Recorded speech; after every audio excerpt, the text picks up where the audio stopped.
she's They're going to gonna make be her the something else. hopeful character that rebuilds the Jedi Order. Her Yeah. actual role, like the plot of this movie, is Rey does what Luke didn't. Yep. Like that's what we know about it so far. Yeah, that they're it's not gonna Rey let rebuilding it. the Jedi Order. They won't let her fail making the order. It'll be like there'll be some tribulations in there, but she'll succeed, and it'll be wonderful. Yeah. She'll overcome bigotry.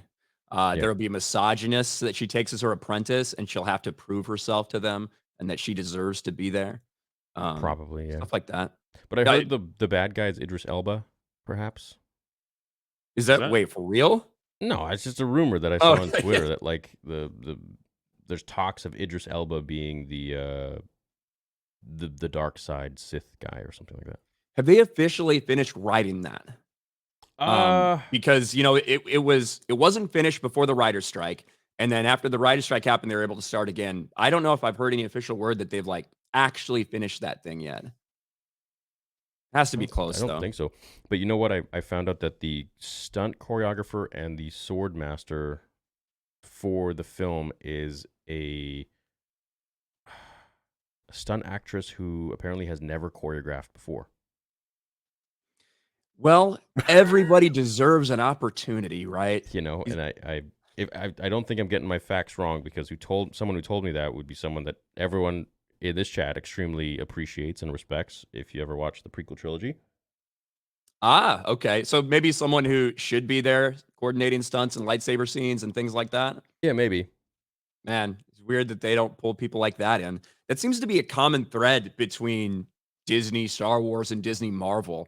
Like people were having the same complaints when the Daredevil series was going through what they were going through, and they didn't bring in some of the stunt coordinators. They didn't bring in the people that worked on it before, even though they were begging to work on the show. For some reason, people just want to use their own folks, and we get, awesome choreography like we got in Ahsoka. Yeah, dude. Like, I got flamed for saying that. And it's like, people don't understand that if you put side by side, and it doesn't mean that I didn't like the show, it just means that put the side by side of the choreography between Ahsoka and Balin or whoever else, and anybody in the prequel trilogy. Anyone. I mean, Dude, when Hayden was there, just having like Hayden on set, like holding a lightsaber and flipping a lightsaber around, you could tell like the ridiculous difference that he still has after years worth of muscle memory. Yep. And the way he moves with the blade. Yeah, yeah, exactly. he was so into it. Yeah, well, him compared and to Nick Gillard slow Ahsoka. Yeah, I don't know what was going on with that, dude. But even like the way they made Anakin move, like they just made him like. Well, do you remember? I don't know how you guys felt about it. I don't even know how Ryan felt about this, but the part where Anakin is disarmed by Ahsoka, they put it underneath the camera. You can't even see what she does. Yeah. And I was just like, okay, I get it. She's not necessarily winning the fight. She's mentally overcoming something. But did you really have to just block it out, like the move that she did to? Okay, fine. Yeah, and then people are like, "Oh, she Dooku'd him. She did Anakin's Dooku move on him." It's like, no. It's really annoying because that entire sequence when Anakin's pushing her back and pushing her back, and then for Ahsoka to gain the upper hand, it's like he went in slow-mo. Just like random above the head swing, misses wildly, and then like turns around just the right way.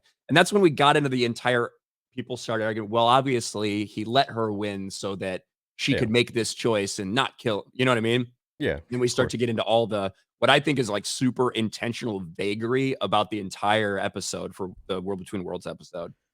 I mean, absolutely he let her win, but at the same time, like the choreography should have been really indicative of like a proper battle that really recognizes and respects both of their abilities. But that's what you get when you don't hire Nick Gillard.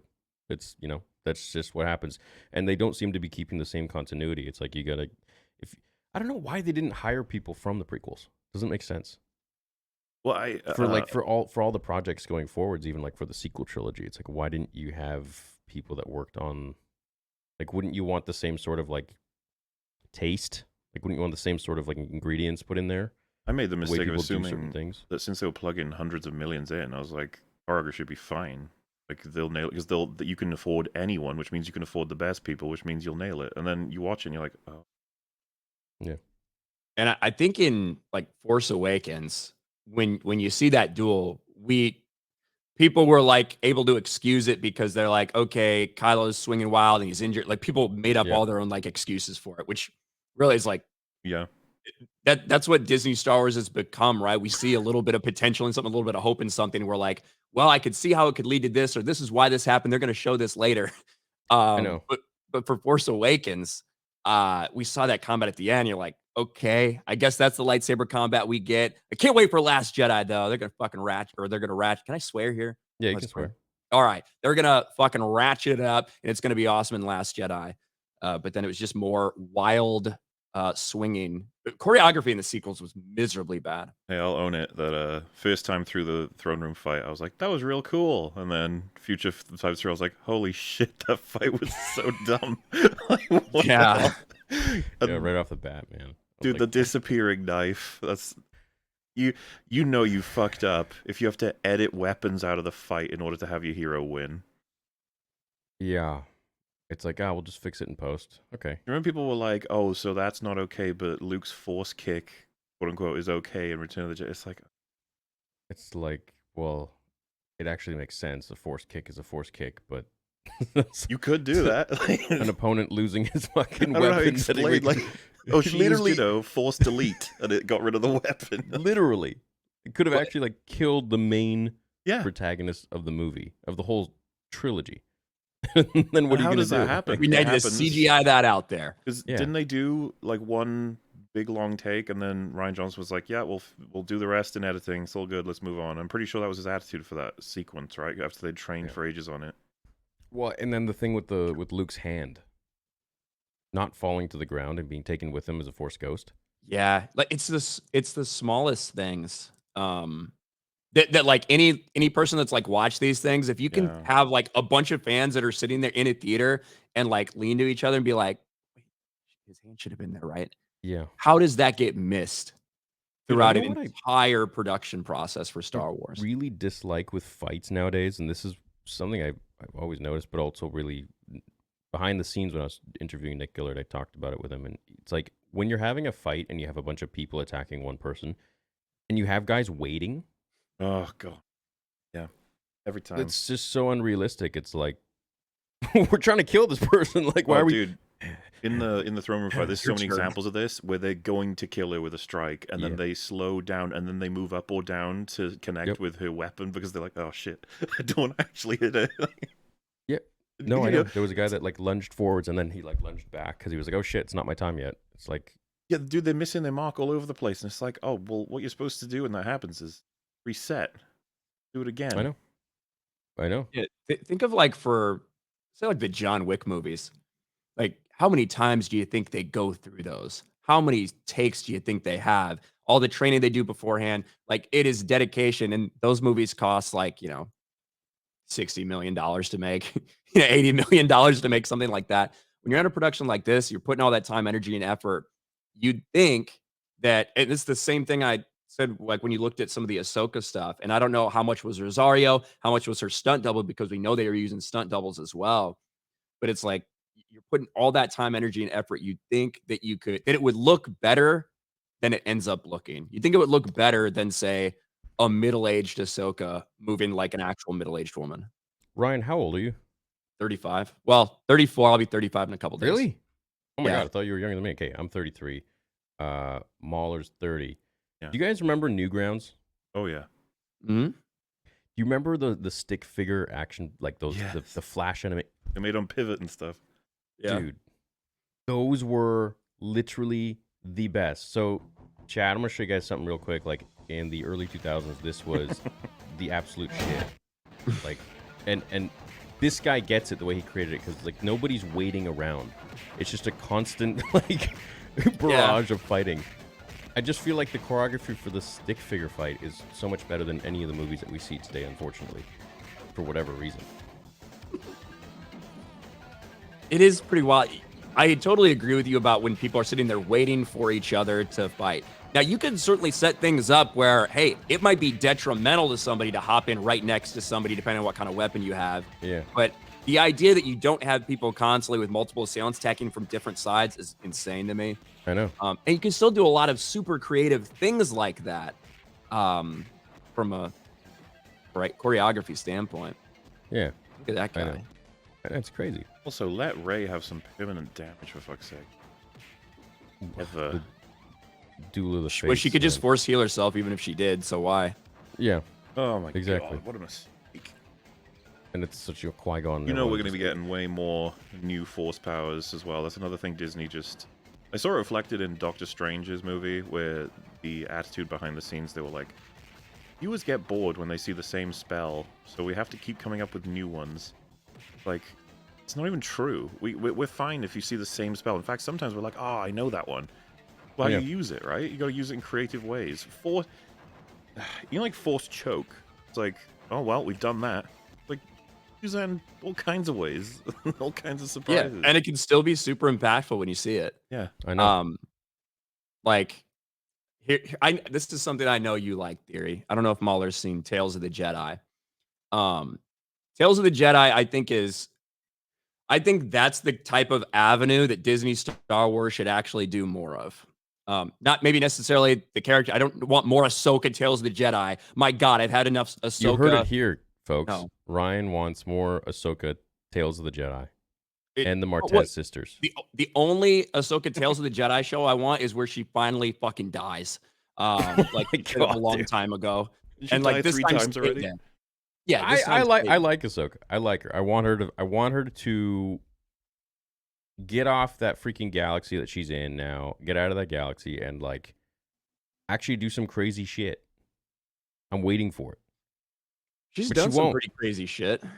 Like mean, the, she's the died. space thing. And come back to life. I mean, She yeah, is- yeah. As You someone know, who's she's not a even god. survived by familiar- a Mortis god. She is gone in the world between worlds to be saved by effectively what was used kind of like time travel by Ezra.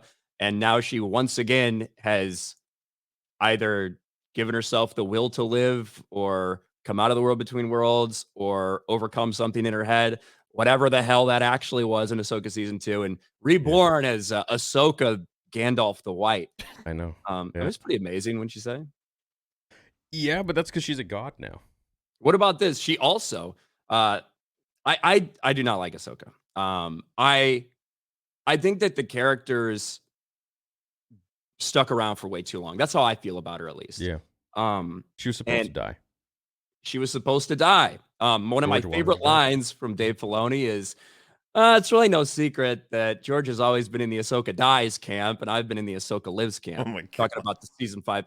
Let's talk about the season 5 finale of Clone Wars when Yeah. Ahsoka leaves the Jedi Order. Yeah. And Ahsoka's purpose to me has always been to be Anakin's Padawan. Yeah. Which I kind of don't like the fact that George wanted to have a Padawan, but anyway, he wanted her. Boom. Yeah. But her purpose was that, and her purpose was 1, to give Anakin responsibility, and 2, in my mind, to give him a reason to distrust the Jedi because of the way things went down between Ahsoka and Anakin and the Jedi Order at the end of season 5. Yeah, I think that bringing her back, so that's how important the character is to me. This is how important the character has now become. So say all that happens. And then at the same time when Revenge of the Sith is happening, they never talk about it in a movie. There's never any reference to it. But Ahsoka Tano, a half-trained Jedi, comes back and takes half a battalion of clone troopers to Mandalore, a planet full of the most dangerous warriors in the galaxy, that's being led by a former Sith Lord in Darth Maul. No one talks about it in Revenge of the Sith for some reason. I don't know. I feel like that'd be important for ending the war. But she does that, defeats Maul, escapes an entire ship full of clones, survives, goes to Padme's funeral, starts the rebellion, fights Vader again, is saved from death by time-traveling Ezra Bridger, basically in the world between worlds, to not die. yeah, which is weird. Somehow then Yeah, still fucking survives. It still survives and is present during like the time of the rebellion when Luke Skywalker's out there blowing up Death Stars. Somehow it doesn't actually do anything. Doesn't help. Doesn't ever go to this guy and be like, hey, by the way, I kind of knew your dad. We don't even know what their first conversation really looks like. All we know is Luke Skywalker like looks at Ahsoka. Luke looks to her as if to tell him what to do Ugh. in Book of Boba Fett. And now you have her meeting Mandalorian and Grogu, talking with Luke Skywalker about training Grogu, traveling into other galaxies looking for Grand Admiral Thrawn. Ahsoka's become this super all important. She's become the most important character in Star Wars. To me, that's what she's become. In At an this point, era yeah. where Luke Skywalker should be Active, at the invested. peak of his peak. Yep. And that's my problem with the character and how she's been utilized. I agree that Luke definitely should be given his spotlight, and he's not. But at the same time, it's like they've created this character of Ahsoka, and so how are they going to kind of separate her from the galaxy so that Luke can shine? And so that's why I think Ahsoka season 1 was really just kind of like a prologue to what's going to come, which I hope is going to be Luke essentially being the hero of the galaxy again, because now she's trapped somewhere else, unless she like waits for the freaking space whales to come around and like hops in them, which is honestly probably what's going to happen. Ezra's just going to be like, hey, my friends are stuck over in that galaxy. Can you guys go over there and give her a ride back, hitchhike? So, but at this point, like, I think Luke is literally the one who will save the day. And if he doesn't, I'm going to be like, where is he? What's he doing? I mean, I think they are. I said freaking 4 years ago that they were going to use Ahsoka and Thrawn to set up like an heir to the Empire style thing. Yeah. If I agree with you that they should, if they're going to, I hate the bastardization of expanding universe stories that are now legend stories. But if in this world which they do that, I 100% do think they should use Luke and make him the hero. Yeah. The question is, how do they do that? Do they do CGI Luke? Do they actually recast Luke? Which, in my mind, is if you're going to make him that important in the story, I think you have to do an actual recast for him instead of the weird CGI stuff they're doing now. CGI's ass. Absolutely. And I get the distinct impression that they're overall moving away from Luke. That's what we've been seeing across all of Disney's content. Not been a fan. They're not a... What's the story, Ryan? I don't know if you remember it, of the behind-the-scenes shit where they had like a picture of Luke with a target on it. Oh my god, yeah, the Andy Gutierrez. Yeah, that was from a while ago. I think I have fake geek tears actually right here. But yes, that is from that's an old story. And I think some of that may have got a little blown out of proportion, to be fair. Everything gets blown out of proportion. Someone's like, "Oh, well, she's a big fan of the Empire," or something. I don't know. Something stupid. But yeah, there's no doubt a lot of people wanted to move away from these traditional archetypal masculine heroes that we had in Star Wars. You know what's funny is that Luke isn't even like super masculine. I mean, like you compare him to like Sylvester Stallone or like Arnold Schwarzenegger. It's like, yeah, it's true. But like for Star Wars, I mean, yeah, he definitely is the stoic, sort of like composed, has his shit together. But it's I think the character progression that people really fell in love with, which for me was like a huge thing, because it's like he's like a whiny little bitch in the beginning, and like doesn't know who he is or whatever. He's just like this whiny little farm boy. Doesn't want to go to pick up power converters. Literally just wants to play. Yeah. And then walks in Jabba's palace, and he's an absolute badass. And then he turns up with a melted face, like several years later. I think that one of the Luke Skywalker, what makes Luke Skywalker Luke is his heart, right? What separates him is his heart, how much he cares for his friends. Obviously, that's his weakness, but it also turns out to be a strength because of how he cares for his father, how he's able to pull his father back from what everybody else had considered hopeless. Yeah. And so I think that's why it's so disappointing to see the Luke Skywalker we ended up getting, someone who has lost all of that hope. So, and we didn't get to see anything. I actually think this might be a hot take. I think that there's a way that you could get to a Luke Skywalker in The Last Jedi. I wouldn't agree with the path, but there's a way you could do it over a series of telling stories that maybe you might understand something that happened. But we didn't get any of that. Like, they didn't do anything like that.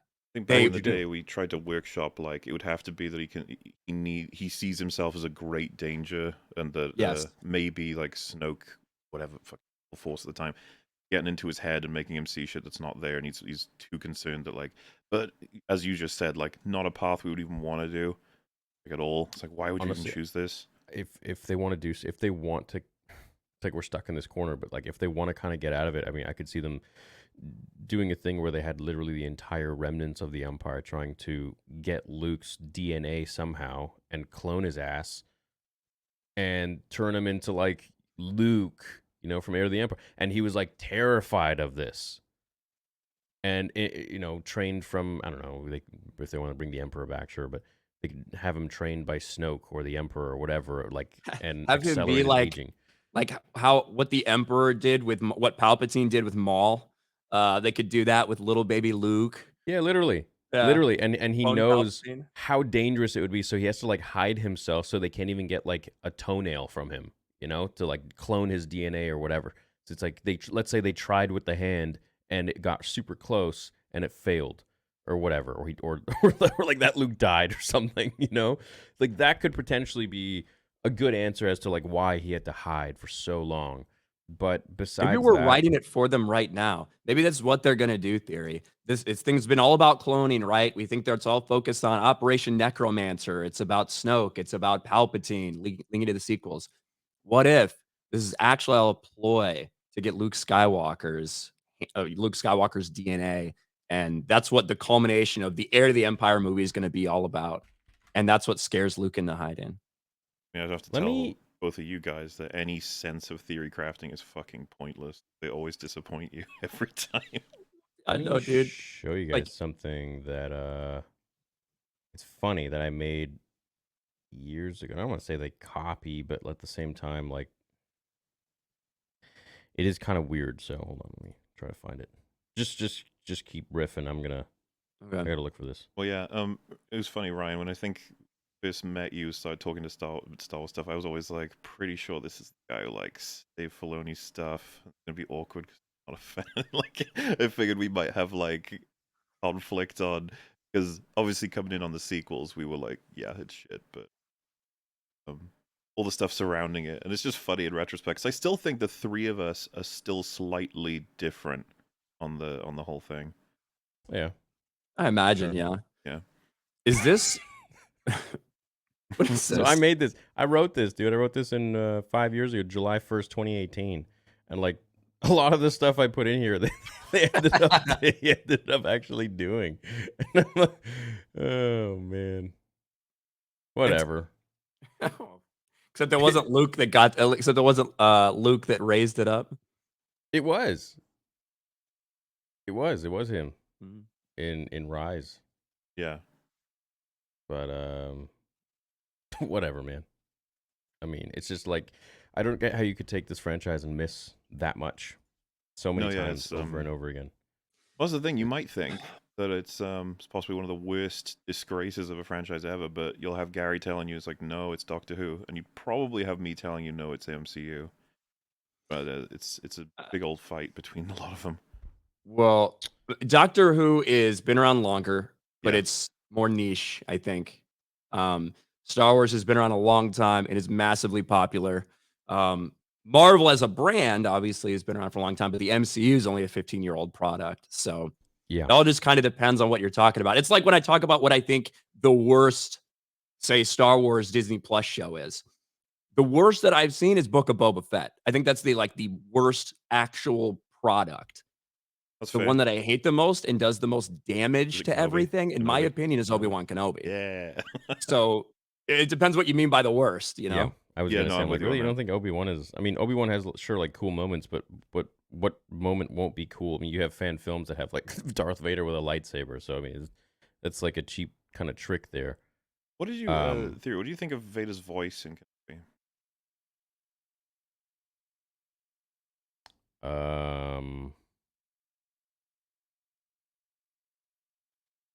I can't really remember it. It feels like something only, I guess, sort of like autistic fans would really get into, but like I was not liking it. I was like, something's wrong, and I can't remember which episode it is. It's on the MauLer channel, but we look at the credits and it says Reese Beecher is what's doing Vader. They've obviously It's a cycled- James Earl Jones AI, basically, I think. Yeah, and if you Yeah. compare his voice in Kenobi to James Earl Jones actually doing it, it's fucking stock as far as I'm concerned. Yeah, Which one should I click on here? I remember that because it was there was some story out there that basically James Earl Jones had given his permission to some company to digitally Mhm. replicate his voice. It was a little weird. Obviously, you had the moment where you know, at the end where Anakin, half the helmet comes off and it switches to Hayden, which is, I mean, cool, but what the feat would bring, I will tolerate your weakness. Yeah. No longer. Doesn't sound the same. All right, damn it. No, it's not. I like how he enunciates there. He's like playing Snape Vader. Yeah. Yeah. Well, it feels like someone trying to do a Vader voice, and in this case, I guess it's a fucking robot that's doing it. The Grand Inquisitor means nothing. Kenobi is all that matters now. Yeah, Kenobi. It should be like Kenobi. It's too almost like quick. He's too fast with it. I mean, the robot fucked up, but Faster, more intense. That's what the robot got told. Well, you know what? Faster, more intense. Since I edited it and it took ages, you could probably just check out the sequence I made on that mini that we did. The link's in chat. It's 1 hour 06:31. I do like a side by side. And yeah, it's just on top of everything else, man. It's the fakeness of it. Yeah, sorry. 1 hour. This was the only thing we had to talk about, and then it wouldn't be that big of a deal. But the void of humanity. What should I do about him? Have you heard Luke has anyone the same talk problem. like that back home? I've accepted the truth that you were once Anakin Skywalker. Everyone in the my Mandoverse father. Would does. you like to Sorry, did you say this is where it was at? Yeah. The Vader one comes after this. remember? Can't believe he's gone. You will find balance as well. Get back up. I didn't hear you give any ideas. Always get back up. Yes, And yes. it's like we're like Skinwalker Vader. You are free to use any methods necessary, but I want them alive. No disintegrations. Bring him to me. You don't know the power of the dark side. I must obey my master. You are of no further use. You will join us or die, master. Yeah, he like carries everything more. I love James Earl Jones's Darth Vader. It's one of the coolest fucking voices in the history of cinema. The best, dude. And hearing Lock the down the facility. Indeed, you are, Paul. Yeah, exactly as I thought. Just too quick. Needs to be more dramatic. And at least you can blame like this stuff on whatever AI or whatever they're using for it. To me, I feel like it's a problem throughout the entire Mandoverse, which for the Mandalorians, you got the excuse because they're supposed to feel like they're in a cult because they are. But I feel like characters like Ahsoka, I feel like talk the same way. Almost every interaction we had in the Ahsoka series felt like they were talking like this without any emotion. Yeah, well, because Ryan, they're humans though. Like this is. That's what I'm saying. Like at least this has the excuse of being AI. I think it's a problem in Star Wars right now. Awful as the Emperor has foreseen. Fail me, and you will not live to regret it. Oh, I He hate did it. a little better job there. I still hate it. Yeah. Will not be permanently damaged. I will bring him in myself. When you get Yeah, it does sound like Reese Beecher, eh? what is like, and that's the thing. I guess it would be. I don't. It'll get good. Gooder. It'll be better at some point, right? Like they'll probably keep fixing it. I don't know, man. Some ways I'm just like, okay, just make something awesome, make something new. If you can't, like, if you're gonna give me like plastic, skinwalkery people, I'd rather not. It always disturbs me and puts me off. And if I'm not enjoying the story as is, it really gives a sense of like a fake puppet that they're trying to entertain me with. Ryan, do you want to tackle this comment here? Because this is something I Do it right. Steven Films. I think we are the biggest fans that you can get, and I think these are the kind of conversations that Disney would pay perhaps even millions for, to have pure fans like this really break down a lot of the nitty gritties, because it's not really coming from a place of shitting. It's coming from a place of love that we want. We want it to be like what it was when George had it. Dude, I cannot tell you how excited I was October 30th, 2012, when I found out that Disney was buying Star Wars. Yeah, me too.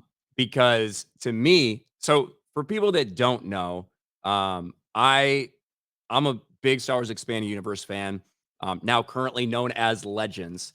And I got into Star Wars really during the prequels. So I watched the original trilogy, VHS, and my dad had probably when I was like, 5, 6, 7, whatever. But when Phantom Menace came out, I like really dove in. And the books that I read along with, in that time were the Jedi Apprentice books, with Obi-Wan Kenobi and Qui-Gon and their journey together. And from that point on, I read everything I get my hands on. Then I got into all the Heir to the Empire stuff, the Timothy Zahn trilogy. I get into the X-Wing series. And I dove in headfirst, video games, everything. And I loved it. So for me, when Disney bought Star Wars in 2012, I was like cheering. I was so happy because I'm like, I knew George was probably not going to make the movies, but that might mean I am finally going to get to see some of the stories, some of the characters, some of the things that have been building up in this world, 150 novels, thousands of comic books, all this stuff. I thought I was going to get to see that play out. Too. Yeah. And slowly I realized that wasn't going to happen. Tried to give Force Awakens a chance, even though I felt like this is just a bastardized version of Jason Solo. And they gave him the name Ben. How dare they? Okay, but I'll give it a try. This isn't, I thought this might be Jaina Solo when she got cast, but that turned out not to be the case. And to me, Force Awakens was an empty husk. It was a house of cards. It was built on nothing. Felt like they disrespected the character of Han Solo. What they did to him was arguably worse than what they did to Luke, to be honest with you. I don't feel like anybody called it out at the time. I hated Force Awakens. And from that point on, I was really turned off to what Disney was doing. Even now, with the expectation that I'm going to hate pretty much anything they do, I try to do my best to give like my legit, honest opinion, because that's all I feel like we can do. I don't think it makes somebody toxic. I think the best thing for Star Wars, the best thing for a fandom is if people are actually honest, regardless of whatever your opinion is, whether you love something, whether you hate it, whether you have no opinion, or whether a little of both, whether you appreciate something because of the work that went into the craftsmanship or the screws, but maybe you didn't like the overall product. I think the most important thing is being honest, not just so fans can talk about it without any shame, but also so the creatives can hear what you're saying and maybe make changes to that. Yeah. So I am still a massive Star Wars fan. I hate virtually everything Disney Star Wars related, and I don't think it's going to change, but I'm still going to give my opinions on it. I absolutely agree. And I think, a lot of the people that have issues with opinions that aren't like theirs kind of just got to be a little more realistic and open-minded about things that, hey, not everyone's going to agree with you. And look, at the end of the day, if, I always like the comment when it comes to money. It's like, oh, you just want to do hate for clicks or whatever. It's like, if I really loved everything they were doing, believe me, that would bring in so much more clicks and so much more money because the entire fandom would also love everything they're doing. And it's like, there are so many reasons why I choose my words carefully when it comes to talking about what they're doing these days. But at the same time, it's like, I have to be real about everything. And it all stems from love. It all stems from, that feeling that we had when we were kids with Star Wars that made us really fall in love with this whole franchise. And that's why we're so passionate about it. And people are just like, oh, you hate it. Well, it's like, no, we actually love it. And we just want it to go back to what it once was because we're having this company that came in to just milk the shit out of it. And they don't understand anything that goes into these characters or what went into them or where their character trajectory needs to go or their path or anything. And they just say stupid claims like there's no source material or whatever else they want to come up with. And then they're focusing on all these other characters that they just interject and create. And the way that they bolster them is by killing off the ones that we love. It's particularly strange as a sentiment to me because, the goal, and Brian's already made it clear, I really like talking to people who are just like, this is what I got from it, this is what I think and feel, that's it. There's no string attached from what I can guess. Even though we're all very aware of how the audience are going to take certain takes, that's why we try and couch them in a way that's full of arguments to try and help them understand. But this doesn't work because Game of Thrones happened. I don't know if how familiar you are, theory, with how that happened, but that's another franchise that went down in fucking flames. Game of Thrones? Oh my dude, I was a huge fan, and then the last season I was like... Yeah, so I'm, among many people, known as just one of the big old haters of Game of Thrones as well. That House of the Dragons announced, and I'm asked on, you can see all the streams that would have come out. I was like, it's gonna be shit. I don't care. It's fine. Whatever. They killed my interest in Game of Thrones. It's done. Day comes, and Gary's like, you mind watching it so that you can talk to me about it on a show? And I was like, ugh. Yeah, okay. Yeah. Like, I guess so. I watch episode 1, and I'm like, I don't know. It's not like terrible. And you can go see that stream where I'm begrudgingly admitting there's things I like in it. There's actors I think are doing good jobs. It's nice to see a reset. And I'm getting that little spark of like, I really like all the characters and the families and whatever. Fast forward to all episodes done. That stream that me and Gary were on with a few of the guests and stuff is practically a hype stream. We were just like, can't fucking wait for the next episode. Can't wait to see what's going to happen. Oh, do you think it's going to be this? Yeah. And by and now season 2, when the trailers drop in and like all the hype for that, it's getting high. And it's like, how could it possibly be that me and Gary were like, like almost hate merchants?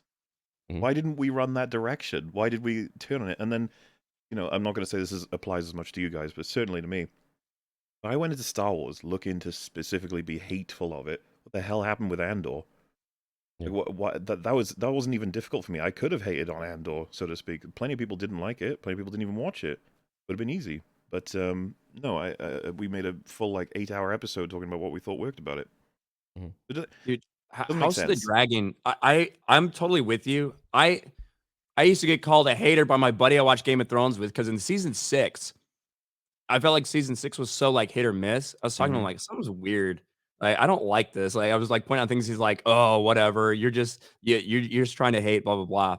And then 7 happened. It was worse. And then 8 was a disaster. I thought House of Dragon was going to be garbage. Saw these people out, some commentary from behind the scenes. I personally said I thought it was going to be trash. I didn't like some of the things they decided to do casting wise. And I had about as poor opinion as I possibly could. And I could not have been happier to be completely and totally wrong. Yeah. Because now I have another show that I've rewatched probably 5 times since it came out. I'm anxiously awaiting whenever they drop the season 2 trailer. And I can't wait to do watch alongs and stuff for season 2. Fuck yeah, dude. So we're all going to have our biases and what we expect to happen when we go into things. But I think that 95% of people out there are going to be open enough to, if they change their mind, admit that that was not what I was expecting. I was wrong about that thing, and I actually like it. So you guys are excited for Andor too, right? I'm not particularly excited for Andor 2. I'm anxious about it because I don't know what it's going to end up as, considering the first season was not well liked. Or at least liked enough that they would allow him to just do a season 2 that fits season 1. Maybe it'll get chewed up and left behind. Maybe they won't even I don't even know what's going on with Andor season 2, but I hope it'll be good. But obviously, the reason I bring it up is just that I didn't treat Andor the same way I treat Ahsoka or Kenobi or Boba Fett. And I don't even treat those shows the same way. Ahsoka is better than Boba Fett and Kenobi. I think that's, I assume everyone here agrees. For sure. Yeah. I think so too, but I also don't think it's very good. I think it's shit, but that's, I think that you described it as a prologue to what you think is coming next.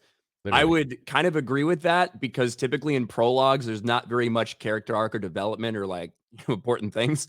And over 8 episodes, we didn't have much of that.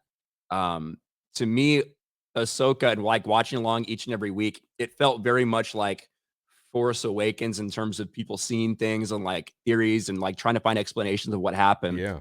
And we went from talking about in episode 3 or 4, Balin and Shin. Man, these are such interesting characters. I really like what they're building. Yeah. But now at the end, once you get the full arc, you're like, they are nothing. They're not characters. When we they literally, we never found out any more about them than we knew in the first couple episodes. We needed more. We needed more. Episode 6, 5 and 6 was we found out some more about Balin and I'm like, cool shit. Give me some more info on these guys. And then nothing. Literally nothing. And it's where Balin ends, it's all right, now we gotta wait years. Couldn't you give us a little more? Maybe he walks into that glimmering mountain, it's really just it's a mystery box, dude. They could have had in that final episode, they could have had an extra few minutes with him, and he's walking, and he let's say he sees the freaking glimmering mountain, and then at the very freaking end, he's at the base of it.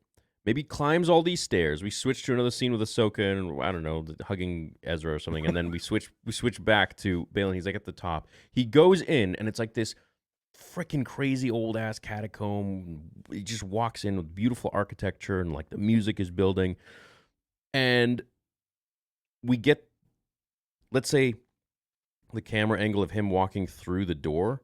And then there's a chair, and it pans around the chair, and then some dude or a hand moves or something, and it just ends. An old withered hand. Something, man, or I've been waiting for you. I don't know, something stupid. Something like they're just not, it doesn't even have to Like say anything. Balin's skull. Ray Stevenson. Yeah, something, man. You know, even like just the hand moving or whatever, or his expression as he sees someone sitting in there, and then it just ends. Like, fuck, that would have been great, man. Dude, it was- you know, but I was watching that finale, and I think you can see it in our reaction to it. It was like halfway through, I had this realization of like, fuck is Balin? I haven't seen anything from Literally. Balin this whole time. What the hell's going on? Literally. She just like she pops up in the scavengers or whatever those guys are called that randomly decide to follow or not follow people at different points in time. Yeah. Yeah, like Sabine. I have so many problems with the Ahsoka series. Sabine as a character, I didn't like her in Rebels. So I was not a big fan of her in Rebels. So that, I wasn't expecting to go and really like her that much. I feel like she didn't really face any repercussions for anything. Like she never actually had to answer to Ezra about what she did. Anything that they do in Ahsoka that could possibly be compelling, they never address.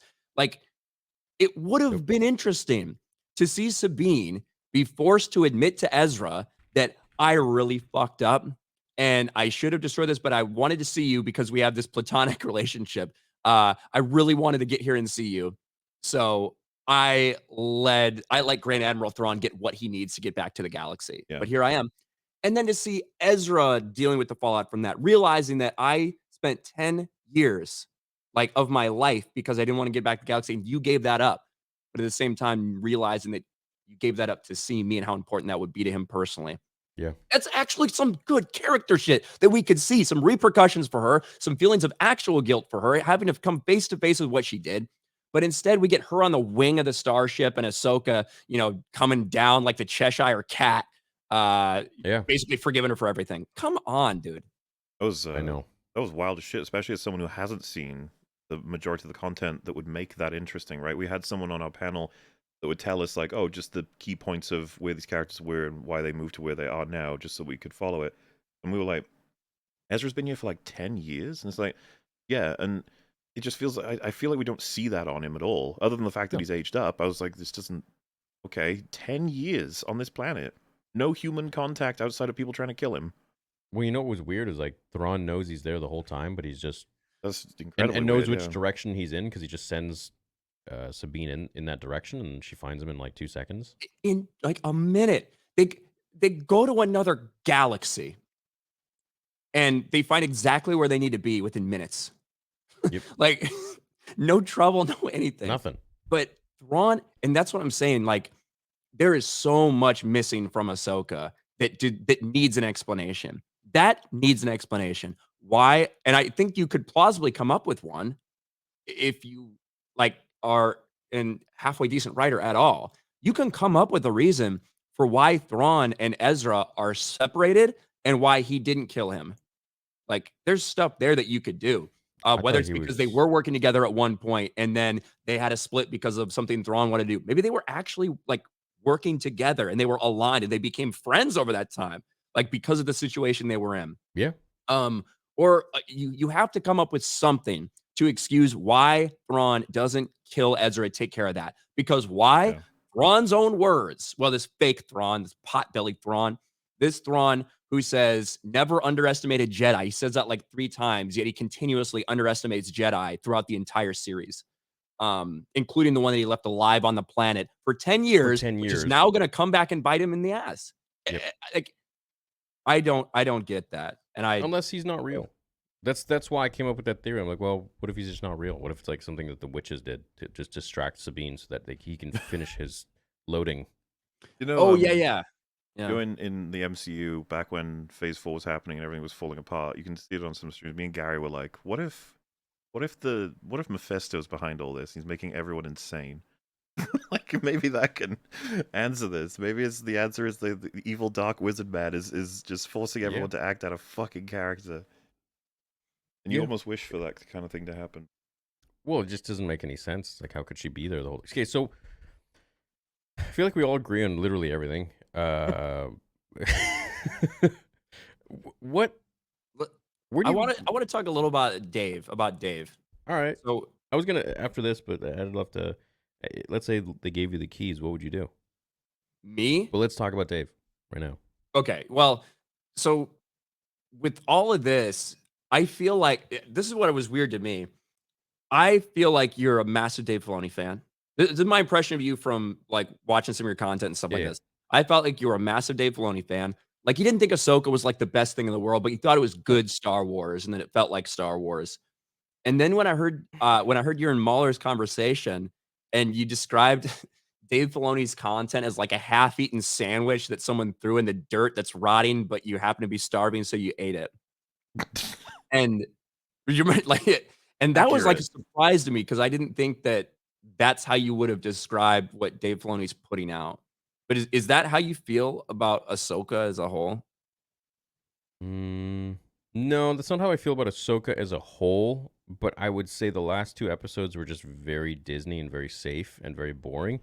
But I'd say the first 6 episodes for me. Okay, so the way I see things, George Lucas, Star Wars, pinnacle epitome. You can't beat it because he created the whole thing. Then under that, you got who Prequels? do you have? Who do you have? Who? Oh right, sorry. Yeah, you're saying individual creators. I thought you meant you were like ordering. Well, the thing about it's it, like, this so question is like, are you talking about who do we know who likes Star Wars and is talented, or are you saying like who do we know that likes Star Wars as much as Dave is as respectful to George Lucas and the legacy as Dave? Because that's really a major thing here, is that no one is as respectful. Like nobody who gets hired for Star Wars is as respectful to George Lucas. I think Not Kathy, not so. Ryan, not JJ, not Mhm. all these dudes who just basically, suck on his balls, but at the same time just like destroy everything he's created. So I think that Dave talks about that a lot, but at the same time, we just talked about a character in Ahsoka that went on this massive arc that George did not want her to go on, Yeah. like exclusively. And this has now become Filoni's pet project that he will not let go of, that he will not let die, that he Yeah. continues to make the most important character in his Star Wars universe. Now that George isn't calling the shots. So to me, I I understand what you're saying. And I think Filoni does a very good job of, talking about how much he likes George and honoring that stuff. But some of the stuff I see, like the Ahsoka stuff, doesn't necessarily show that um, to me. And that's one of the now I've had problems with Dave for a long time. I had a problem with Clone Wars because when Clone Wars was coming out, it really we had a very aligned. I'm sure you know this. We had a very aligned timeline for the Clone Wars. Like week by week through the Clone Wars, you knew like who was where and on what different planets Yeah. based on comics and based on comic books and based on novels and shit like this. Right. And of course, the Tartakovsky Clone Wars series Yeah. that specifically led right into Rise of or Revenge, Jesus, right into Revenge of the Sith. Badass freaking I love that. It's I love that amazing. It's series. Yeah. perfect, and it Yeah. fits with the movie. Yeah.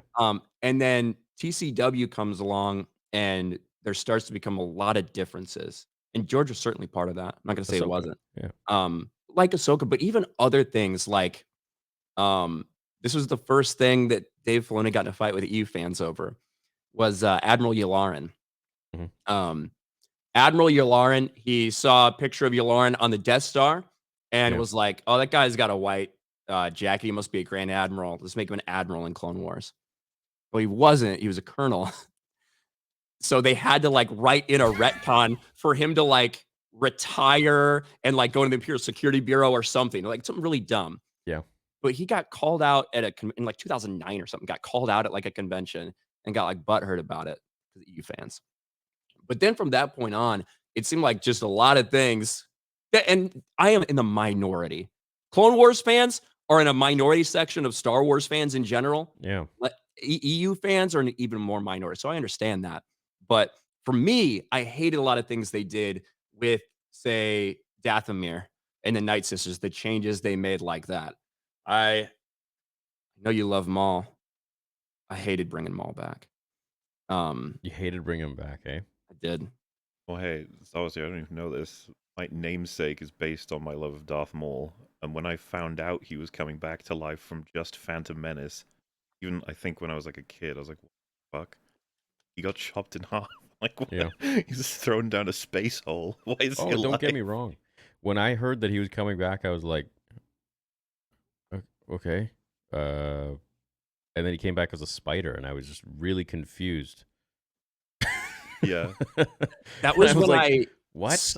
That was when I stopped watching Clone Wars. Like, even though I really didn't like it, I hated what they did to Grievous. I felt like they nerfed Grievous. I hated the fact that they made Obi-Wan and Anakin fight Dooku every other Saturday, even though we know that they didn't see each other after Geonosis until right there above Coruscant. Like, we know that didn't happen.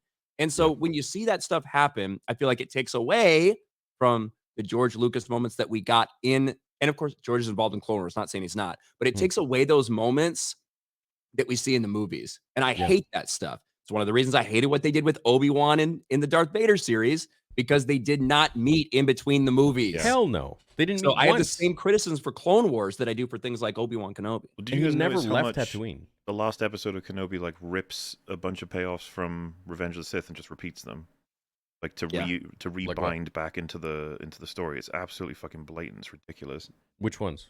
What are you talking about? It's the same thing. He leaves him, like Obi-Wan beats him, and instead of finishing the job, he leaves him. He ends up in a desert. Which made more sense, way more sense in Revenge of the Sith than it does in that show. They make it explicit in the show that he's like, I don't really want to kill you because you're Anakin. And he's like, not Anakin, definitely not anima monster. As far as you're concerned, killing people. Make your choice, Obi-Wan. Then he's like, nah, and walks off. And it's like, motherfucker.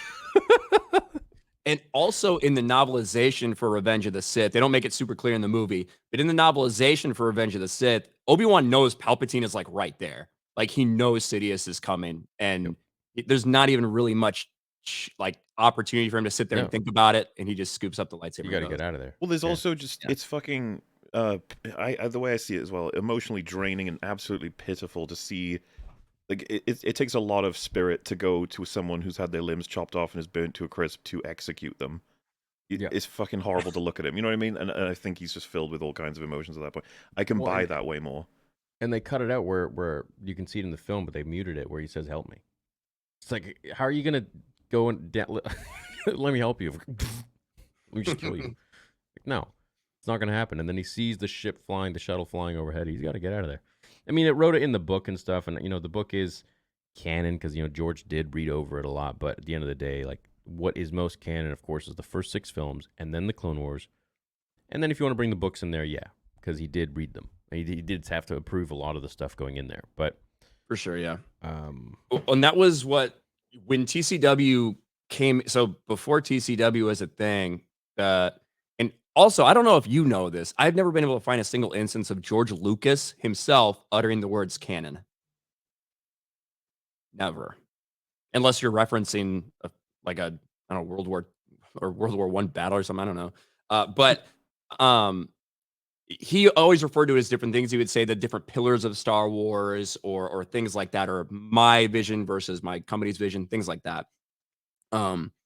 But when it came to Lucasfilm, they had George's movies, then, novels, comics, things like that, video game, like canon, well, not canon, but like mainline video game stories that you were supposed to do, like the right ending. Mm-hmm. Then below that, I know you've been covering some like infinities and stuff like that. Yeah. Alternate endings, like maybe Dark Side KOTOR playthrough, Yeah. things like that were alternate endings. Those were like the smallest or the worst level of canon possible. Then TCW came in and they needed to create a new canon because it didn't fit with the movies and it didn't fit with the books. So they threw it right there in between.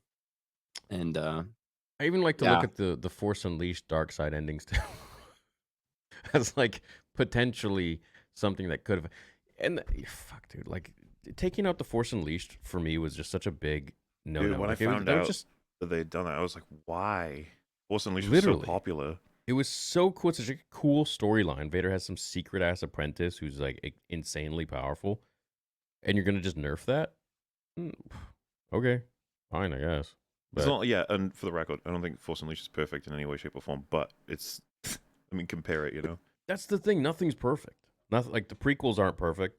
The originals aren't perfect. But at the end of the day, it's like them being imperfect is perfect because it's like, oh yeah, okay, we recognize all this all the clunky dialogue or whatever else happened in the originals that people don't like. You can rip Listen. apart everything, but I would say the things you can rip apart the most, and when it comes to the sequel trilogy, why there's so much discourse is not because, well, they are bad films in my opinion, but it's not because they're like, it's not because they're subjectively bad films. It's because they're literally the third installment in a 9-film saga of films where you had 6 before that made by one guy who created the whole thing. And then the last 3 were like Mishmash. a completely different company, which had a different vision, if you could even call it that, which is being generous. But you had like different people writing each episode. Well, dude, as people have said, I've never seen a trilogy hate itself so much, right? Like, No, equal despised the previous film. it's weird. It is weird. You just don't see that. No, you don't see that. Like 9 literally just shat on 8 the whole time. And how sequel fans don't really want to acknowledge that, to me, is just like, well, you gotta be delusional or something, because it just doesn't make any sense. How many people do you tend to come across that are a fan of 7, 8, and 9? Most of the time, I see people who are fans of 8, and then sometimes 7, rarely ever 9. People who love 8 don't love 9, from what I've noticed. Yeah. Patrick Williams is one of them. But they'll never acknowledge the fact that 9 spent all that time kind of destroying 8 and dismantling it. They'll just be like, "Oh, it wasn't for me." 9 is is still appreciate it. 9 is basically its own trilogy. Like, it's like they had to do an entire trilogy worth of work in that movie because they had nothing to go with after Last Jedi. I mean, I assume you guys, even though it's a fucking horrible movie, you remember, like, it's almost funny when you start up the Poe, Finn, Rey relationship. They are speedrunning it at the beginning of that film. They're like, look at these guys. Oh, look at their chemistry. Oh, they've been through so much. Oh, yeah, look at them. It's like, you're lying to me. Like, these guys barely know each other at all. It legit is. If you would have just started with 9 and like nothing in between happened, it would probably make just about as much sense, because they have to set up and pay off the villain in that movie with Palpatine, right? Like, that gets created within the first couple of minutes of Rise of Skywalker, and then that is your payoff villain. Like, your entire arc for the thing is him. They killed off the other one. That was such a like fucking Thanos Endgame thing of like, where did your failed attempts at making villains bring you? Back to Palpatine. Back to me. Oh man. Yeah, I know. Okay, so going forwards, is there anything they can do to actually bring a lot of the old Star Wars fans back? What would they need to do? One question I was just curious, because I'm trying to find something that we definitely stand on different areas on, and I'm not even sure if Ryan's with me on this one, but I want Dave out. That's my opinion, too. right? No, he does too. Okay. I want. We did it. We found something. I want So if you're asking me what I would do to fix Star Wars or whatever, you clean house completely at Lucasfilm. You have to start over fresh. Like, you need to turn over a new leaf, and that's everybody. Ahsoka is Dave's baby. I don't think there's any other writer on it. It's him. And although I didn't think it was as like dumb and stupid as Boba Fett, it was I thought a really incredibly poorly written story. I thought it was poorly directed. I thought it was poorly acted. I thought Ahsoka was bad. Yeah. And everything else I've seen him involved with, Mando season 1 to me is the best overall thing we've gotten Disney Star Wars, like Disney Plus Star Wars wise. Mhm. And to me, that story is probably about a 4.5 out of 10. Damn. Well, there you go. Yeah. Me and Ryan can disagree, because I think Andor's the best thing they've made. I have loads of issues with Mando season 1. So here's what I think about Andor. I think Andor is the most like technically proficient thing they've done. It's the most well written, but I'm not interested in it. I'm not interested in the story, if that makes sense. It does, yeah. That's how I feel about it. I do think that Tony Gilroy turned out like a great product. It's not a story that I'm interested in, which I wasn't enjoying it very much. But if you like maybe take an isolated thing and give it a number out of 10, Andor would probably be a 7 out of 10, just like grading wise. It's just not something I'm interested in. You'd rate Andor over Mando season 1? Yeah. Like in terms of just a show in and of itself. Yeah. I would. This is what I mean, theory. I'm like, Once again, you've proved, if you'll excuse me. if ever you want to, in-depth dive into But if even Mando a season 1, balance I'll do it. between what I think is acceptable and something I'm interested in, it was Mando season 1 for me. Yeah. If that makes sense. No, it was fresh. It was new. Got us. It was like, oh my god, Baby Yoda. Oh, okay, holy crap! Baby Yoda, I could have fucking. I wish that dude would have got thrown in a dumpster somewhere. But God, dude. for real, I So couldn't true. stand it. Holy so shit. true. What Oh I my god. what I was hoping to get out of Mandalorian when it was first announced and everything was a story about a bounty hunter going basically town to town or planet to planet, doing jobs, kind of the dark underworld side of things, and separate from these galactic level events. And that to me is what I think if you're going to tell stories within this era of Star Wars, where you're crammed in with all these events that have happened and you can't do anything without screwing up continuity, Yeah. you have to stop trying to make everybody run into everybody else. If you're going to tell stories in that era, make them not with focused on cameos, make Yep. it focused on small character-driven narratives about people that are living within the Star Wars galaxy. Things I agree. like Andor, but I just wasn't invested in that specific story they decided to tell. But Mando, I think you have episode 1, 2, 3, 7, and 8 that are like you have a solid story there. Do you 4, think- 5, and 6 are stupid. Those episodes, you can throw them away. They're dumb. I can't remember what happened in 4, 5, and 6. Moff 4 Gideon- is, I love Gina Carano, but 4 is the one where he dumbass meets ATST Cara one. Dune and the stupid Okay. villager thing where he almost lets this one woman that he met for like 2 seconds take off Right. his helmet, even though it's his entire life. Right. It was a yeah. CW show. Yeah, that. 5 was the prison break episode, Mhm. I think. And Yeah. then Okay. 6, I forget what 6 is. But- I don't remember. But I was just gonna say 7 and 8. I have huge problems with as well. Moff Gideon's a fucking retard throughout that whole episode. Well, I 2 have episodes. problems with them, but what I'm saying is that's like the story of Mandalorian. Like No, that's like yeah, an you're hour right, and a half yeah. movie that they turned into 8 episodes. Yeah, they did. But don't even get me on Mando 3 because that No, was yeah, just that's completely disastrous. But that's the thing, bro. It's like, is Dave being held back constantly by Kathleen? Is John being held back? Like he wants to do this and this for Boba, and she just keeps putting her fingers in there? Or is this actually them like completely fucking up? Well, this is why I said to you that I want clean house, because I don't take any risks. Get rid of the rot wherever it exists. Get it out. But you could be right, yeah. But the reality is, does that mean that we just have to keep tolerating it until KK leaves, and then we can finally have Filoni and Favreau be free? They can. My I'd rather assumption that, is yeah. Ahsoka is the way that Filoni wanted to be. I think that'd be genuine. It's I don't think he's going to tell 1000% us. his show. Because there are industry stories all the time, and the MCU is countlessly filled with these, where they bring in artists, make the thing, and then they leave and swear off working for them ever again. You're like, whoa, why? And it's like, I had no control. I ain't making shit for them. Like, oh, okay. And I just don't get that impression from Filoni or Favreau. Though with Favreau, I've got my own theories on that, because I think we spoke last time, theory about how Favreau did complain quite publicly and artistically in Chef, for example, about the state of Marvel and how he left. He had, Iron Man 1, Iron Man 2, he's going to be the biggest creator, and he's like, I'm out. Oh, that's weird. Then comes back for the fucking Lion King and makes like one of the worst live-action adaptations of one of the most beloved animated films of all time. It's like, what the hell happened, bro? And then he gets brought in for Star Wars, which I was like, okay, yeah, sure, okay. And then I saw what he made, and I was like, oh. I think that we in general, I will defend Kathleen Kennedy for a moment here. I know you thought I was toxic. I'm going to defend Kathleen Kennedy. Theory banned him. I think that we are way too quick to jump and assume that, oh, we don't like something. That must mean Kathleen Kennedy interfered with it. We like this thing. That must mean she never had her hands on it. I don't think she's involved that closely in like that way. I think she hires people to do things.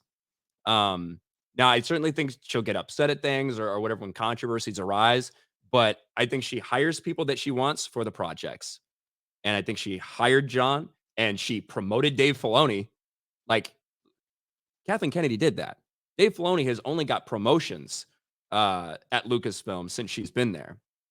And I personally think that it's because they're fine with her leading. You know what I mean? What We happened to- talked what about all happened the to Star Ryan? Wars Civil War rumors that ended up being like such garbage over the years. Is Ryan here? Is he still here? I'm right here. What happened to him? I'm right here. Well, I just think like it's to me, it ends up being like a cop out because we're theorizing, well, Dave Filoni did this thing I like, so it must mean Kathy wasn't involved. Yeah. No, I know what you mean. I see that all the time. It's like people say it on Twitter and they're like, "Oh, so you like something? So was Kathy not involved with that one?" I'm like, well, it's a No, yeah, good comment, really. have this happen all the what time. Can I say about it? Well, I brought up Ridley Scott. It's like, did Ridley Scott miss with Prometheus, or is he just not as good as he used to be? And it's like, I don't know. It's hard to say. But for me, I think to move forward, I think you need to clean house. Now, personally, I would do something that probably a lot of people wouldn't do. I would erase every single Disney thing that's been made. I don't care if you like it. I don't care if you love it. I don't care if you cried when Kanan died in Rebels. I'm erasing it from existence. Right? Everything that's come out Disney-wise, every book, every piece of content, and you start from where you were before. Yeah, before the deal. I know the stories that I would like to tell. It would be a continuation from where we were in the EU.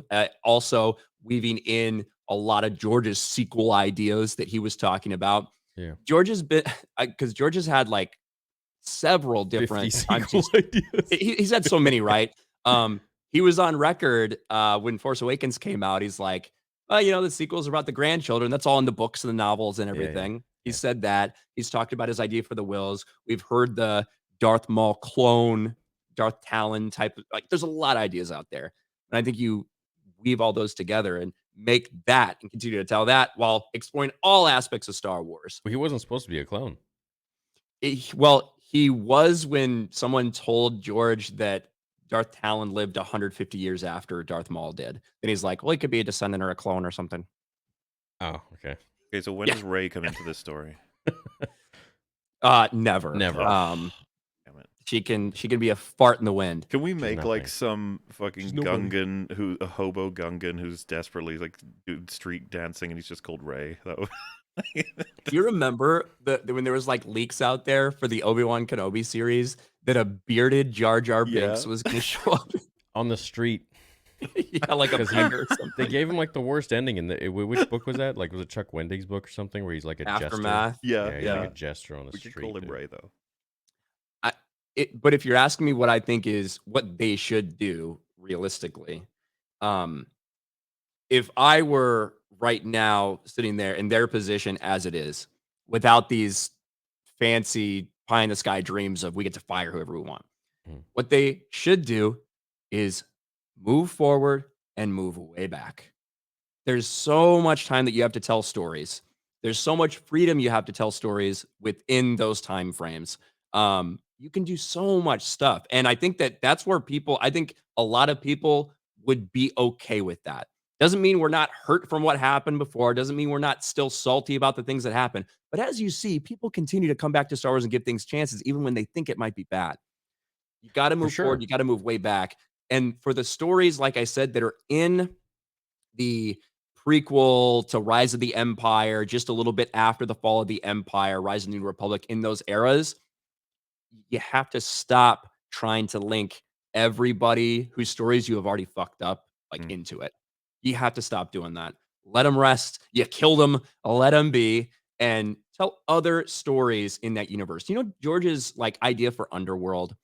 It was going to be a lot of kind of like disconnected stories, but all set in this kind of underworld setting. Yeah. That's what they need to focus on. They're not good at keeping things straight. They're just not. Dave Filoni can't even keep his own continuity straight.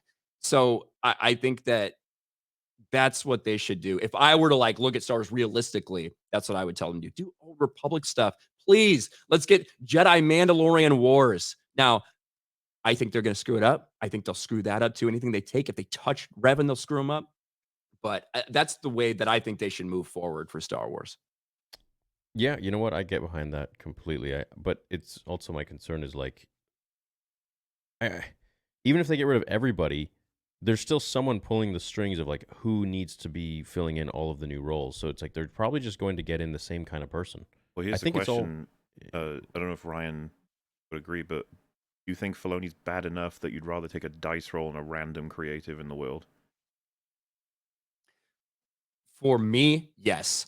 I think I'm probably in the minority in that. I used to get a lot of hate when I talk bad about Dave Filoni. I don't get as much anymore.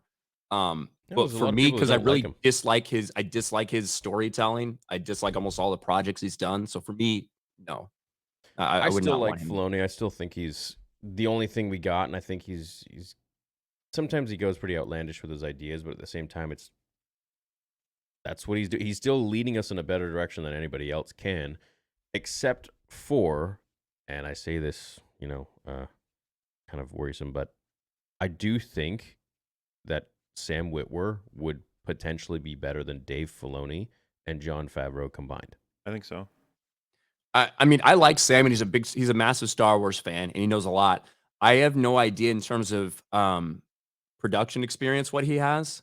Like, I know he's obviously super talented voice actor. Yeah. He's done a lot of live action acting as well. I don't know what his experience in that is. I don't know either, but to be honest, I don't think you really need all that much experience when it comes to if you're at the level Sam's at. All you got to do is write good stories. The role we need him on is just, he can see the thing they make and be like, yes, consultant.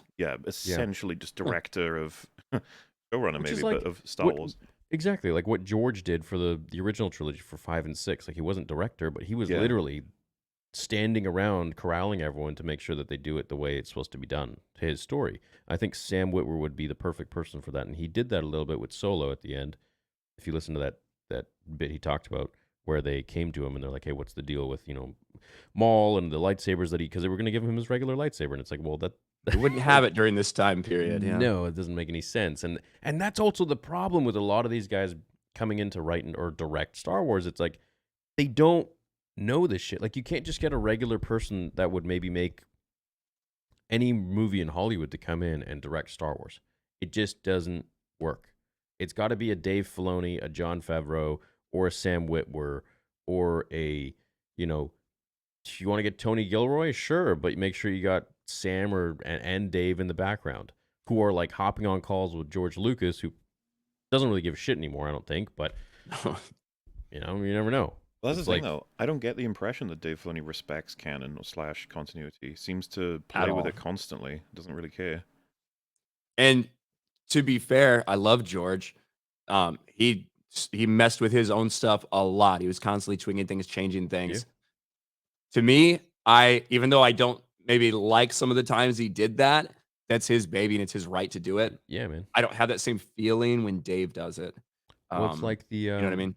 The ending to. Did you ever watch my interview with Nick Gillard? Did you ever see the part at the end where he's talking about how there was an alternate demise to Anakin with Anakin and Obi-Wan, and Hayden and Ewan even went to George and they were like, please do this. This would have been so much better. And George was like, no.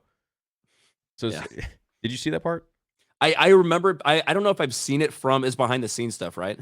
No, it was my interview with him. Like, nobody knows your this thing shit. you did with him. Yeah, nobody knows this. I'll try to find the clip because he explains it so much better. But essentially, there was like well, you guys keep talking. I'm gonna find it. Okay. Yeah. Yeah. Like, I feel like Filoni is very cavalier with it, and one of the things that they did when they decided to get rid of the expanded universe, they made a statement and they made a promise to people going forward that everything that we do is going to be in line, that everything we publish book-wise, everything's going to be in line. And so then we get an Ahsoka novel. And then the parts that we get, saying like Tales of the Jedi or her lightsaber color and like things like this are off when Dave does the continuation of the story. Not that they needed to be. You could have fit it in there. You didn't want to. And are many people really going to care about that? I guess not. The people that read the novel and thought that was going to be probably do. Same thing with Kanan and Kanan's, not Kanan, but whatever he was, a Jedi. His escape from Order 66. Same thing. They decided to retcon that in Bad Batch. Yeah, they did retcon a lot of that. Hey. Yeah, and I'm speaking as someone that is not attached to that stuff, right? But I don't really care about the Ahsoka novel. I don't really care about Rebels all that much or Kanan as a character. But sticking in continuity is important to me when it's something that you're not being. It's out of convenience. Say the Darksaber. That's an important one, right? when you establish the Darksaber, you introduce the Darksaber, you have Sabine and all the stuff that she does with the Darksaber. And then for no other reason other than you can't figure out a way to write it better, you decide to change the rules of the Darksaber suddenly. That, oh, well, you need to beat somebody in a battle to become the leader of Mandalorian. Like, that was wild to me that they actually went ahead and like established that in Mandalorian. That was just laziness and no care about what came before.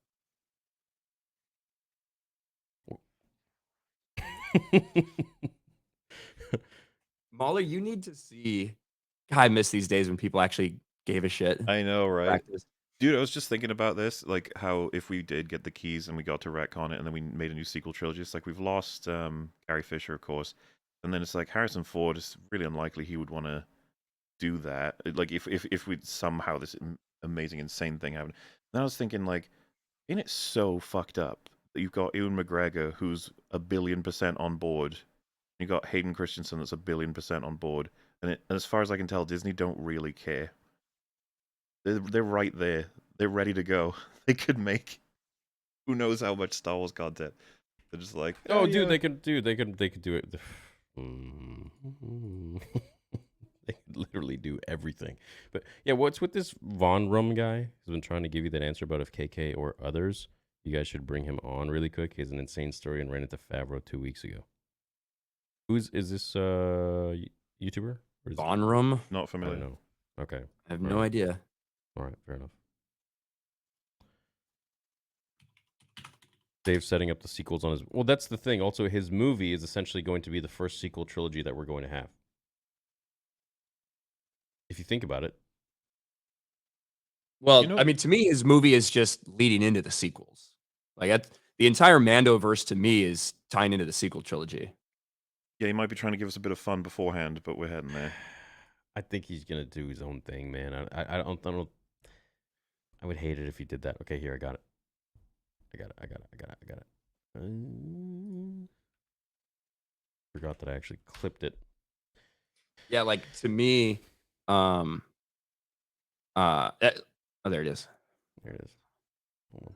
For most of all was the high ground thing. We hated the high ground thing. It's the biggest meme now. Everyone keeps I know, I mean, it has its place now. Yeah. And it really was about Hayden. Hayden and I used to walk to this restaurant at night in Bondi. Yeah. And there was a big grass slope, and that was the quickest way, but he fell over it. He fell. The first time we went, he upended himself and slid all down the bank and said, I'm never going that way again. And in my head, I thought, oh, and Vader is bad on a slope. It gives you just something to work with. But that's sort of how that happened. But we had a different version of that where that didn't happen. And Obi cut his arms and his legs off a different way. You mean there was a version where there was no high ground? There was a version that the whole volcano thing where they land on that droid wasn't there. Originally, they swung and landed. They swung off that great big rope, and they just landed on the side of the volcano or on the lava, right next to each other. And straight away, Anakin just grabbed him he disarmed him, grabbed him by the throat. He's got him, and Obi's saber's down on the ground. And Anakin says, I'm sorry it has to be this way, my master, and actually lets it go. Obi hunches to get away from it, sucks his saber up. As he pulls his saber up, he cuts through Anakin's arms almost by mistake, and then chops through his legs almost by mistake. And the whole body fell off of his legs. And it was more of a defense gone wrong kind of move. It was strong. Even the boys, Ewan and Hayden, went to George and said, "George, this," and he was having none of it. But it's George Lucas, his. Yeah. We wouldn't be having this conversation if it wasn't for George. So I think it's foolish second guessing him. It's foolish, but That's awesome. I know, dude. I think that would have been way cooler. Have you did you play the Revenge of the Sith game? Yes. Yeah. On, like PS2 or whatever? Bro, the alternate ending to that game is like my favorite thing ever. Oh, dude, it's wicked. Let's see. I'll see if I can find it. It's Didn't just that come out like right next to the movie and the Lego game, and like you could find out basically the whole Dude, film's plot line. It came out before the before it came out 2 weeks Yeah, before the movie. yeah. Bro, I played the game. Bro, my friends were so fucking mad at me. I played the game and I was like, this is awesome. Because when you did the fights, like the boss fights, they were like long, drawn out fights, yeah. right? And there was a portion after Mace Windu and Palpatine where Anakin and Mace fought. And it was like this awesome Yeah. fight. And I'm in the theater, like as the scene's like happening, Anakin's racing to the Chancellor's office. Yeah. I'm telling my buddies, like, bro, this is about to be the coolest fight you've ever seen. Anakin and Mace are about to fight. I was like hyping it up. And then he gets there. He's like, I can't, I need him. Out the window. And all my friends just like look at me. And I'm like, I don't know what happened. I don't know. I don't know. Like, who invited this guy? Yeah. But yeah, that was way wild because the novelizations used to be put out before the movie. Like, no one cared about spoilers like they do back then. No, because it wasn't Disney. It was freaking. He was promoting everything as much as he could. Dude, I had a Darth Maul T-shirt. I had the Episode 1 book before the movie came out. I had, dude, Darth Maul was on everything. It was crazy. It was a crazy time. It's crazy to remember as well. How old was everybody here when they would have seen Revenge of the Sith in the theater? Because I was 15. Because I would have been. I was. Well, yeah, I was, I guess, 16 or so. You would have been 16 or 17. Yeah. 7 plus 2005, right? Mm-hmm. Wait, would I have been 13? Yeah, you'd be 13. Yeah, you were 13. I was 15. Ryan was 16. One of my favorite memories was my dad was like, kind of into Star Wars. He was the reason I got into it in the first place, but he was just sort of like there, I think, for me. And when Christopher Lee got his arms chopped off and then his head chopped off, I remember my dad in the cinema turning to me being like, what the fuck? And I was like, yes! That's so fucking cool. Oh, man. Dude, I know. Here I'm sharing the Revenge of the Sith. Oh. This is an underrated video game out there, by the way. I know. I have the high ground! You underestimate the power of the dark side. Don't try it! This. Oh, there you go. that zoom in. Just kicks his ass down the. That zoom in. Look at that. Droop. Get down there, bitch. I don't want to get you hit with John Williams. But here's the end. This is the best part. Oh shit! I remember this. Yeah. Excellent work, my apprentice. There are none left to oppose us. The galaxy is ours now. Good Your voice, new weapon, Lord Vader. Your new weapon.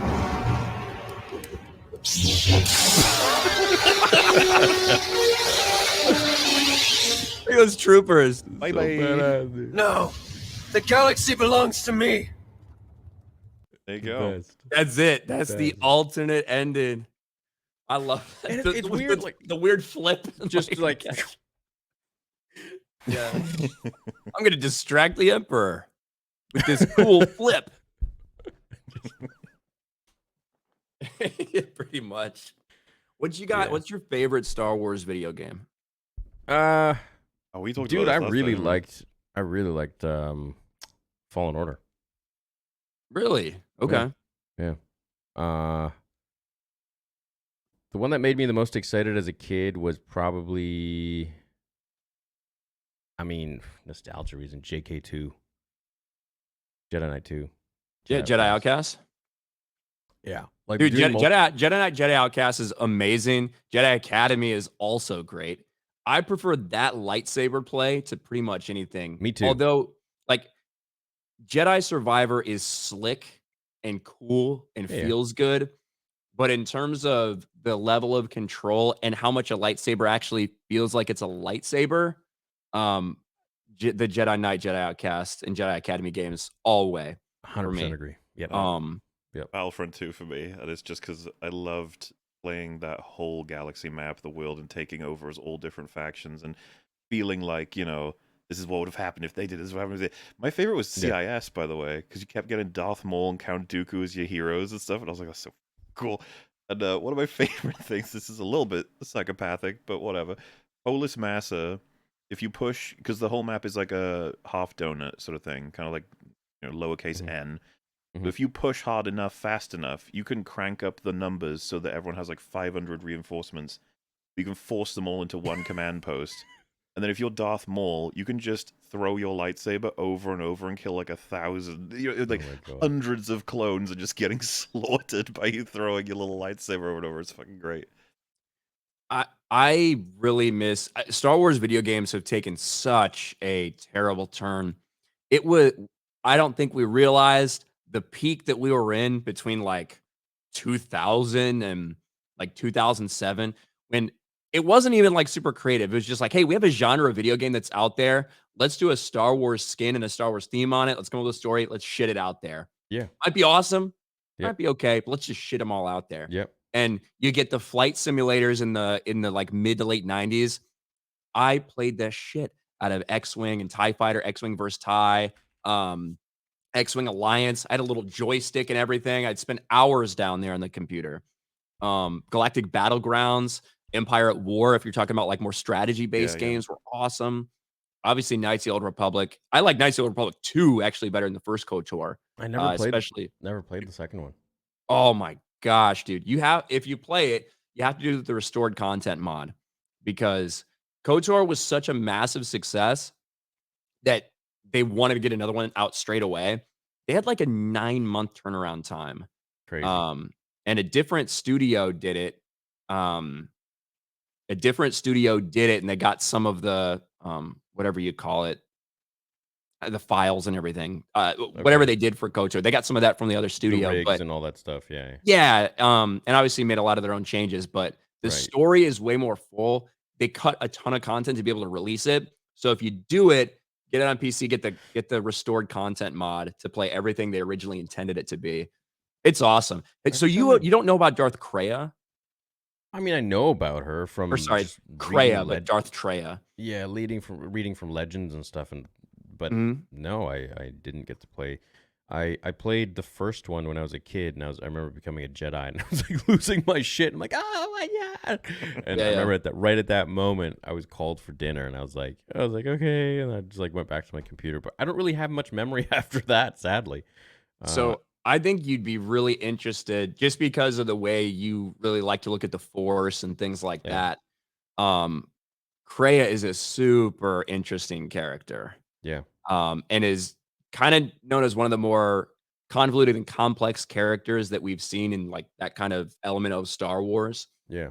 And especially we get so much dialogue over the course of a 25-hour playthrough or whatever it is. So yeah, dude, she's a really cool character. You know who interests me is Sion, with how he just keeps living.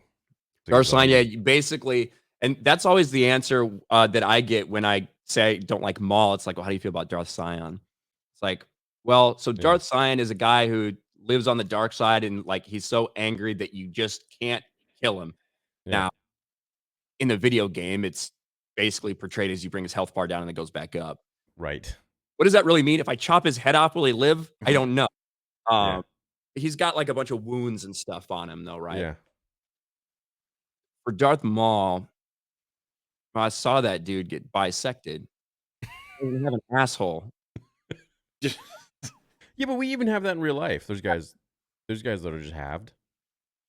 Yeah, but they don't go down in the garbage and live in a garbage with a lizard or with an eel thing. When they filmed that scene, if you'd said, "Hey, George, Darth Maul's dead," you'd be like, "Yeah," like, "Yeah, okay." And then, like, he's like, "Well, maybe not." Maybe let's bring him back. I know he has a lot of these like answers that just kind of he's like, "Yeah, whatever." He just doesn't give a shit. It's like, "Yeah, Mace is alive. Yeah, sure, yeah, whatever.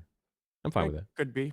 Yeah. Well, and that's the thing, and to me, ultimately, and I know George was involved in that decision to bring Maul back, right? He greenlit that thing, of course. Yeah. But to me, that does start to become a problem. And we're starting to see it now in current Star Wars content. Because if you establish that someone can survive that, well, why can't you reasonably justify that someone else could survive this or that or that or that? Yeah. And now I feel like it doesn't feel like anybody legitimately has ever really gone. Even Book of Boba Fett, when you Cat think Bane. Timothy Oliphant, you think Timothy Oliphant's dead. No, he's fine. no. He's alive. No, Oh, what about Ming Na Wen? She gets shot in the gut. No problem. She's Oh fine. my god. And it just it It's okay. but you can always bring it back to, well, what are you going to complain about? You're going to complain about Sabine getting a lightsaber through the gut? I watched Darth Maul get cut in half and he's alive. I know. What you're But it describing, justifies a lot of that. But there's so many things to argue about that because it's like he has the dark side. None of these people have the dark side. Reva? Yeah, Reva, Fuck exactly. off. There you go. She There's got the no dark side, bro. character- the There's dark no side when character she was a that kid Jedi. pisses me off more than Reva. And also because she just took the whole show. Yeah. You hate women, or Yeah, I guess. Well, I saw a bunch of people being like, because I have you in the stream now, it's like they're saying a whole bunch of stuff. You must do this. You're racist. You hate. I have not been paying too much attention to the chat, to be honest. Yeah, whatever. I have no real idea what's going on, but I love Well, you, chat. You're awesome. chat. We I got love you. 3,500 people in the chat consistently for the last while now. So if y'all could hit like, I'd really appreciate it.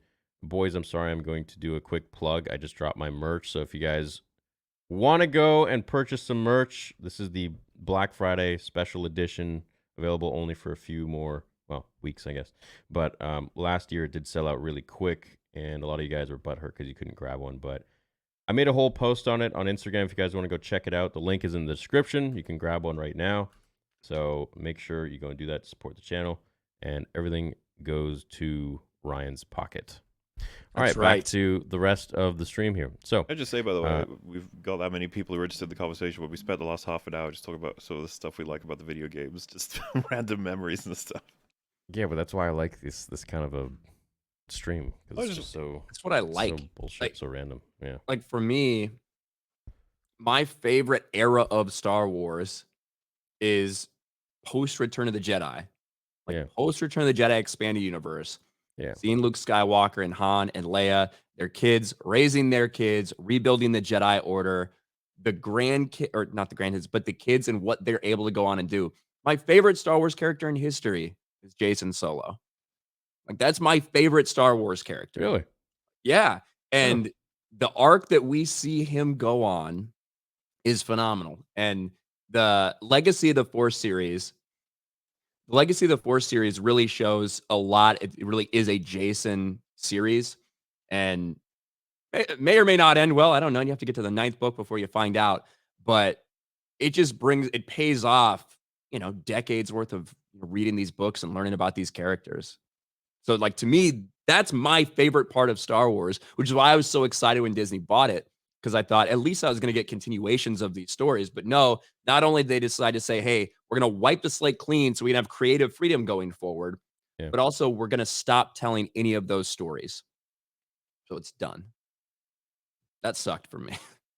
That sucked for everybody, man. There were so many people that were bent out of shape over it. And I think, half of chat is, well, actually, chat, what do you guys think about everything turning into legends now? That doesn't exist. And the funny thing is, it's like they take like some sort of an amalgamation of legends with their own crap, and they just create their own sort of new character, like Kylo Ren, for example. Yes. Right? Like, and I despise that, and that's one of like the issues. That's what I was gonna ask you. I was like, you probably fucking hate Kylo Ren because it's like you almost kind of got, Yeah, Kylo Ren is this. I call bastardization because that's what I feel like they do. To me, Thrawn is a bastardization of his character. His name is Thrawn, but the way he's portrayed in Rebels and now in live action is not Thrawn. So I don't. There's a lot of different opinions on it. I'm of the opinion that you left it. You said, hey, no longer doing these things. We're rebranding as canon. Do your own shit. Yeah. It doesn't feel good to me to see a character that I loved done poorly, and you expect me to thank you for it. That's what I don't like. Yeah. I think there's some people out there. There's some people out there that just want to see it. Hey, this character that I know from a book, that's cool. That's not me. Yeah. Everybody's different though. That doesn't last as well. Like the people who are like, "Oh, thank fuck, Thrawn is in live action, and they got the guy who voiced him in Rebels. This is great." Like, ask those same people in half a year, and they'll be like, "Oh yeah, Thrawn."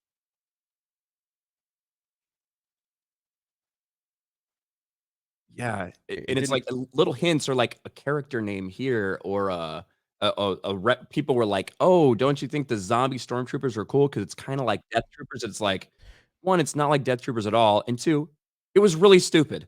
Yeah. So no, I don't feel like, oh, what a nod to the EU. You're more than willing to take little ideas, to take little things from people that wrote it better than you did, that was more beloved than what you did, and try to take it and use it and make your own story with those pieces.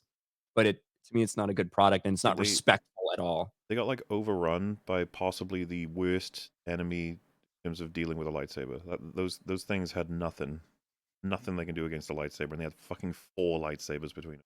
It was weird, man. It was like, why didn't you just chop all their heads off, or like chop them in half at the knees or something? What's so awkward is you don't even need choreography. You just awkwardly hold it out in front of you, and they would walk into it and die. Literally. There's an unlimited amount of ways. You could have chopped their legs off. They couldn't walk. You could have chopped their head off. Maybe it works that way in that universe. Could have chopped their arms off, and they literally could have just walked at you and bumped you. Not done anything. One of the oldest powers that we had in the games was just a forced throw with your lightsaber. Yeah. What the hell? Yeah. Just hey guys, stand far back. It would almost be boring, like cool, in a funny way. Like Ahsoka would be like, "This is easy. I don't even know why they tried this." Yeah, like force push them down the stairs. Like, whoa! Like, what's the big deal? And then they shipped at some point, like there's a little edit cut where they like bounce back to Morgan, and then they bounce back to them, and instead of being like zombies, they're just like running down the corridor fine. Yeah, I was so confused at that point. I was like, wait, are they not zombies anymore? Are they like people again? Are they fine now? And then the troopers that Ezra and Sabine fight, I was like, oh, they're already zombies. Okay. I was like, They've been zombies for a while. Yeah, they're like rotten and shit. Yeah. I don't know, dude. I was hoping for something a little more. Like, I knew we'd get zombies from them. I knew they were zombies, but I was hoping that we would potentially get some like a big villain. And like, when she was going around, when she was going to fight Elsbeth, and then Sabine and Ezra just like leave her. I'm like, well, you guys could just literally fight her right now for 2 seconds, kill her real quick, go move on. But no. But maybe she was afraid that they would die or something. Maybe Ahsoka was afraid. So she sent them off on their own. I don't know, man.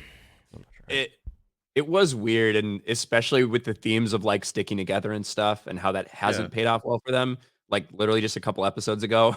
Dude, Ryan, they practically lampshaded that. It's like, hey, we're supposed to stick together. Then Ahsoka's like, can't let Thrawn get away though. And it's like, okay, so let's stick together. Yeah, that's kind of where I saw it too. Yeah, I know. I don't know, dude. I was really invested in Balin the whole time, and I was hoping that we would get maybe a little bit more at the end with him. But I guess we're gonna have to wait. That's why I really call it like a prologue. Ahsoka season 0. It doesn't even need to be called Ahsoka. Yeah, current events current in events. the galaxy. Yeah, this week in galactic affairs. Literally, yeah. Star Wars newspaper. So Luke Skywalker's still missing. Not even missing though. That's the thing. No, he's just. Well, I mean, if no one talked about him though. Well, what I guess I'm getting at, because I assume mentioned. you're making the same point, but it's like he's very mundanely accessible. He's just on that planet. It's nothing special about it at all. He's not off learning something, finding someone. Grogu's not even with him anymore. He doesn't have anything to do. Or watching TV. With the spider robots, building the huts. Building the huts that he can kill his nephew in. Everybody, when they saw that episode, was like, holy shit, are they actually going to set us up to have Kylo Ren kill Grogu? Yeah. Oh, that'd be cool. But cool. That'd be badass, man. Let's do it. It has to happen. But no, that's what I've been saying. Live. Dude, Grogu is gonna be the character. I guarantee you, he's gonna be in the Rey movie. They're gonna. that makes sense. Would not be surprised. I would not be surprised at all. Everybody, he's the Mandalorian Jedi. Dude, he's gonna be 300 years from now. There's a Grogu. Yeah, probably. He's an infinite character. You know what I mean? Because he'll live for like 700 years. Forever, and they started him off as a baby. Well, a 50-year-old baby. Yeah, but you know what's weird is that Yoda said at what did he say? 800 years have I trained Jedi, which means, and he was 900 years old almost. So like he started training Jedi at 100. Yes. So what's the deal? That is a growth spurt. So Yoda became a Jedi Master at 100. At least in previously established continuity, he did. Hey, okay, Grogu is already a Jedi Knight, all right? And if you disagree, you hate babies. Yeah. Grogu's as much of an actual Jedi as Ahsoka is. Dude, the fucking... I know I Yep. brought it up before, but the Praetorian Guard fight, that lives in my brain forever. I can't believe they fucking did that. Wait, you mean the one in Mando season 3, or? Yes.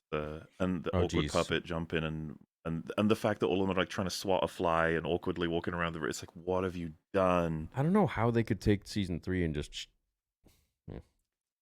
So, how do you feel about Mando season 2 as a whole? Obviously, the Luke Skywalker thing at Me? the end. Yeah, yeah. But how do you feel I- about the whole season? Yeah, I liked season 2. But it was shit. I Oh, thought shit.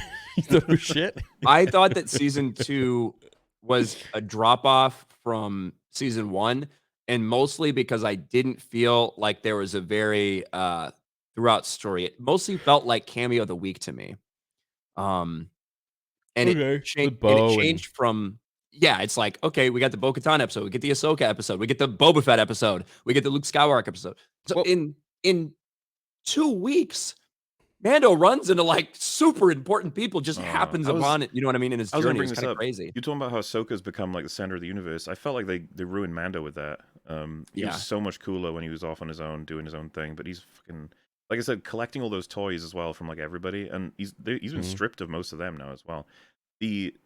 I'll agree with everybody. I assume here, such a shame that he's being sidelined in his own show when. Like, I've just been waiting for him to be interesting to me again instead of being a ping pong ball that goes through everyone else's stories.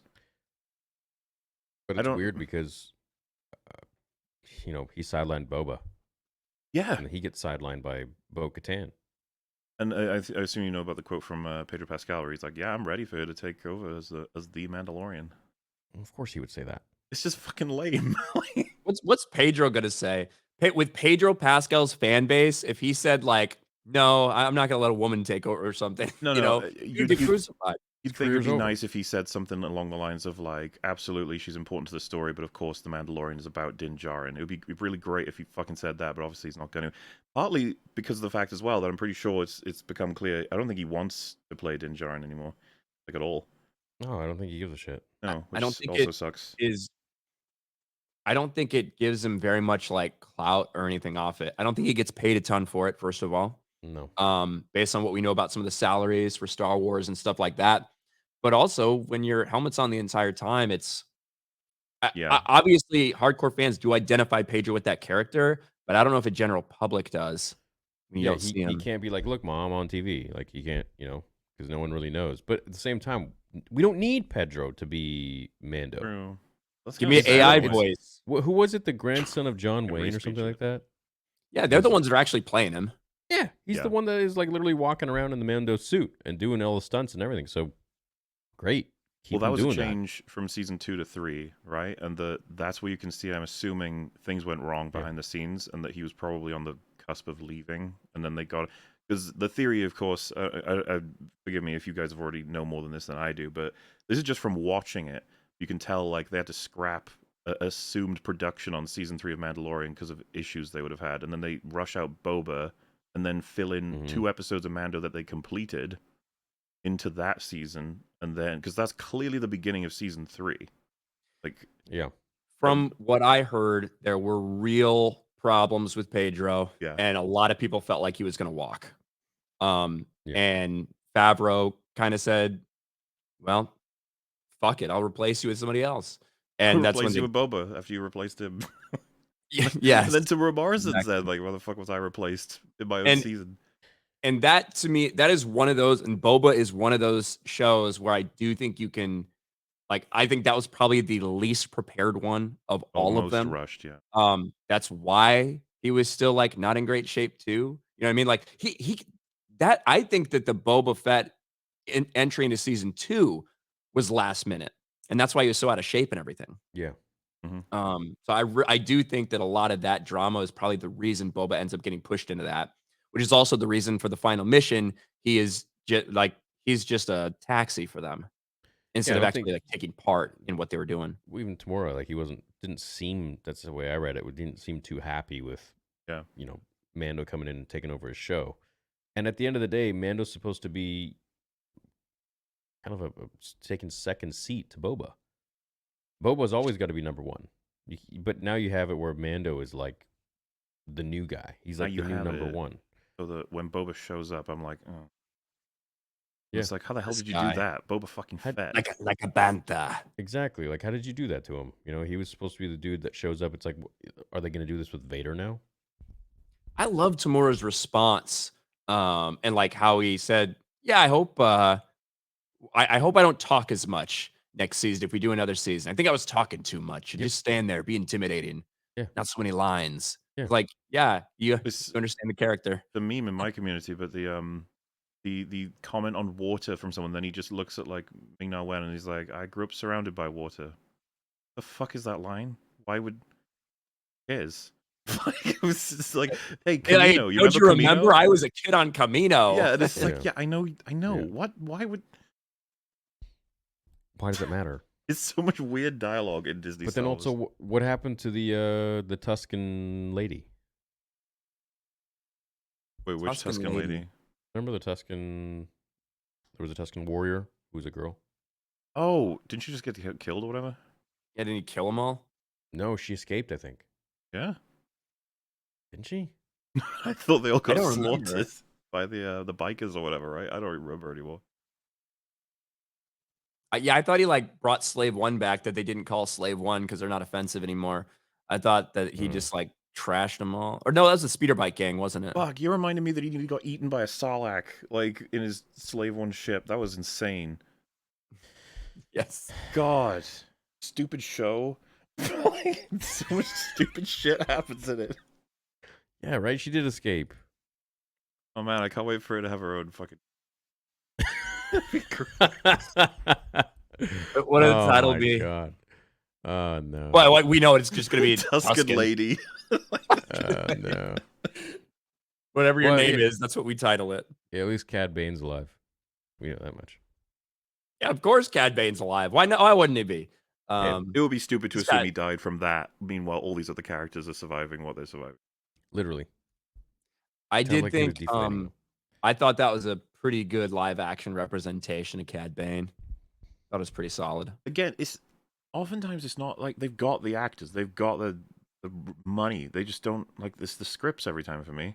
The scripts suck ass, dude. Yeah. And whoever's overseeing all these things, they're just like not getting it. I don't know. It's not that hard. It doesn't feel like it should be, does it? No, it's really not. I think when you get Hollywood studios and things like that and these corporate things, it just ends up like that. When I look at Lucasfilm now, there are a lot of people that were working there when George was there that never would have done stuff in terms of interacting with fans or pushing stuff like that. They never would have done that when George was there because they didn't. We saw that they didn't. Mhm. But for some reason, I mean, guys like Pablo, right? He was there for a long time. There's something about the leadership that's there now that enables people to be maybe who they always really were.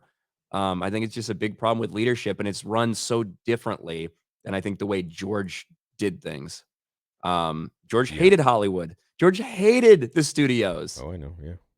Yeah. I know. He hated them, despised them. There's Raging Rhino. He loves you, Theory. Raging Rhino. You got him Does up he? on chat right now. Does he love me?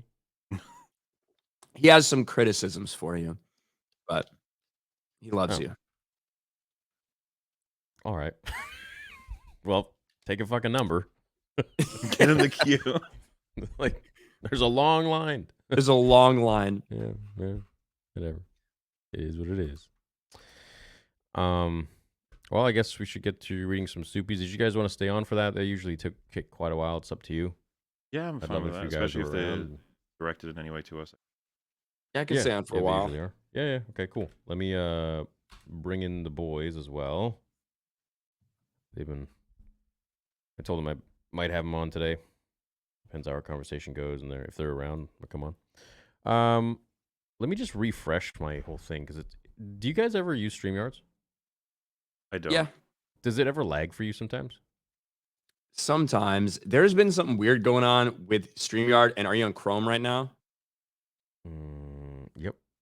there's been something weird going on with StreamYard and Chrome for the past like week or so. I feel like Been like a month for me. It'll just Yeah, start yeah. lagging. I can't see things. It doesn't pop up. Like Gary hates StreamYards right now in terms of functionality. There's problems with it. it's tough to tell when he's complaining about technology if it's like a him problem or not. But how's even he when doing, man? he's doing good, when he Dude, replied to when he read the word cloud as clued. Wait, what? Oh, it was he a has super problems chat. reading. I was thinking Oh, about man. Theory, when you sent the tweet out last week, hey, Ryan's gonna be on next week, and then you Yeah. tag Gary and a couple other Yeah. people, and you're like, hey, feel Yeah. free to come on. Right. And he replies you, he's like, sorry, I missed this. Catch you on the next one. And I know. and I'm just like, this is for the next one, Gary. Like, what are you talking about? I know. Boomer brains. The cloud clued thing was funny because he called out X-Ray Girl for misspelling cloud, and she was like, "L-O-U-D," and then he just stared at it. Clued. Clued.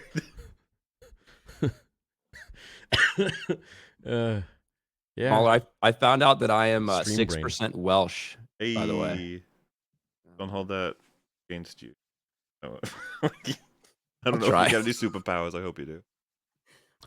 Totally get the criticisms of Dave's storytelling, but why did some people drag his wife into the mess due to her social media posts? Makes them come off like losers and validates point. This is the first I hear of this.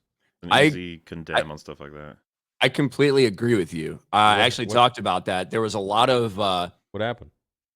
So a lot of people took, Dave's wife's on Instagram, and I think her and I would not agree on a lot of things like socially or politically. But she had some pretty divisive stuff about like abortion and things like that on there. And people were like taking screenshots of that and being like, this is who Dave Filoni's married, blah, blah, blah. And I was like, listen, I have so many things that I can criticize Dave Filoni for when it comes to Star Wars. I don't need to talk about his wife. So what's his wife's name? I forget. Ian Convery? Maybe. I think she's written like 1 or 2 episodes of Clone Wars before. Okay. But yeah, I didn't I had a problem with some of the things people were saying about her. Yo, Will. What up, dudes? Chat, welcome, Will. That is not the right microphone. Are you echoing? Me? Yeah, you're echoing hard. He sounds cool. He sounds I like like he's on his webcam microphone. He's got his re-speecher. I was doing my Kylo Ren impression. Is it still bad? Yeah, it's not. It sounds like it's coming from your. What the actual fuck? The sidebar. I was honestly surprised at my Google search for a large cauldron. She's getting flamed. I didn't see anything. I don't see anything here. It was from like a month ago or something. Oh, crazy. It started going around on Twitter. People just taking screenshots or whatever. Listen, I'm all for going after people. I've gone after Dave Filoni in terms of like his work or like some of the things he said at women's conferences or stuff like that a lot. I don't need to drag his wife into it. Yeah, you never drag people's family, man. If you got something to say about them, say it about them. But fucking Ryan's been to a lot of women's conferences. I'm very familiar with them. It's a great place to pick women up. Oh damn! Feel good Filoni over Tony Killjoy and Killjoy. Oh yeah. Well, so this is the problem. Feel good Filoni. I fucking wish I felt good watching this stuff, but I don't. I was annoyed. I feel like I'm watching a cartoon that just has been turned into live action with none of the heart behind it, but with all of the kind of a little bit more maybe juvenile level writing. That's how I feel when I'm watching Filoni's live action stuff. So me and Will, we didn't feel Andor that much, right, Will? My co-host Tony is the biggest fan of Andor that you could possibly imagine on Dark Side Secrets. Myself, it's fine. I enjoyed a lot. It was cool to watch. Like if I was looking for a series on HBO Max to kind of just watch as I'm walking around. You guys not It's love fine. Luthen Rail? Like he's one of my favorite Star Wars characters of all time now. Being this, I think he's a very compelling character, but I don't know enough about him to be like, I love him. You know what I mean? I don't know, like all the puppeteering he does, all the decisions he has to make, especially the whole like sacrificing a whole faction of your team so it looks like you don't know that the ISB are onto you. Yeah. Oh, that was awesome. That speech like fully encapsulated everything I thought about the character, and I was like, oh shit, this is fucking cool. And I can't wait to see more of it. Speech But was amazing. What did you think about Mon Mothma like going through all this stuff for like a couple 100,000 credits or something, which seems like nothing. I mean, that's Like, the yeah. problem with Star Wars is the credit amounts like change throughout the different shows and movies in terms of what everyone has access to and sold for and Yeah. stuff. Yeah, they probably should have left that vague in terms of like selling her daughter off. Yeah, That was wild. It was like because it just seemed like not a lot of money. You know what I mean? No. In the grand scheme, for someone like Mon Mothma. Right. I'm sorry to say, Salty Sandman, I think you were like 5th. He identifies as first. He's got it. Call the movie Ray Shields. Ray Shields. Wait, we're smarter than this. No, Disney, apparently you are not. It's good. I don't even know what the story's going to be about. It's 15 years after episode 9, and dude, I wouldn't be fucking surprised if Palpatine's back. well, yeah. So in that She's got book thing, granddaddy issues. yeah, in that book, he's Secrets of the Sith. That there's this literally a device that like brings back the dead. Oh, well, that's how Kylo's going to come back then. Probably. Oh my god, Adam Driver's never touching this franchise again. You kidding me? No, dude, Like, he's staying away. He's out of there. He's got that attitude that a couple of actors that have gotten into Star Wars have been like, yeah, this would be a good idea. Holy fuck, that was a mistake. Getting back to like indie movies. I know. Did you guys see that most recent clip of Adam Driver that was going around on Twitter where he was like getting interviewed for something and a fan walked up and asked him a question about the movie and he was like, so this movie, the CGI was kind of bad and the scenes were a little slow and the explosions were bad, and he just looked at the guy and he goes, okay, fuck you. And that was like Really? it looked like a crowd of people. It was hilarious. And he just took it a was- drink and he went, fuck you. It's about Ferrari. He got asked about Yeah. like the cheesy chase scenes or something. He's like, all right, fuck you. Yeah. Holy shit! Can you find that, dude? I'll look on Twitter. I saw it the That's other awesome. day. As Yeah. fuck. Fuck, Yeah, the that's guy's like, so in this movie, the chase scenes are cheesy and the explosions are bad. What do you think about that? And he goes, I don't know. Fuck you. Damn. I'll look. Yeah, it's like I'll look when- and see if I can find Literally, it. when Tarantino was like questioned about not giving Margot Robbie much screen time or something, he's like, I reject your hypothesis. I'm not even going to entertain you. I love There's the good episode, stories. you guys know about it, the one with Tarantino where they're like, why are your films so violent? He just goes, because it's fun, Jan. He's my favorite, man. I love That's him. great. Bro, I saw some picture the other day of like Margot Robbie, Leo, Brad Pitt, and Tarantino. And people are like, why isn't every picture with people that are like way more attractive? Quentin Tarantino always looks like he thinks he's the hot one. It was just like going to every picture with him just looking at the camera like with fuck me eyes. You're like, why is this dude stand like this? Weirdo. Yeah, I know. Yo. Yeah. What's up, guys? Hello. What's up, man? Chilling, man. So you got we get that Melvin? shin hottie in I the mean, background. fuck, at this Oh, point, yes. at this Crazy point, eyes. yeah. Should we just bring Melvin in? Just do a whole clusterfuck of. I feel like Melvin's always lurking in the background. Is everyone here okay with Melvin? Sure. sure. Yeah. I'm not, I don't, Mhm. Is he going to Knights of Melvin. Or is he just called Oh, you don't- Melvin?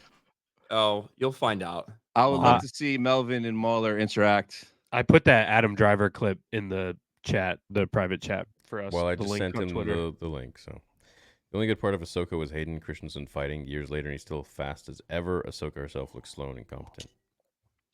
Yeah, but by comparison, you can't have her outdo the master. I mean, to be a little more mean to her, like I thought she was looking pretty awkward and slow in the early before Hayden even entered the show. Well, for sure. I mean, she's not going to be. Again, it comes down to the instructions. I think whoever they had for choreography, bless their hearts. But you can't have the standard of the prequel trilogy choreography and then anything but that. Did you when guys you- watch a lot of when the BTS stuff? When you have For the prequel trilogy choreography? characters, So, some of it, like Yeah. especially for the World Between Worlds episode, yeah. The Sabine stuff that I forget her name, the actress who plays Sabine, posted. It's Asha something. Whatever it is.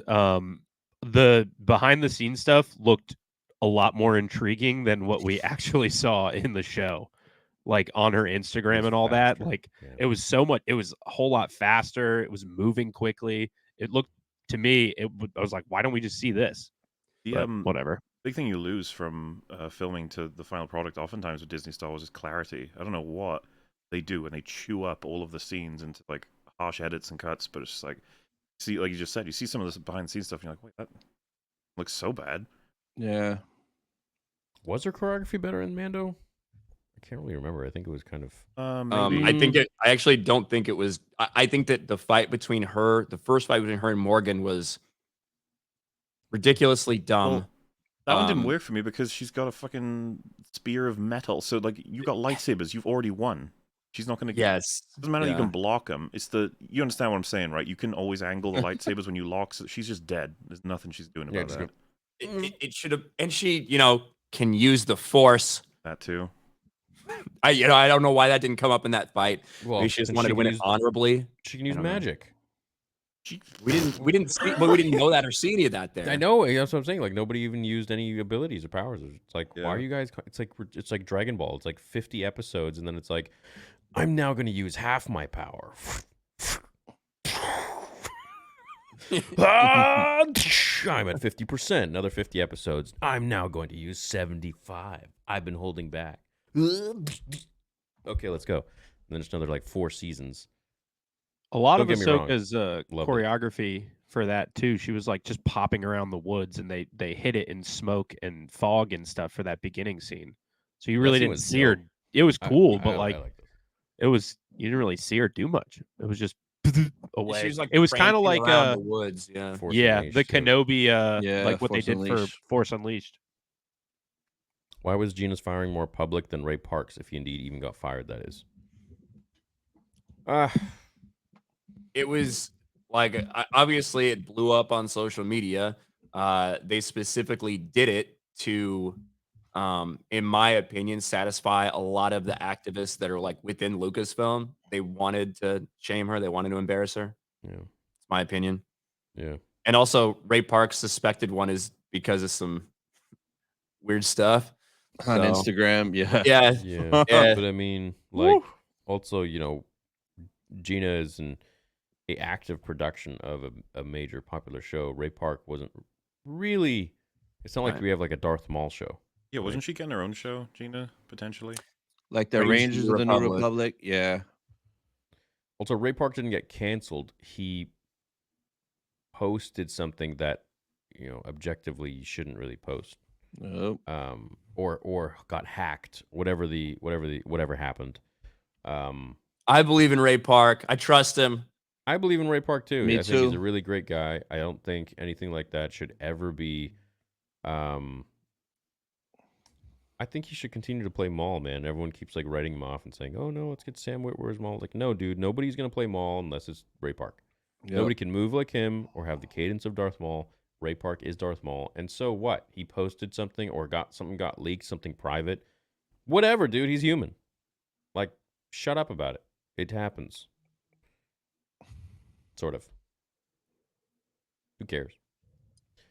He's a good guy. And you know what? He is the only celebrity that has actually, like, Star Wars celebrity that I know of that has actually, like, really taken the time to talk to every single fan that I've seen, like, at conventions and stuff. And he's, like, not a money-hungry dude like some of the other actors that I've seen, which are, like, charging exorbitant amounts. He legit will just like sit down and talk with you, like while there's a huge line. Like it's not just like okay, hey, how's it going? Like, oh yeah, what was your favorite part of the Phantom Menace? Blah blah blah. Okay, oh cool, here it is. Sign. He'll like ask you questions, spend maybe 15-20 minutes with you, like talk with you. Like he actually gives a shit, and let you take pictures with your cell phone. Like it, he's like a legit guy, and it's just weird that people kind of like write him off now just because of some minor bullshit that happened, which really honestly no one fucking cares about. If he can spin a double-bladed lightsaber, I don't care what he posts on Instagram. I don't care, dude. Facts. He's a good guy. He's a good guy. I like him. Imagine episode 10 by Rian Johnson and Rey gets killed by a heart attack. I wouldn't be fucking surprised. He would probably be like, yeah, you guys thought I was on your team. Inverted your expectations. Yeah, I actually hate Rey. So, haha. Elon should buy Star Wars next.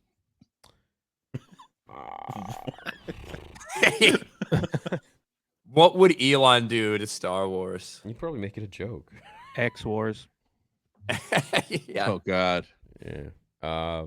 He'd release it exclusively on Twitter. Literally. Oh my god. Literally, bro.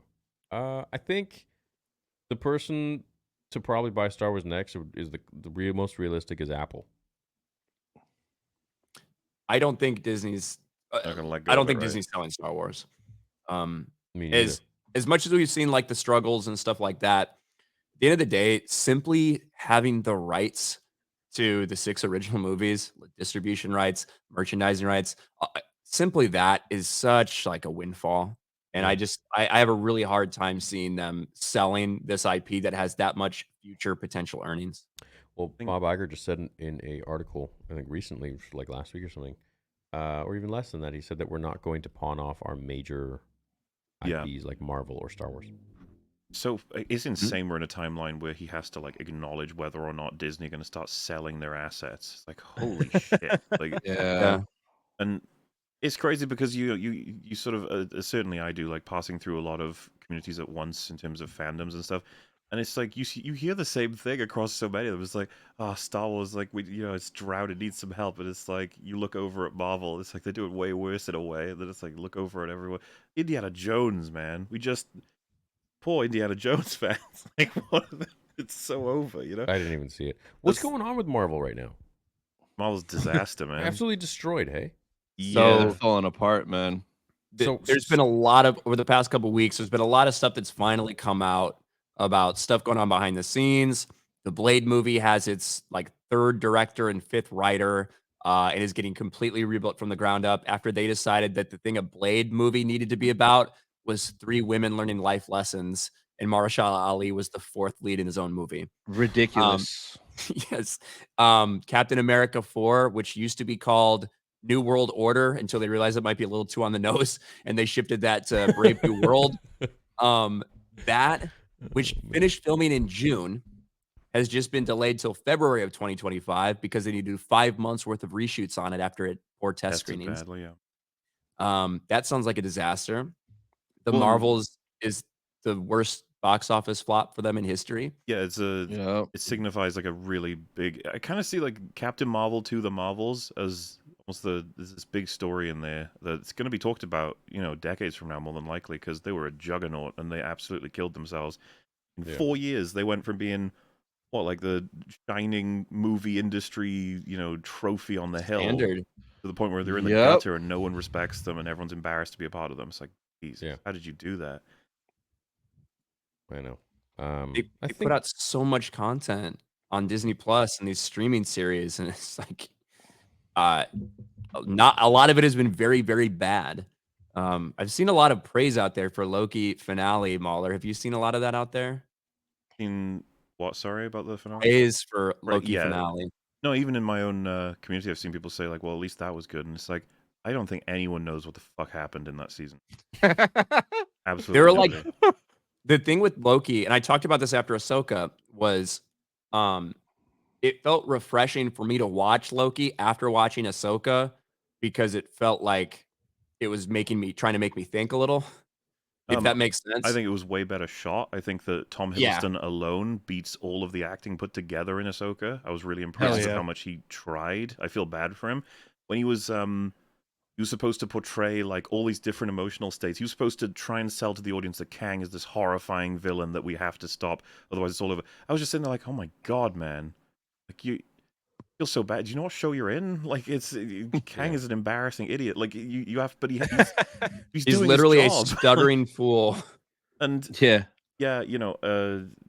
he's not Loki at all from what we knew. He's this completely different and new character. And I've seen people celebrating the fact that he's Ryan, have you seen this? The people say like he's going to become the Time Stone. Yes, there's a I've new seen theory something out about that. Yeah, and then like because he's green. Wanda will become the reality stone. And I was like, shh, stop, just stop. Colors. We're just matching out fucking there. colors at this point. Like, just stop. Yeah, literally. Thanos is going to be revived and be the Power Stone.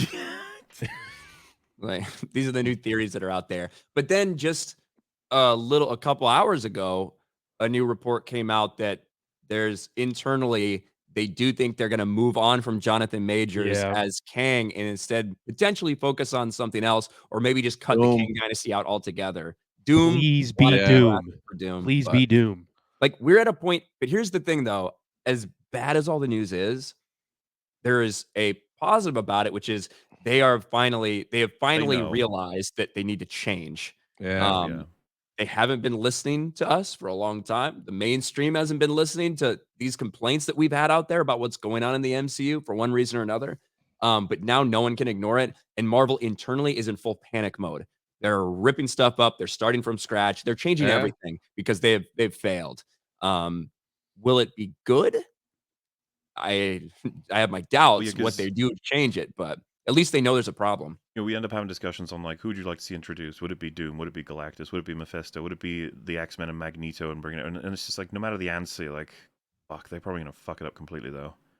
Like, who wants to see Doom get humiliated? It's like, God. The problem is, like, a Doom, you need him to be as intelligent, more than likely, as you'd idolize seeing a Thrawn. At least, not idolize, like, you'd perceive him at his best, right? We can't see a Doom who's an idiot walking. But then at the same time, it's like, well, what are you expecting, man? It's like, no, I know. Yeah, I know. But I'm with you guys. I want to see an awesome Doctor Doom. I want to see him intimidating. I want to see him kick ass. And what do you think about Deadpool 3? That's getting reshots as well, more than likely, isn't it? Yeah. I don't think it's been. It's just not done shooting yet. Yeah, it's not done shooting, but it's like all the strikes are gonna fuck up Deadpool 3 in retrospect. Like, sorry, I'm having too many thoughts at once. I'm assuming you guys don't do or don't know, but like X-Men Origins Wolverine, that film was killed by the 2008 writers' strike, right?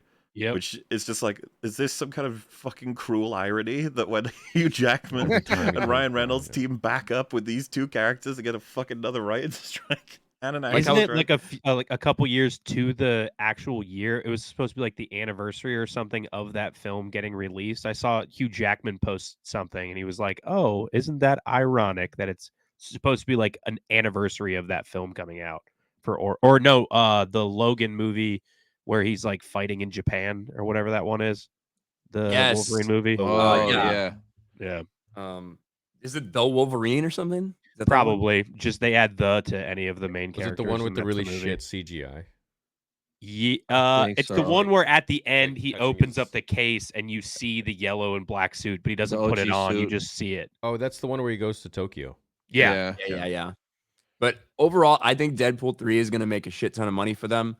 I just think the idea of Ryan Reynolds and Hugh Jackman back, and there's going to be cameos galore. I think it is going to like bring people back to the theater, just interest level, because they like those actors. Yeah. I have no idea what it's going to do. What they should do is go full on Deadpool. Deadpool kills the MCU. And just like in the comic books, Deadpool kills the Marvel Universe. Go through, do it in a funny way, a joking way, make fun of yourselves, make fun of how stupid the multiverse has become, make fun of all the mistakes you've made, and erase it from history and start fresh. Use Deadpool to introduce, at the end of Deadpool 3, just have an already established X-Men unit, already established Fantastic Four unit, and reboot the MCU. That's what they should do, to be honest. It's so funny, too, because if you said, and I assume, Ryan, you're on board with this, but like, what's the solution for Marvel? It's like, clean house, get them all out. Same thing as Star Wars, get them all out. Reset right from the foundations. It's like, who's left? You're like, man, John Watts didn't piss everyone off completely. Kevin Feige fans? Fuck no. Yeah. I'm more than like convinced that he's responsible for most of this. Like, he's a puppet master sort of thing for most of these projects. I know there's directors and actors that are aware that he gets final say and final push on a lot of these different decisions that seem catastrophic. It's so ironic that She-Hulk is one of the bigger examples of everyone being like, holy shit, what's going wrong? And in She-Hulk, there's like a meta reference to how perfect Kevin Feige's formula is. And it's like, yeah, it's perfect, isn't it? Really? Right. Yeah. I didn't really pay attention much. I just tried to see the Hulk scenes, but that was it. I guess I'm just sexist. Yeah, see the Hulk scenes. So you watch a 3-minute recap. Yeah.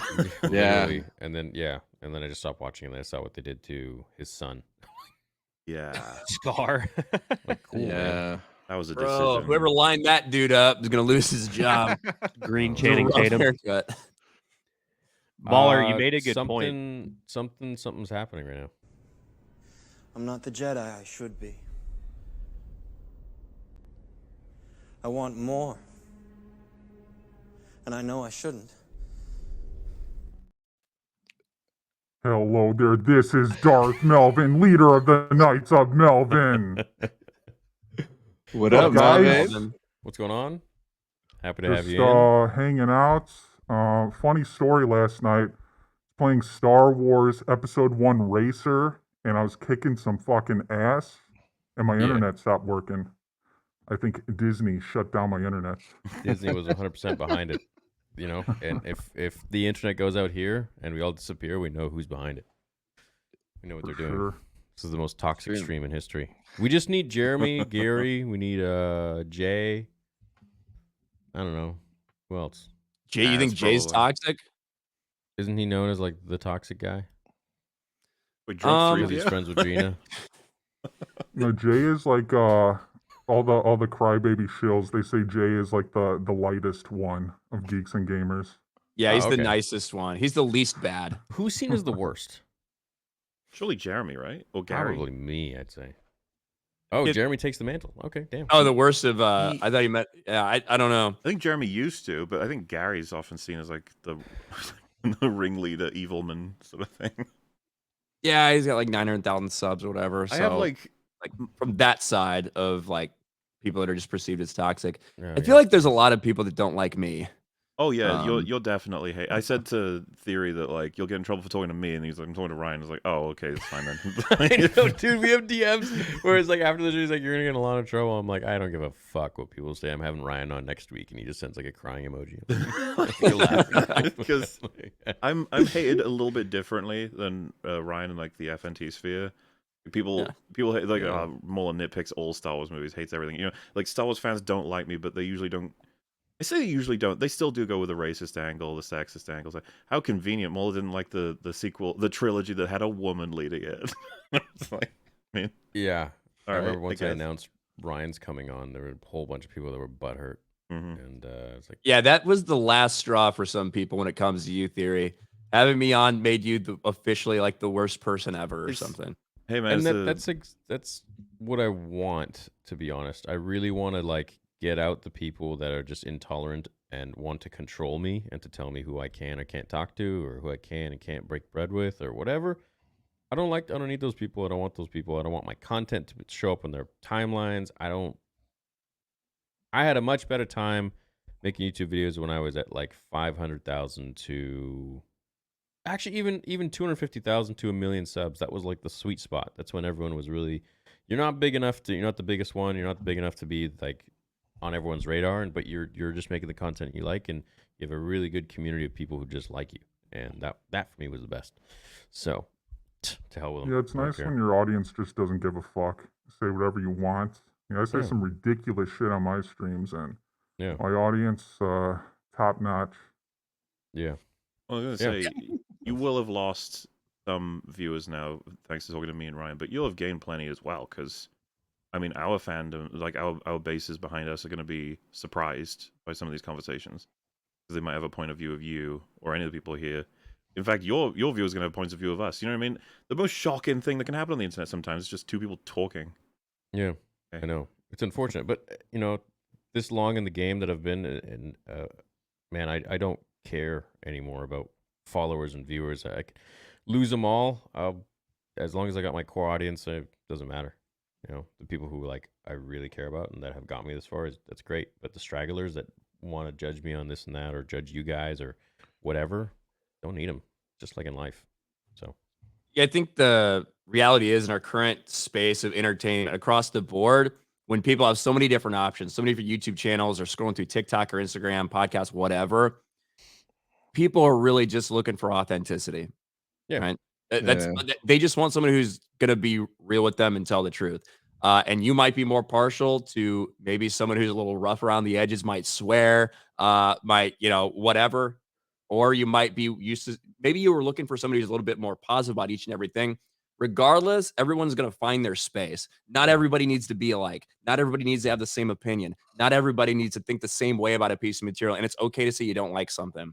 Yeah. At the end of the day, everyone should just be honest about how they feel about something and not feel compelled to, cushion this or cushion that because of how other people might feel about it. the end of the day, if everyone's just honest about how they actually feel about something, the content we get, I think, will be better because it'll have people's actual opinions to use as feedback instead of the kind of the stuff that you see from some people who might be too scared to go one way or the other. Some people are 100%. scared to like things, you Some know? people what? Some people what? Are scared to like things because they Yeah. might be in a community where they don't like that thing and they're scared to put out their real opinion. Well, it's no different than like high school or whatever. It's like, oh, I can't like that. It's not cool. Like I remember Star Wars wasn't cool when I was growing up. Dragon Ball Z was not cool when I was growing up. But like the guys that go to parties and stuff in the 90s or 2000s, they're not talking about Star Wars. Like that would be, you know, the dudes in the comic shop or the guys who don't get invited to the parties that talk about it. But now it's like, you know, so much more mainstream or whatever. But you always have to just be true. And I think that, you know, today's world where everything is just so fake and plastic, it's just really refreshing to talk to people that don't give a fuck about the narrative and aren't going to put a goddamn muzzle on themselves and pander to one side or the other so that they can make a buck. And that's why I'm spending my time with you guys, because you guys are real. And I think a lot of people in chat notice that and recognize that. And if they don't, then those aren't really the people that I care about. So it's all good. It's all good in the hood, baby. All right, let's do it. Best Star Wars movie. What is it? Revenge of the Sith. Well, favorite is Revenge of the Sith. Best is Empire. My favorite best would be Empire. I'm Revenge of the Sith all day. Empire. Empire's the best, but Return of the Jedi is my favorite. Ah, there you go. Okay. Got an Ewok fan. That's the only part I watch. I skipped everything and only watch Ewoks. Fucking right there, man. Nub, Commander. Yeah. The opening of Return of the Jedi is sick. Return of the Jedi, I would say, is. I always fluctuate between Revenge and Return of the Jedi. Yep. Return of the Jedi is my second favorite for sure. You'll see that the shills, they always shit on the prequels, and they'll always like give the originals some respect, but the one movie they shit on is Return of the Jedi. Really? Why? I never saw this. They don't even talk about the originals. Fans. Yeah, they don't, I don't even... Yeah, I feel like people don't talk about the originals much at all. Not at all. They'll say like Empire, New Hope is good, but Return of the Jedi, that's low on the rankings. You know, I have watched the Star Wars movie I've watched more than any other is Attack of the Clones. Yeah. I've watched that more times. And I think it's probably because how old I was when it came out, how much I watched it when I was a kid. I watched every single behind the scenes thing and deleted scene from that like over and over and over and over again. But I've seen Attack of the Clones more times than any other Star Wars movie, which is weird. I think yeah. Think about how excited you were for episode 3. I mean, that plays a part in it. Dude, I still remember the trailer. Like it was on like a disc that I got in a magazine. That's the first time I saw it. And I was like, holy shit. I remember the trailer for episode 2 when it was coming out, and there were like people camping outside of the theaters all over the world. And I remember specifically Anakin levitating the ball, the sphere thing. And like that, I was just like, ah! You know? Yeah. Fuck. Episode 2 was amazing. And so many people shit on episode 2 as well. And it's really sad because there was just so much character development. There was so much story. There was so much building of the worlds and the Jedi and the Clone Wars and everything in there. But people just like skip it because like, I don't like sand. It's like, dude, fuck, that was 2 seconds. Oh, dude, when I come across people who are like, okay, the sequels might be bad, but they're not prequels bad. I'm like, what the fuck are you talking about? Yeah, that's crazy. I think the one that I've seen the most is A New Hope. And hot take, I like A New Hope better than Empire, but I think that's because I grew up just watching it like crazy. Like I had it on VHS in the early 90s, and I would just watch it over and over, and that's what got me hooked. It's perfect because it's just like one encapsulated story, right? That if it would have ended there and we never got anything else, like you could still just watch that and like be happy for forever. Yeah. You're fine. Don't even need it. Exactly. But that's the thing, though. You know, he continued the story, and he had so many different renditions too, even before he made A New Hope. Adventures of Luke Starkiller and all that. Yeah. You know, like Empire can't be beaten for me because of the fact that like I think about any moment in that film, I'm like, oh, I love that part. Like all of Hoth, just fucking adore it. And then it's like all the asteroid field stuff. Obviously, introducing Yoda as like one of the best Jedi. I was like, oh, it's so interesting to think about all the stuff he says about the Force, and then Luke and Vader and Bespin.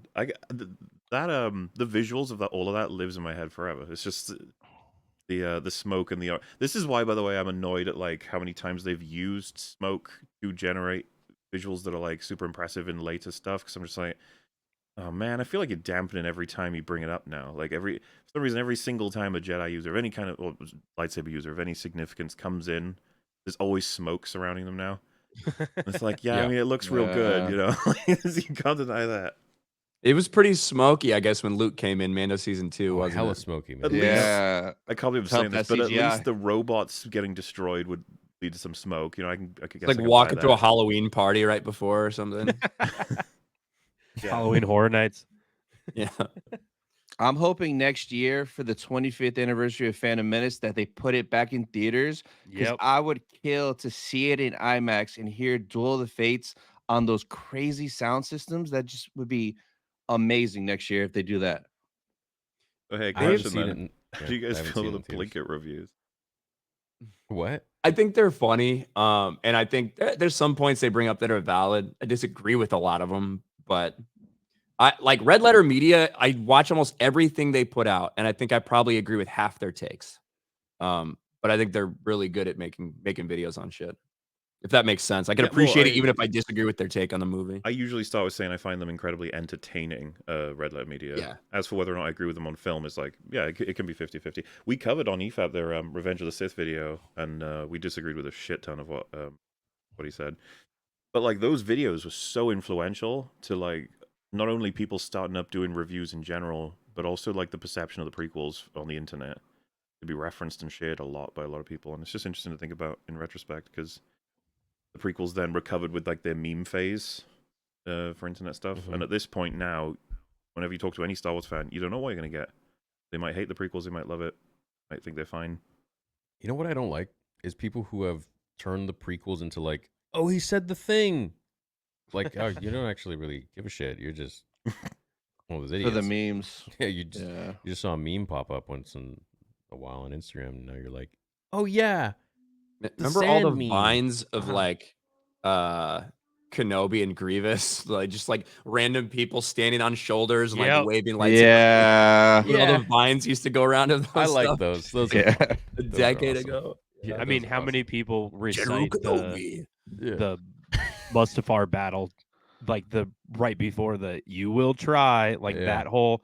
People will recite that, or like it comes down to the meme of like, if your girl knows how to recite this with you, then she's a real one, and then and then it'll just be that dialogue. I think the funniest copes from all this is the prequel status that they have. The sequels will get there one day.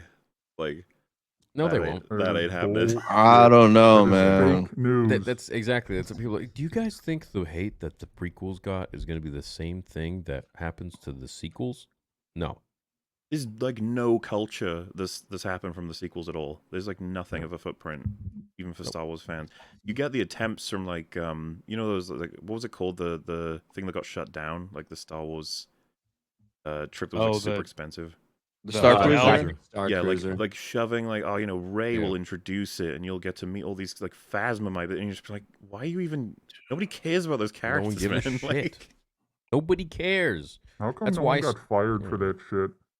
I'm sure somebody did, man, because that was a huge L. Like, why would you make that experience in between episode 8 and 9, like the two worst like movies?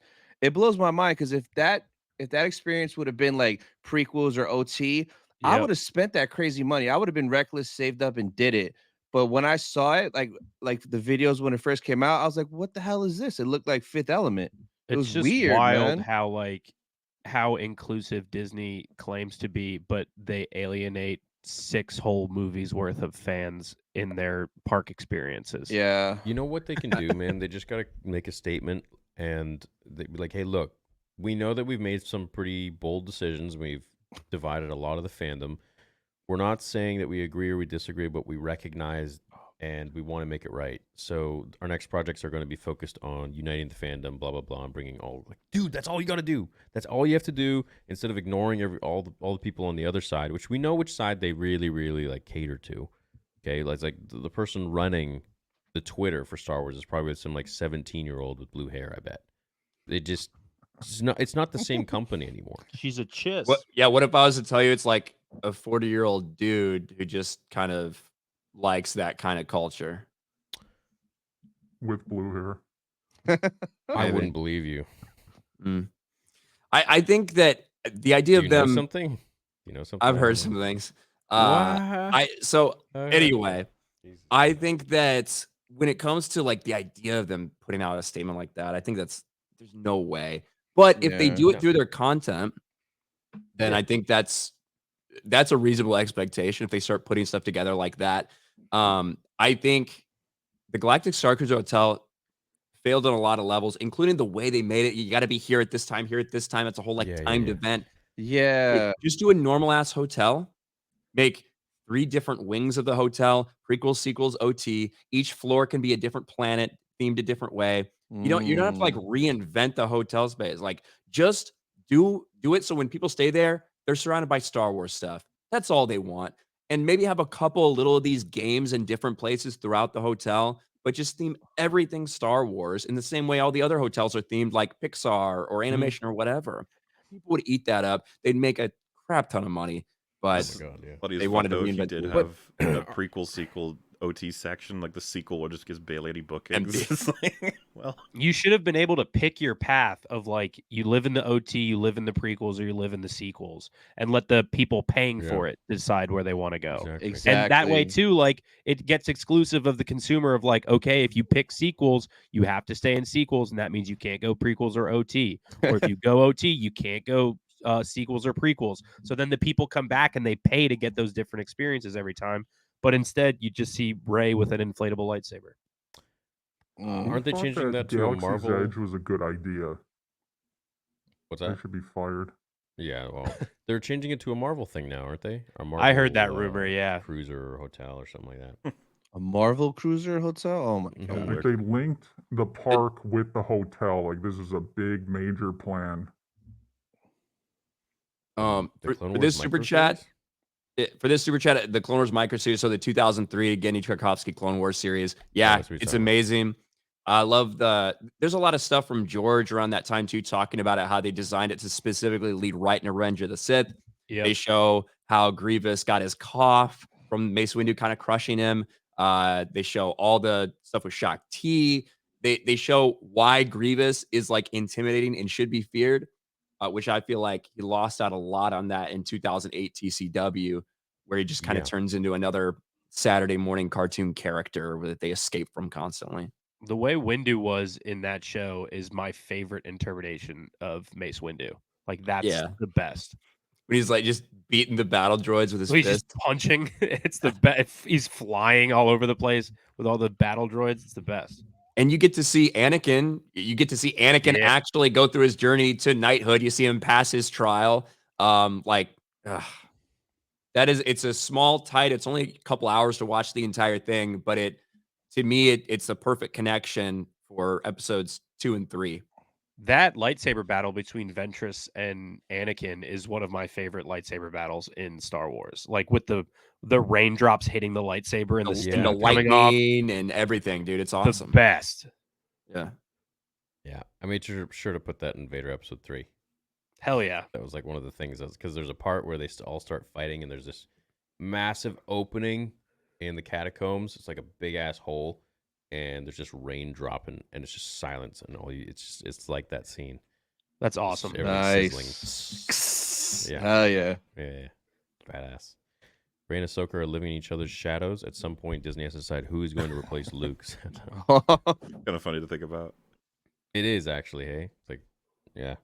Bro, when Filoni, like the day after Rise of Skywalker came out, and Filoni posted that picture of Gandalf and Ahsoka, and it's like, some people thought I was dead once too, because her voice was at the end of Rise of Skywalker. I want to throw up in my mouth. Yeah, I don't that think out, just like talked to one another for that like JJ didn't talk to anyone. What was the whole thing with Kevin Smith being like, yeah, I went backstage and like my mind melted?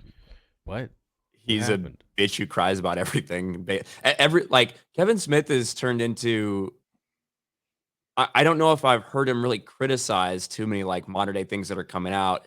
He's turned into a guy that like cries in every movie he watches and like posts pictures of himself crying. Oh, it's like I don't really understand. He's like, like, I just watched the season 7 finale of Flash, bawling my eyes out. oh my god, yeah, I know those people, those like influencers who do that shit on Instagram or whatever. Like, literally anything they do or meet, like, I've been waiting my whole life. It's the best thing to ever happen to me. Oh my god, my life's complete. Like, what? Yeah. About the Flash, Ryan? Dude, the CW series? Well, he was actually involved with CW. I just made that up, that part. Oh, up. okay. But, I would not be surprised if you found that out, but he was actually doing like after the shows for CW Arrowverse stuff during that time too. Yeah. But yeah, like everything seemingly he has to post a picture and cry about. Rogue One created a plot hole for A New Hope because Vader's interrogation with Leia now looks dumb as fuck because he literally watched the plans get transferred onto her ship. It's it's not clean. I would also argue even Vader being able to move the way he does, just days before we see the way he moves in the fight with Obi-Wan. I would also say the idea that Vader didn't just force grab the plans. Yep. Is I think really you're supposed stupid. to buy that he doesn't see it. He's just killing everyone. I think he purposefully let it go because he doesn't like the Death Star because he felt intimidated by it because the Emperor liked it more. He wanted to be the main power in the galaxy, not a super weapon. Don't be so sure of this technological That's quite a terror that theory. constructed. Yeah, and I will say that, like, Leia being like, oh, just a diplomatic ship, we're chill. It's like, you were fucking right next to Scarif. What do you mean? This whole bloody war. Well, so when I interviewed Gary Whitta, who wrote the screenplay, he actually had Vader show up on Scarif on the ground, on the beach, and he would just fuck people up. That would have been sick. And bust through that door. Yeah. Vader on South Beach. Yeah, that would have been insane to see. Dude, South. Could you imagine? It would have been crazy. They gotta get rid of all of Disney canon, wipe it clean. Speaking of Filoni, like, a lot of people think that it started with Disney ruining Star Wars. You know where it started? TCW, Dave Filoni. 2008. Because I'm sure Ryan's very familiar with the Clone Wars multimedia project. Like, that shit is canon. It's like Anakin Skywalker. When was he knighted? That's right. We were just talking about the micro series, like after that fight with Ventress and passing his trial. Yeah. And so he's knighted about like 2.5 years after Attack of the Clones. According to TCW, it's like a couple months after. And then he's getting an apprentice. Like Anakin, like, he's a little immature. They're giving him an apprentice.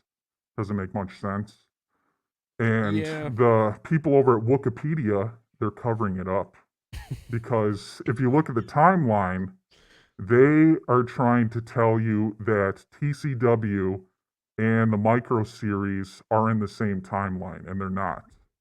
So really, the bastardization of Star Wars, where it went to a different timeline, is Filoni's Clone Wars TCW and Disney canon.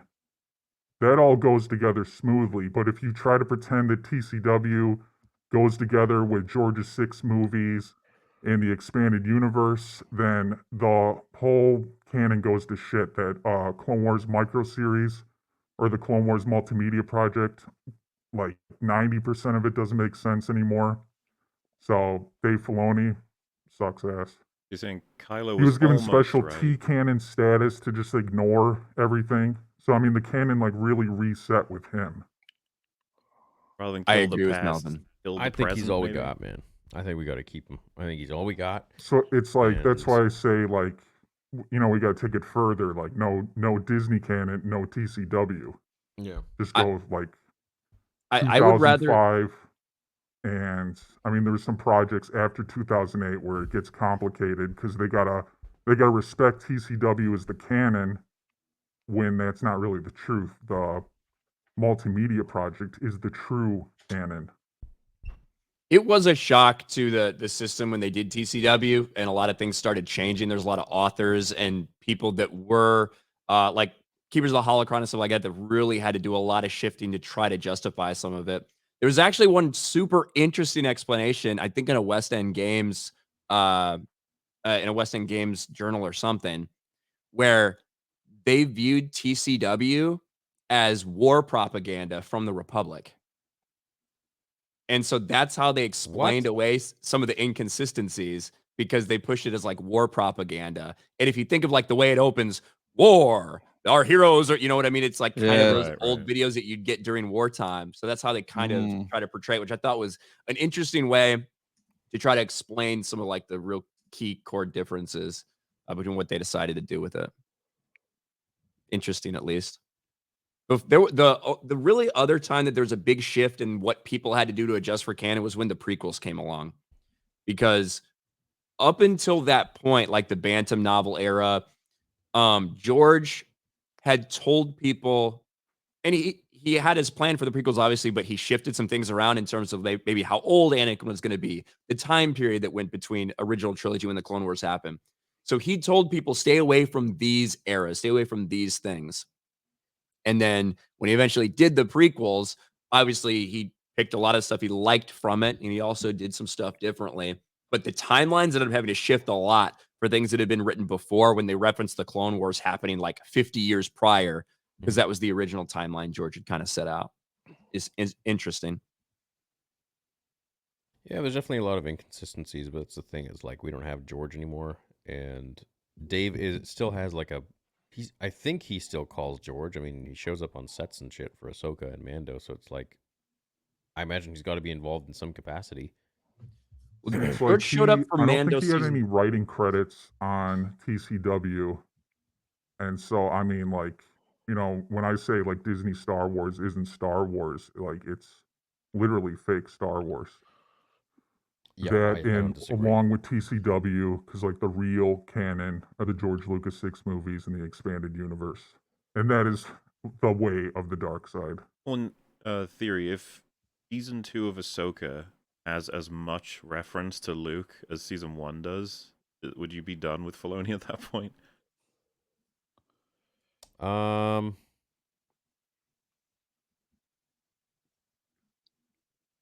well, I mean, I'd definitely flame it for sure, but I can't say I'd be done, because that would be disingenuous, because I know Tales of the Jedi season 2 is going to come out, and I'm probably going to really enjoy that, unless it's going to be, I don't know, covering like Rey or something. Oh my God! Don't even say that. They're gonna hear that. They do that on purpose to piss you off. You know, I mean, I hope it's going to be, you know, one could be Balin, and then the next one could be, man, like, why not Tales of the Sith? Let's just focus. Let's just get, you know, some other angles here. Oh, you know what? I didn't even think of that. What if it's Rey? Oh my God! Training Finn, because they do all those training stuff. Then I'm done. Tales of the New Jedi Order. Fucking. Oh my God. Tales of Rey Skywalker. Oh my God! This to me is like some of the most insulting shit. The idea that they took it all from Luke, they ripped everything from it, and they're giving it all to Rey. It's so fucking insane. Yeah, and they didn't even do It's it like that's what they're doing, but like a lot of people want to pretend that like that's not happening. Like the Rey movie's coming, they're gonna fill in the gaps. Like it's like 10, 15 years after. They're gonna like have probably a Rey show where she's like hanging out with Finn or some shit, or like comics. The biggest overcorrection. That shit is happening. It's like maybe it won't be addressed in Filoni's movie, because how many years is that before the sequel trilogy? But it's like, yeah, people just kind of like shut down when they hear Rey, but they should be shutting down when they hear this Ahsoka bullshit and Mando season 3. I think, like, to me, the way I feel is that if the Star Wars we're going to get is going to be like it has been, I would rather them not put anything out. Yeah. I would rather they stop publishing Star Wars to the end of time than continue it to do what I view as like damage to the brand, damage to the property. Yeah, the situation we got forced into that a lot of people settle for is like, well, we're not getting TLJ level of shit, we're getting like Ahsoka levels, and it's like, I don't want either of them, man. I want I want something way, way, way better. Something that rises well above the line. Because I know there are people here who consider at least the first maybe half of Ahsoka to be strong enough to keep. But like, I don't know. I kind of hated the whole season. I did too. I was trying to justify things in my head, not justify, but like trying to give benefit of the doubt. And I did a lot of these things. I was like, well, maybe they might be doing this, and maybe they might explain this and why he didn't kill Ezra. Maybe they'll explain that next episode. Those are the type of like things I was doing to try to like have some goodwill. You know, but like to me, if Dave Filoni is the tallest midget in the building, that's not good enough. You know, episode I mean? 1, right, where we meet Ahsoka and she's getting the map. I remember thinking to myself immediately, like, oh shit, I need to like refresh myself. What was this map? And it's like, well, it's a conversation she had with Morgan, who directed her to this planet with the map that's going to have the coordinates to the galaxy that Urgles die, which is very likely where they were taken when Ezra, I guess, activated them. It's like, okay, there's a couple of stretches in there, but one of the main things is, why did Morgan tell the truth? Why wouldn't she have just told Ahsoka, oh, it's on planet Flim Flam? Definitely, 100%. Yep. Where it is. And then secondly, even if she did tell her the truth, Ahsoka didn't go there straight away. We know that. So had anyone else gone there, bad guy affiliated, then they could have gotten the map before Ahsoka did. And then I was like, wait, is it a bad guy map? Or a good guy map? Or a neutral map? Why is it in like a Zelda temple? Who put it there? And how did a Purgle make that with his fins? You know what I mean? Zelda It's like, temple. I like have one fucking scene with Ahsoka in that season. I'm already just like, none of this makes any fucking sense. I'm already completely lost. And it's funny because someone's like, the map. You're talking about like the map stuff from Force Awakens. I'm like, why did they do another map thing? Like, why? Because nobody ever got the answers for the fucking map in TFA. Like, not good answers, I guess. No, I felt like a large part of this season was rehashed Star Wars, where Filoni plagiarized certain like lines of dialogue, inserting them in. Like you saw that a lot in episode 3, where she's training Sabine. Like that's literally A New Hope. Yeah, and you even get the Yeah. chase sequence with the fighter. We obviously got very like direct callbacks to Phantom Menace with Shin. Was it the opening episode or the second episode? You guys know what I'm talking about. It The might have shot been the from behind second with one. Maul. Yeah, I think it was like the Darth first Maul. one. It was right before Yeah. she goes to kill Sabine. With the tracker and everything. Yeah. Oh man, Yep. my memories It's again. like filled all the way through. There's at least like a dozen different times where he's done this. When like I know how Ryan feels about it, but like when the opening of Ahsoka where they're like, the ship's coming in with Jedi codes, we know that they're fucking false. Let them board. Like, I know. what? I know. He's like, just let him on. That entire Whatever. sequence. But again, it was to, I think, remind you of Phantom Menace, right? I think they were like for sure. And I think there was some of that was cool, but we just watched 2 false Jedi, whatever the hell they called them, come on Filoni, board Dark Jedi. and break out. What they called them false Jedi in this, like the new Dark Jedi, I guess maybe. But then break out a Dathomiri witch who is a political prisoner for who knows how for months at this point. All this shit. It's all on camera. Years. Like, it all happened, and you can't send in like the government's pretend like nothing's happening. Hera can't get any help. Oh, I can't call this person. Are you kidding me? If 2 Jedi showed up on a ship and hijacked this magic bitch that has a pathway to another galaxy, how are you not calling Luke Skywalker? I don't even know if they can call him, Ryan. I don't even know if he has a fucking phone. Do they know where he is? Too Don't know. expensive to make a collect call. Does he care, Ryan? Is he I sequel want Luke to yet? I know. don't Of know. course they do. They just get in touch with Leia. I want to know what Balin Skull's plan was in the first episode. He sent he sent Shin to get the map from Ahsoka, or he sent her to Sabine to get the map. But like how does that going to work out for them? Like it worked out in the show, but I'm like wondering like what Balin was thinking. Like how is he going to get the map? Yeah, because if Ahsoka was there at the time, he would have just ran off, I guess. But like, how does he know that Sabine was going to steal the map and then just be like by herself for like a few minutes, slice and dice, or not slice and dice, Reva her, takes the map, because if like she can't handle Ahsoka on her own, definitely can't handle her if Rey 2.0 is with her. Yeah. So I'm just like wondering like what his plan was. Because Well, if she gets a hold of Sabine, like I could see that. But what if she doesn't have the map on her? So they got to lure Ahsoka to them, which she can't handle Ahsoka. Is she gonna like take Sabine back to Balin's skull, and then Ahsoka's gonna come to them? Like he like just said like a couple words to her and she left. Like, there wasn't much communication there. You know, I blame Dave Filoni for that. Yeah, because what you're describing, I feel like what I'm describing, what everyone's talking about here, is like the minutia of details that connect everything together. And I have no faith in Filoni's ability to tell stories like this. I see breaks everywhere, loads of these pieces where I'm just like, oh, why did that happen? Why did that happen? And if someone said to me like, that's KK, I'd be like, I don't think KK cares about whether or not like a particular person can get to a particular place in the right amount of time, or you know, whether or not a laser has the right power, whether or not a door opens in the right way. Like, this is all nerd shit as far as I'm concerned, and a lot of it. It's like, I'm not filled with confidence that Dave Filoni gives a shit about it either. I got another one in episode 4. Why did Shin run away from Sabine? So Sabine, like, did the move, disarmed her. You know, it's a good move. But, like, she runs away from her then. And I was wondering, like, watching, like, did she get her lightsaber? And I had to, like, analyze it. And it's like she did get her lightsaber, force pulled it to herself, and ran away. Went back to Balin. I'm wondering, like, why didn't she just finish the job if she was able to get the lightsaber back so easily?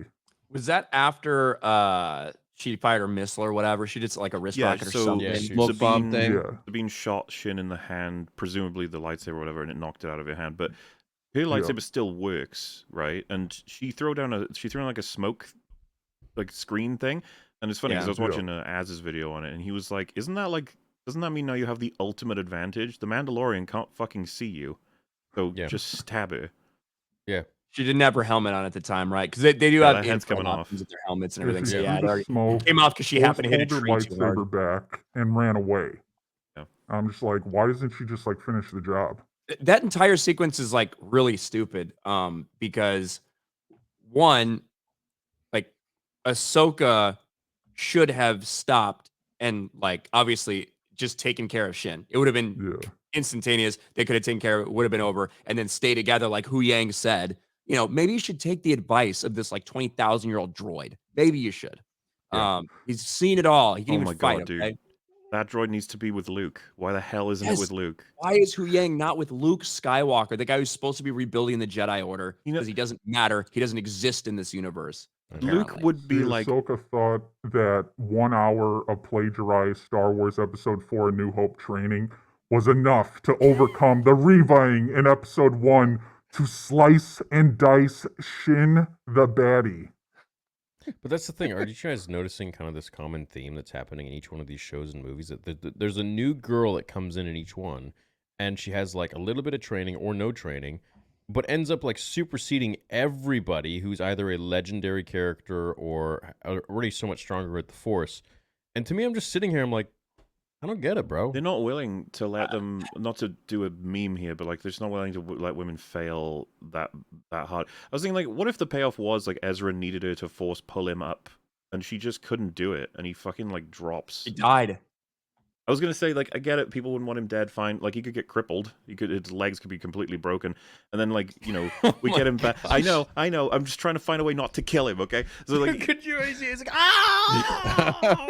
he gets the roadie treatment when he gets back. Yeah. But like, imagine you know why she was so powerful at the end? Because Dave Filoni likes his strong whammon. You know for a fact they thought, like, this'll solve the people's problem. They don't like it when they're powerful for no reason. We've shown this season she's been trying. That's good enough. We've got it now. Been trying really hard. I think that, listen, I think that Dave Filoni, this is always who he's been. This is not because of some, like, KK influence or something. Look at Dave Filoni at that women's conference, trashing fans that didn't like Rey, making fun of fans that had a problem with a Mary Sue character, and saying, oh, you don't like the fact that we had a strong female character? Well, guess what? We're going to do another and another and another. Don't like it? Okay. Too bad. You don't That's like what our Dave shitty Filoni- characters? Have another. But it's That's what not. Dave It's Filoni not said. about that. Like they don't get it. It's not like they like to paint so many fans as if they're sexist or racist. It's like, stop pulling these cards, man. It's so easy to denounce any argument by pulling these cards. It's like, oh, you're sexist, you're racist. Well, no, dude. Maybe you just made a shit character that had no development whatsoever.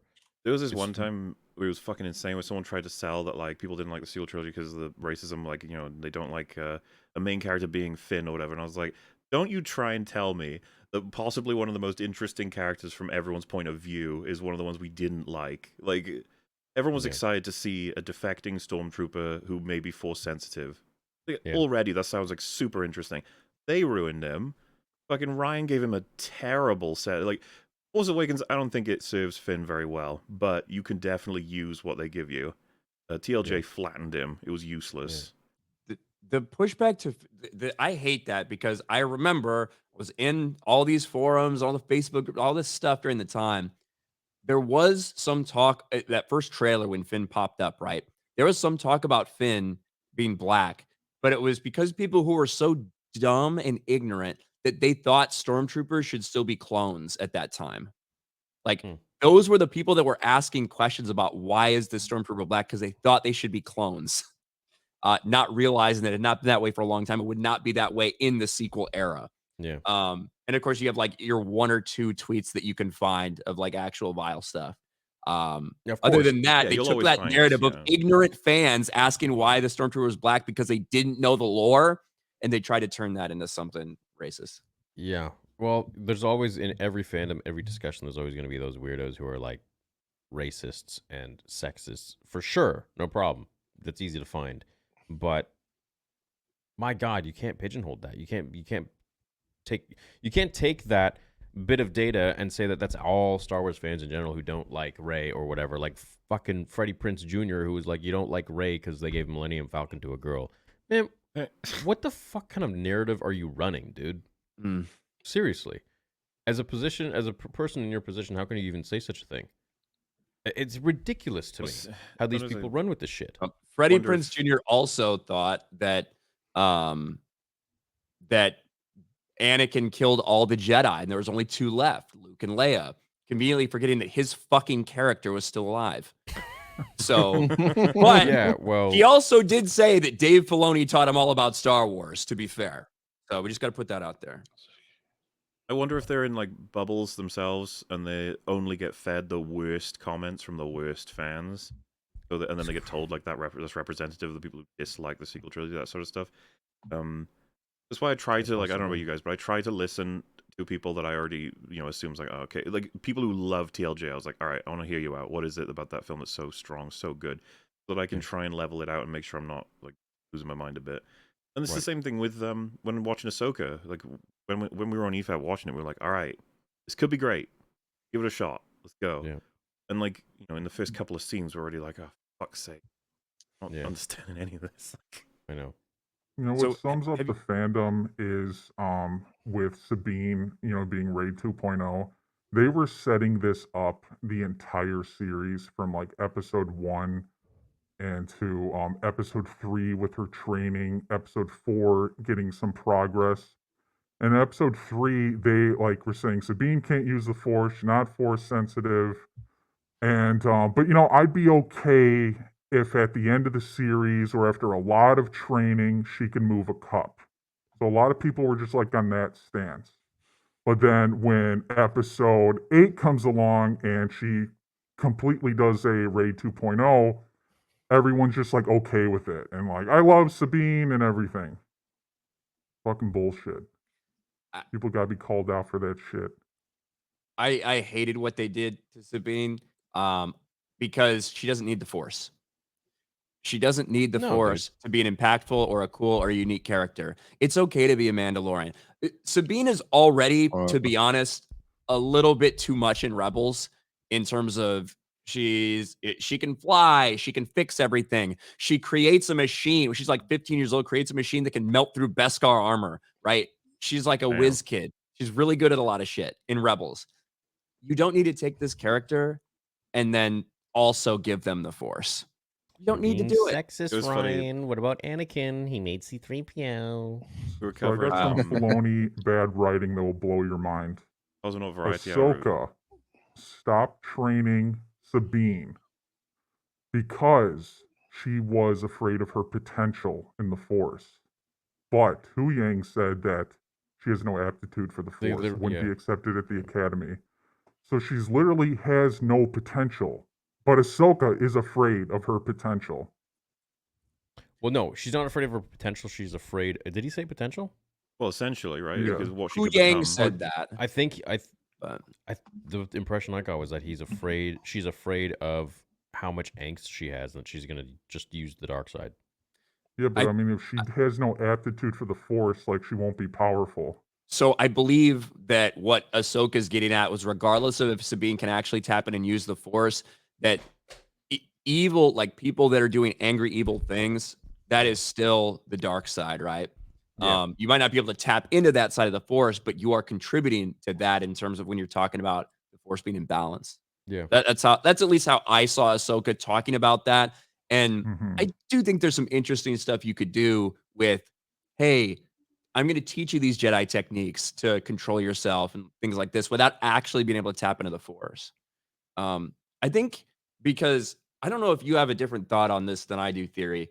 Obviously, there's the quote out there from like right before Empire where George talks about, yeah, the Force is like being a Jedi is like karate. Anybody Yeah. can train long enough to do it. Right. But I feel like he changed his view on that for the prequels. And when he like talked about midichlorians and what is the book? God, those great books about the whole all behind the scenes stuff and all the interviews for the prequel. Oh, the archives books? Yes, the archives books. There's a line in there where he specifically talks about there are some people that don't have enough midichlorians to tap into the Force. I feel like he changed his viewpoint Yeah. on that from 1980 or So- whatever till the prequels. But There's this video that I made 3 months ago, and it goes over everything. It's a 10-minute video. It goes over literally everything from that book that I could find regarding George talking about midichlorians in like crazy specific detail. So if you guys want to check that out, you can. But this is definitely something that's relevant right now as well. On I just want to say quick on Sabine. We were covering Cosmic Variety Hour, and he said the only way that she could be any more of a Mary Sue is if they gave her the Force when he was reviewing Rebels. It was just funny. Yeah, Also, dude, Soda Chat said it's hilarious when talking Marvel. MauLer would mention the 2008 writer's strike that ruined Wolverine, but he won't talk about the writer's strike for Marvels, which is so classic. Just to clear confusion, I thought that X-Men Origins Wolverine was bad film. I think the Marvels is bad film. the writer's strike also didn't impact the Marvels. I'm pretty sure it was done before because the it strike was done started. before that. Yeah. So, So you know what I say, congratulations on your I know gold it's star. there's comment. fan comments like that's so funny. That's what I'm job. saying. Someone else saying, I miss what this channel used to be. It's like, well, the channel's still the exact same. I'm just having a discussion with some friends right now. So I feel like we've done a lot of talking about the stuff I'll be we putting out loved. 3 videos on the Star Wars Theory channel tomorrow. It's completely changed. It's over. yeah, sorry. I'd also say as well, Different you now. don't want a channel to like stay in a particular state despite the environment changing. You know what I mean? And that's the thing. People don't really understand, man. They just like think you're constantly supposed to be making the same sort of stuff. It's like, well, times change, people change. Same with Anakin. He freaking changed. Every character in a movie changes. Look at our environment. Star Wars has changed so much, and I want to be able to talk about it. And at the same time, I'm still making comic videos and talking about lore and this and that. But to be honest, no one really watches those videos. I would love to make those videos till the cows come home, but to be honest with you, I gotta pay $500,000 for Vader Episode 2 and another $500,000 for Vader Episode 3. The money doesn't just come out of my ass, and I can't be making lore videos that get like 30,000 views that no one gives a shit about, but people constantly want, but don't watch. So, what do you want me to do here? You know, it's not the same as it used to be. People's interest isn't what it used to be with Star Wars. With, you know, I remember comic videos. I used to make comic videos. I used to get 200,000 views on one video in a single day within a span of like 12 hours, not even. And I had maybe a fraction, like maybe I don't know, 10 to 15% of the subscribers I have now. It's the general interest. The channel fluctuates. Sometimes I get 4 to 5 million views a month. Sometimes I get 60 million views a month. It's not necessarily the content. It's the interest of the overall people and community. And that goes hand in hand with Disney's competency to make good fucking Star Wars. And if they make good Star Wars, everyone will do a great job on their channels and everyone will be excited to talk about Star Wars. You could make... You know, it's funny. I released a video about Bo-Katan way before Bo-Katan was in season 2. Didn't do very well. I retouched it up, remastered it, added some more information once Bo-Katan was out. The video did, I think, 500,000 views. It's just about what is popular and what people care about at the moment. It's no longer about the old Star Wars lore stuff. You'll get that core audience, but it's never going to be the same because Star Wars is extremely diluted and it's become seasonal. And if anyone's confused, all of us want great Star Wars to come out. Yeah. I mean, who doesn't? Nope. I want Disney Star Wars destroyed. Oh, yeah. Well, I mean, hey. That's the only way I think we'll get better Star Wars. But with that being said, I'm going to go into everything with the same openness I would to even like something like House of the Dragon that I thought I was going to hate. Yeah. And I ended up loving it. Mm-hmm. You know, everyone's going to go in with your biases. Everyone's going to go in with what you think. You can't really change that. But as long as you're honest about how you actually feel about that thing, that's what's important. Exactly. And nobody's honest anymore. It's all about like being part of a certain political group, or if you hang out with this person or that person, then you're vilified as this or that. It's like, shut the fuck up. Why can't we all just talk to people that we want to talk about and have a good discussion about Star Wars or whatever? You know, it's become such a weird place on the internet that I hate it. I really do. I don't enjoy it anymore because people are just so opinionated and so fake. It's like you don't know who is real and who's not. And I'm really happy to say that these gentlemen here before me are very real people and will tell you what they think.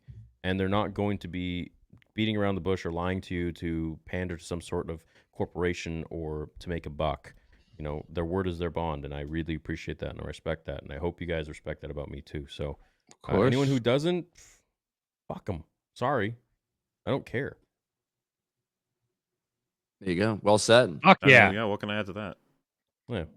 So, And anyways. if we can't save Star Wars, we can damn well sure avenge it. That fired me up more than Marva's speech at the end of Andor. Sorry, Maul.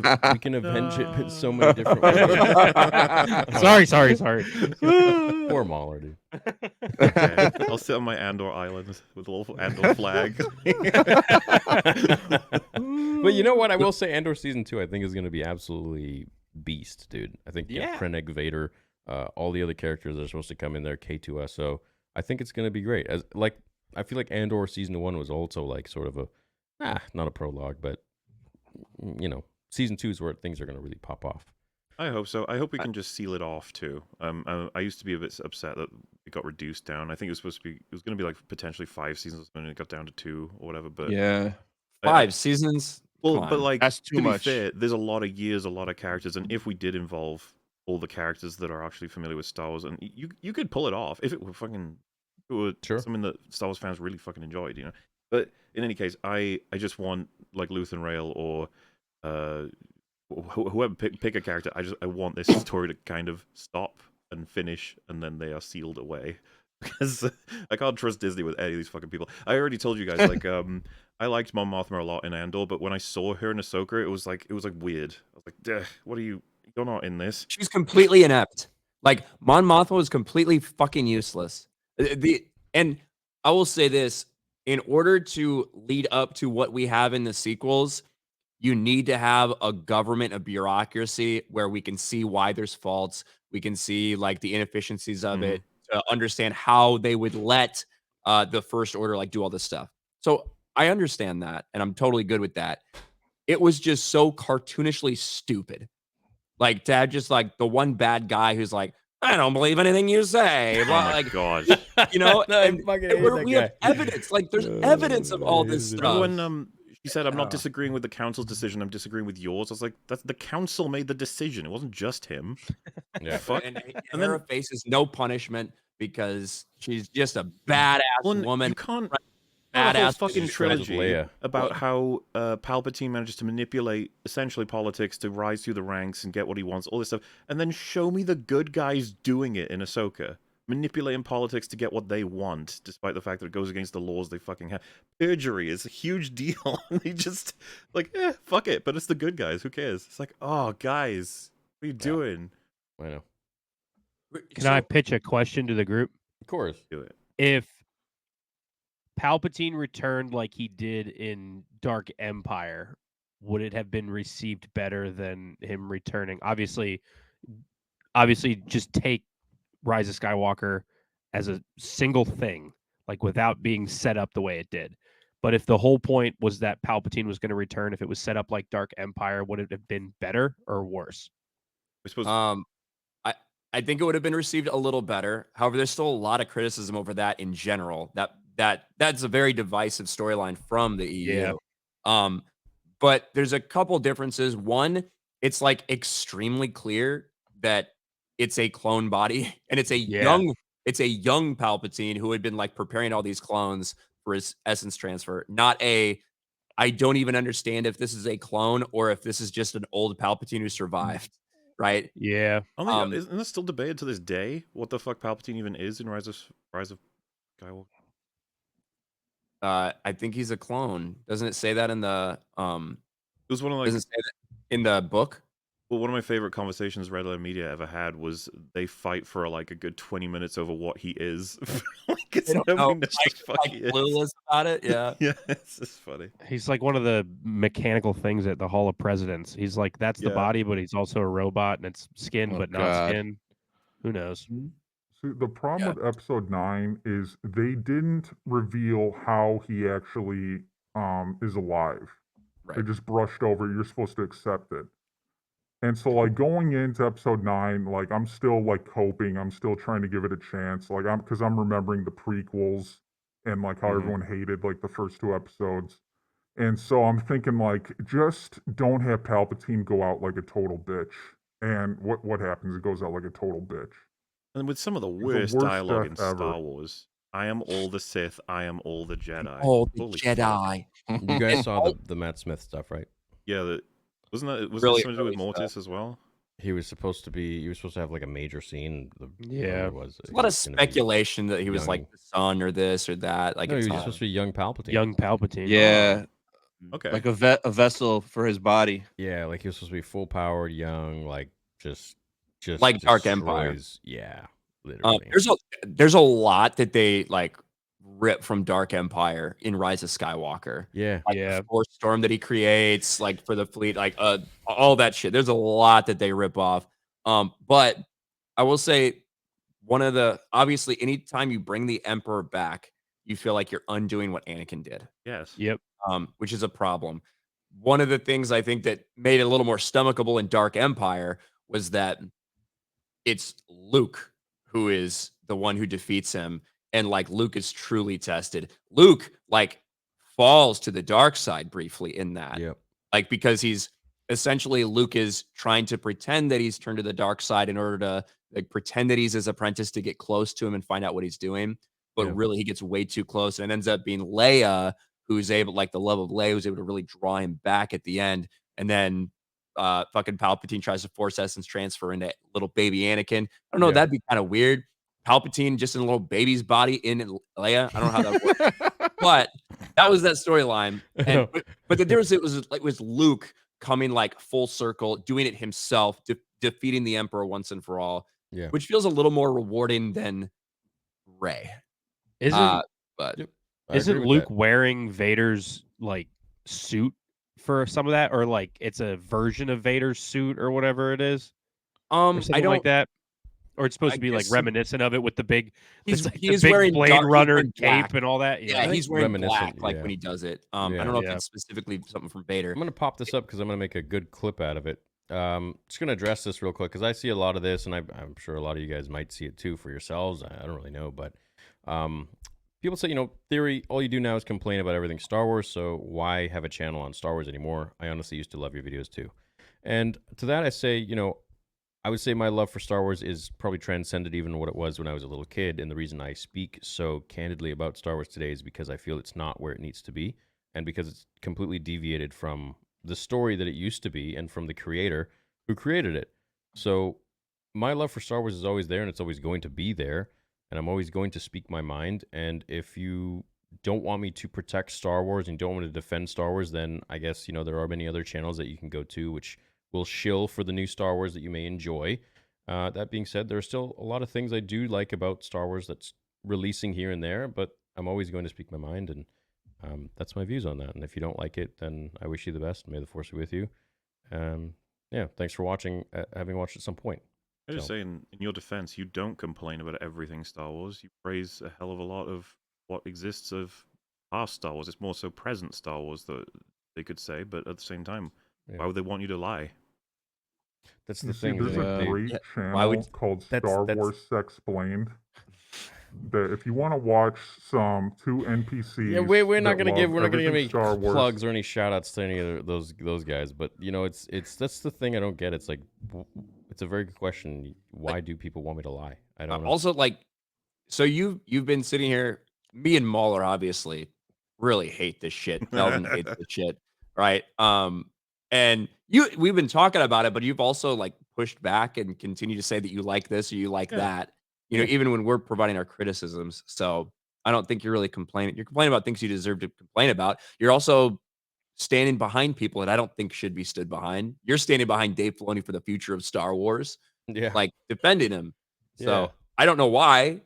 I don't get that, but that's what you want. And that's, you know what I mean? So I don't know. I think that there's so much potential there for him to really exercise and flex what George taught him all those years. And I think that's, he's kind of like George's son in a weird way. And I think that Dave kind of sees that. And I don't think there's ever going to be anybody else who will have that close of a relationship personally with George. Even if, you bring in whoever. I don't even think Sam Witwer's had that relationship with George. Out of curiosity then, and this is a tragedy and I would never about wish Katie this to Lucas? happen in any way, shape or form, but if we lost both of them, who would you, if you were God, put in that position? If we lost George and Filoni, Yeah, let's say they've decided to go on a God. vacation. They're like, fuck Star Wars, let's paint Well, I it wasn't that going to way. go dark with it, but it was let's just hit by a van or something. They just got lost and we didn't have any tracking fobs to find them. Knock on wood. They're just knock on walking wood. around the woods. Knock on wood. Absolutely, Let's yeah. just say they take a tropical vacation somewhere and they're like, we're done. We retire. Who would I put on? Yeah. Oh, it's On gonna get JJ, clipped. right? It's gonna get clipped. Oh, Me. There you go. You could trust yourself. Yeah. That's what I would do. I'd put People on together Twitter a like team this. of all the Star Wars YouTubers. Go for it. And that'd be Twitter's fucking sick. monetized now, so please tag me. Give me a tag. So I think that Me, Sam Witwer. I would bring you on. I would bring on MauLer. I'd bring on.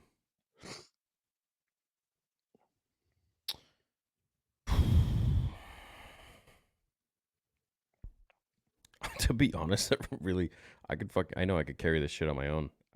But I would want you guys to come in there so that it won't be too fan fiction-y, people would say. And and it's always better to have, two heads are definitely better than one, I think. So I would love to have you guys on, and Sam Witwer, I think, would be probably the first person I'd call.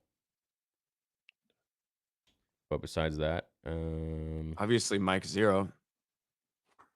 have you seen his channel's taken a complete change? Like he's Yeah, killing it. anything I do, he copies me.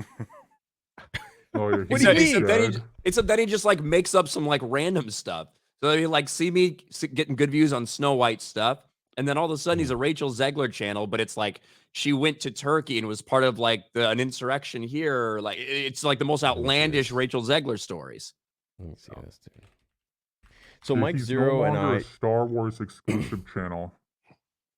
dude, he's killing it. It's not future Star Wars content. It's future updates. He did better views than me this last month. What do you get? Just 6 showed. million? 7.38.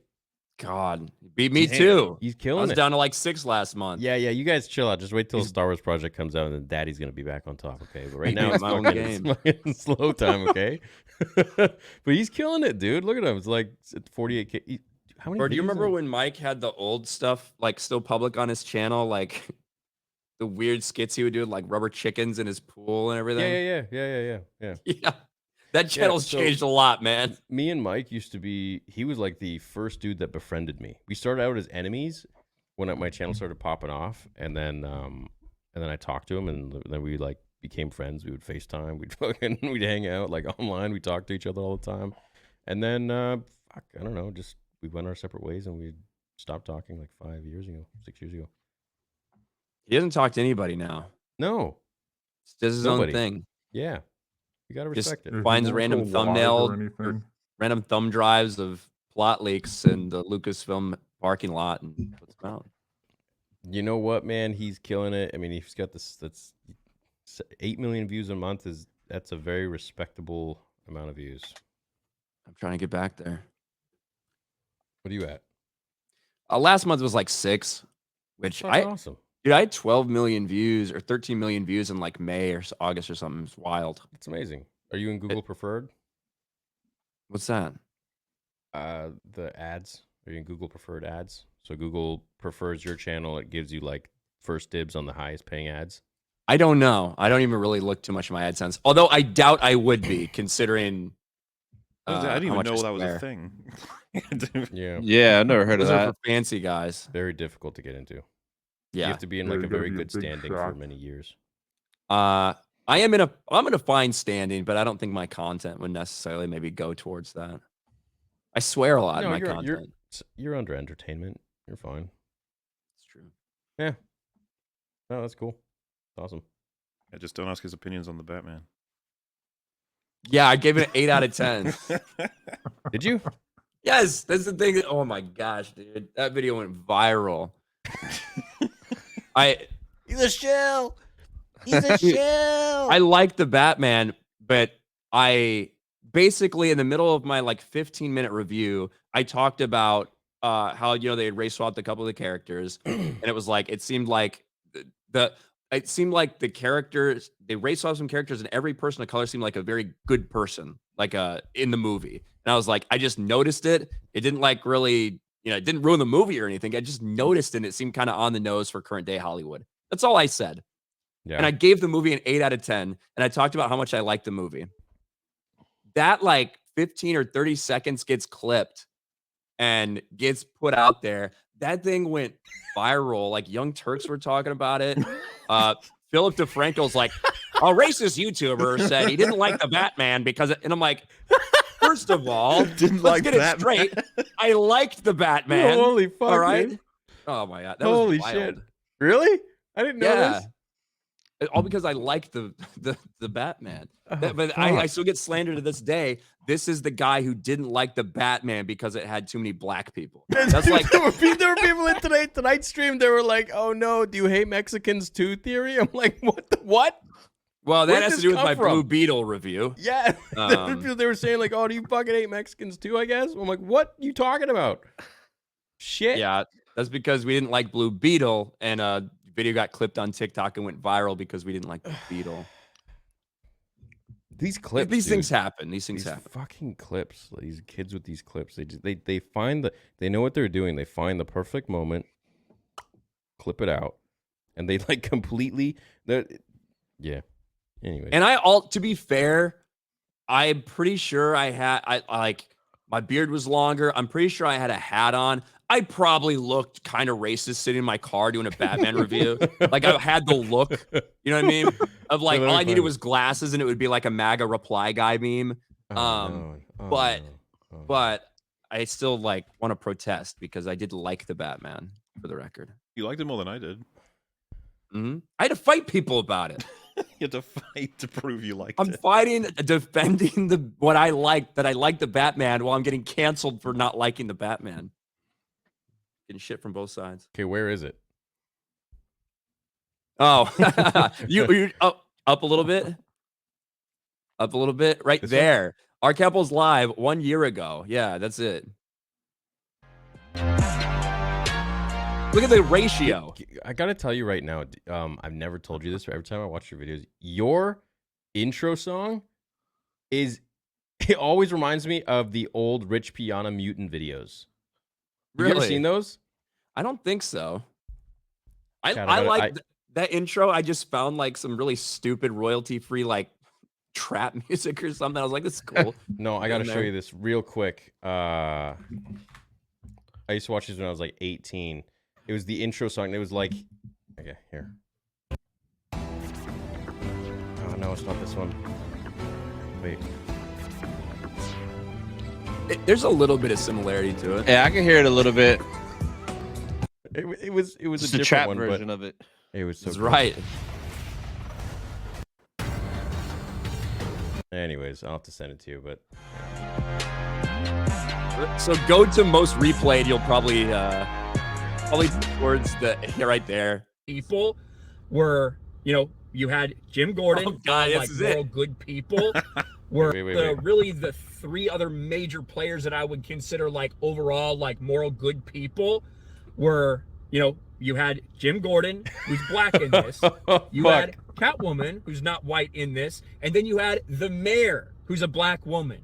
Again, very much on the nose for current day Hollywood. Did not like that. Took a little bit That's it. off the score for me, to be honest. That Overall, is it. That's the clip right there that went viral. And then my experience with it is an 8 out of 10. I think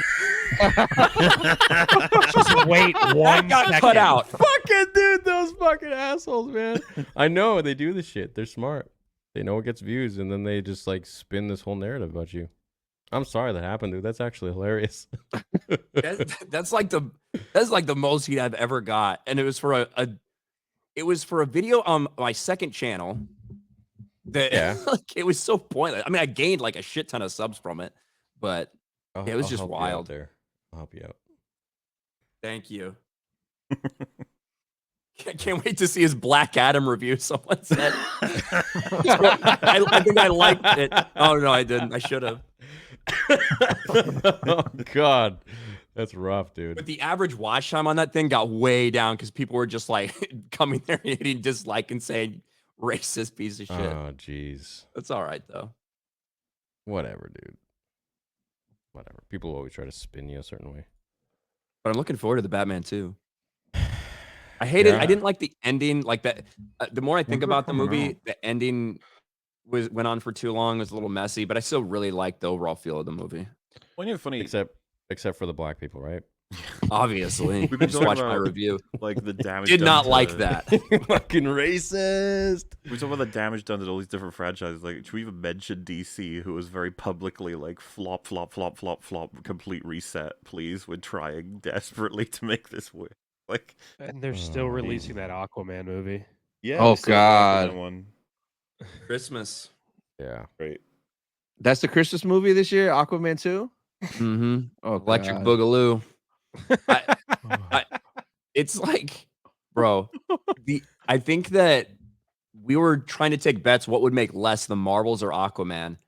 And I think I said I thought the Marvels would make more. I might be regretting saying that now. Yeah. I think the Marvels would be less because Aquaman, people might just see it just for Christmas with family, just to see something. Yeah. I thought the Marvels would be like 350. Oh, he's not asleep. What's up, Gary? Hey, Gary. He's awake. Right after someone said he's old, he's asleep. He could be. He could be Gary, in I bed. saw your clip today on Twitter with the your studio, man. Fucking looks nice. Oh, did he do like a room tour? Yeah, it was like a room tour. And you got to see everything. Look good. He's got I so guess much crap in there. It makes sense if you have you literally like owned a comic store. Oh yeah. Gary's like probably a like hyper nerd. It's probably like 10% of what he had. Not even.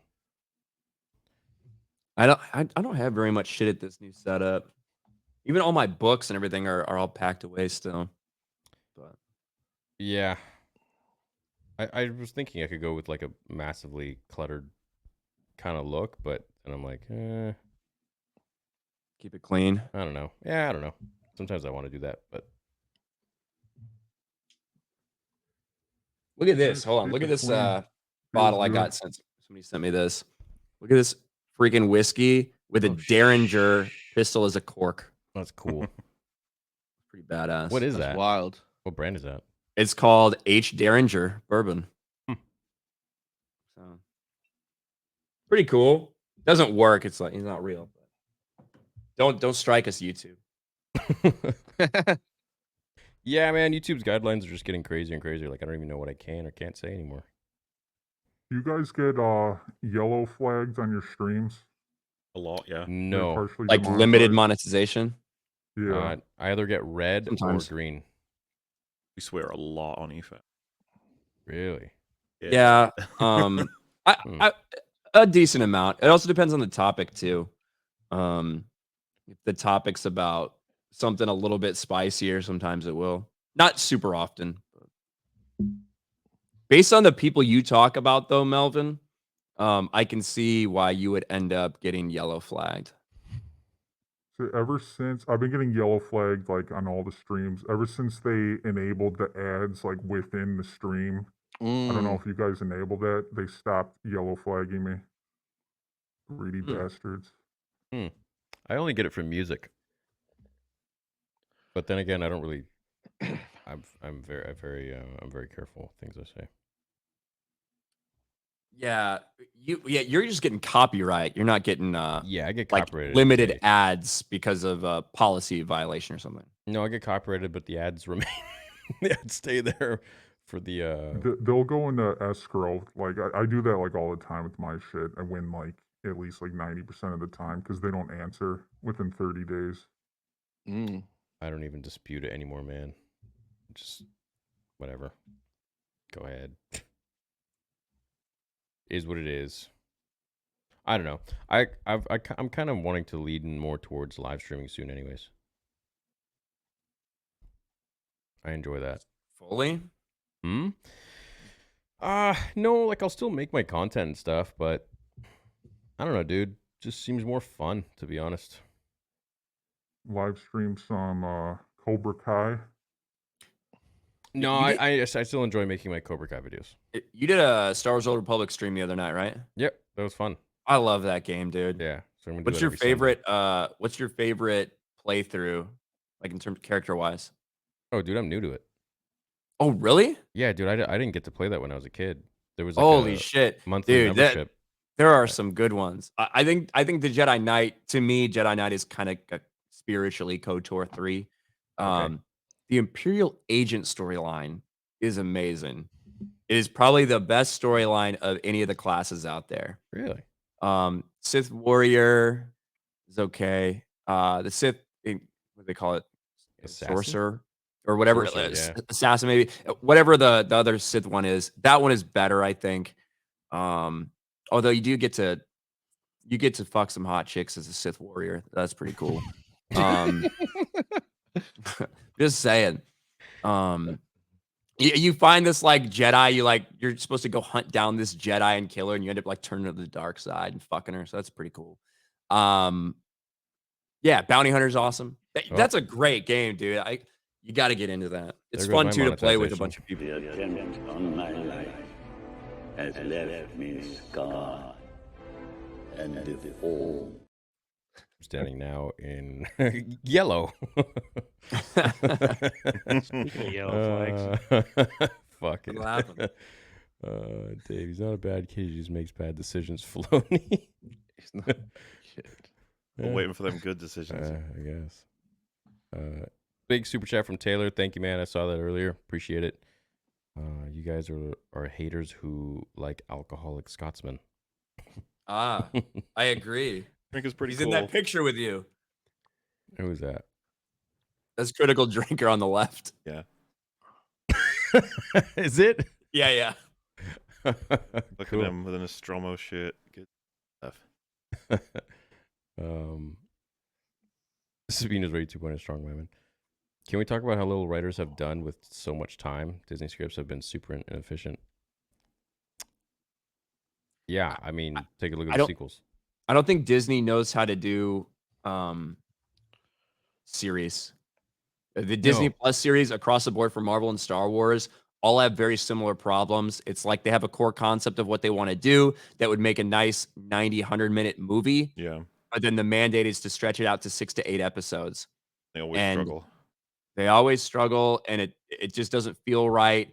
The endings don't work. Whereas when you look at what HBO does, HBO's full of people, whether it's writers, filmmakers, everything that have been working on TV for a long time and are experienced with what they're doing. Hey, every episode's going to be about the same length. They have an actual progression. Every episode is satisfying, yet also leads into the next thing.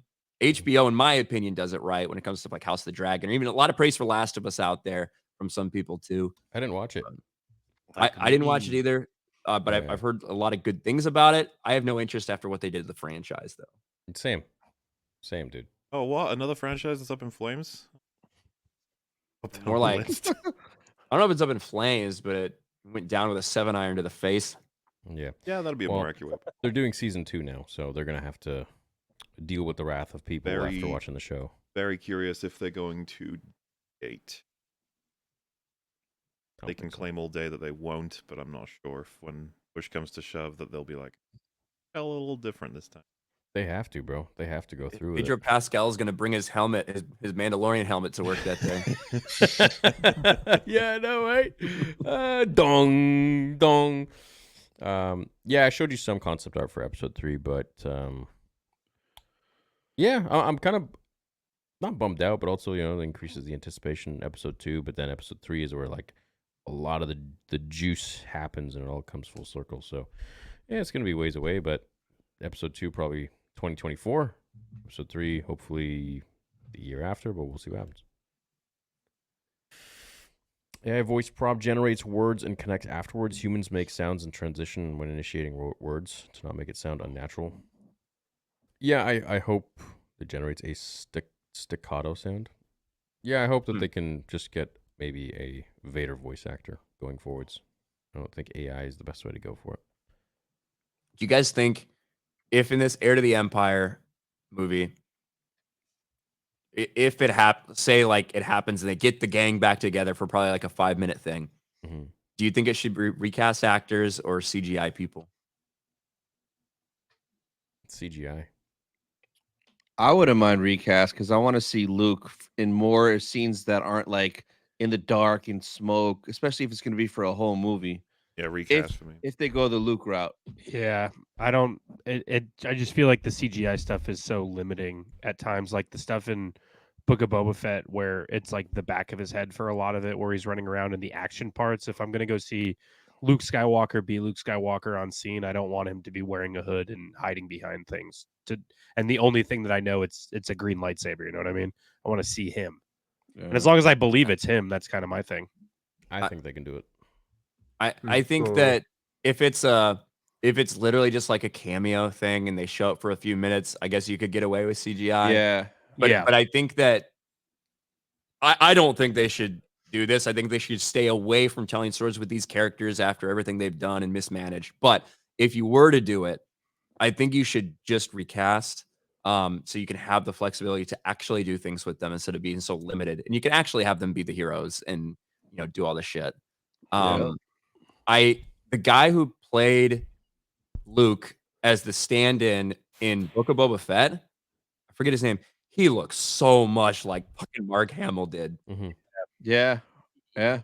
Put him in there. Now, I guess I don't know what his voice is like or anything. So, who knows? But they did the voice AI as well, so they did. Yeah.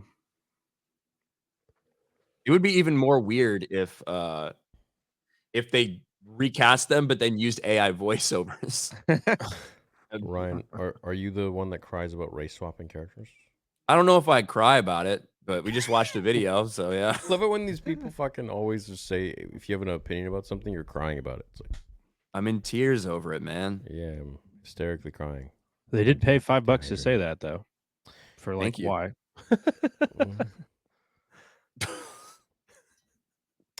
I had the chance to meet Sam Witwer at Comic-Con. He's super humble and passionate. Ewan and Ian was charging $500 for an autograph and picture. Sam only charged $65. Made it possible for my little brother and I to meet him. Yeah, Sam's a nice guy, but at the same time, you kind of also got to understand, like, star level. Ewan is on a completely different level than Sam Witwer.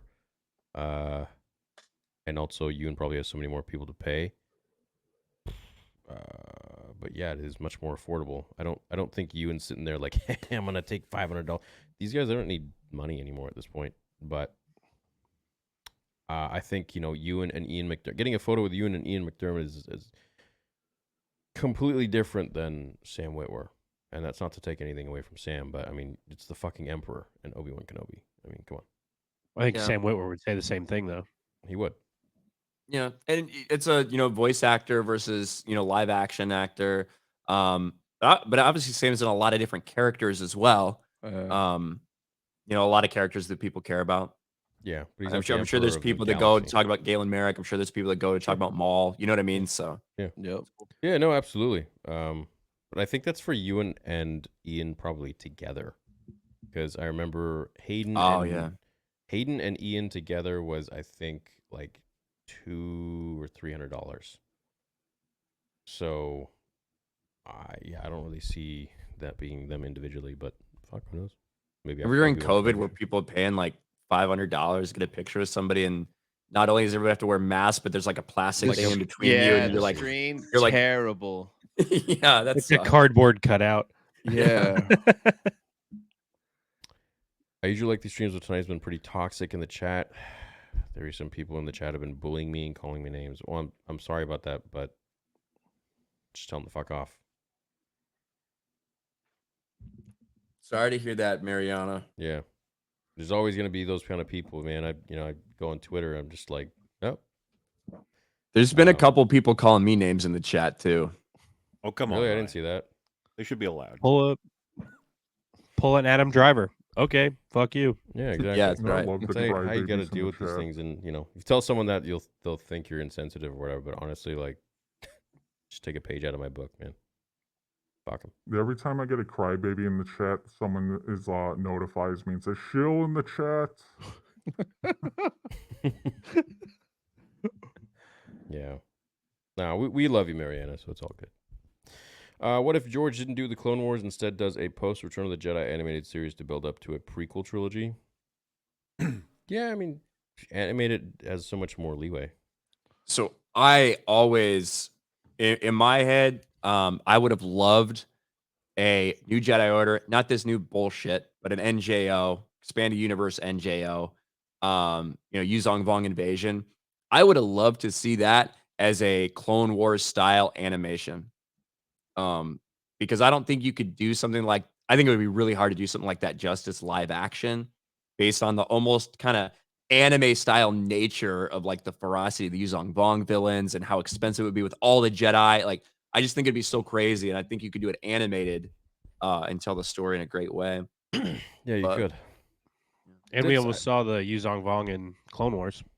They were supposed to be in that thing too. Ryan, let me ask you something. If Dave was going to do everything animated, do you think you would be more supportive of that?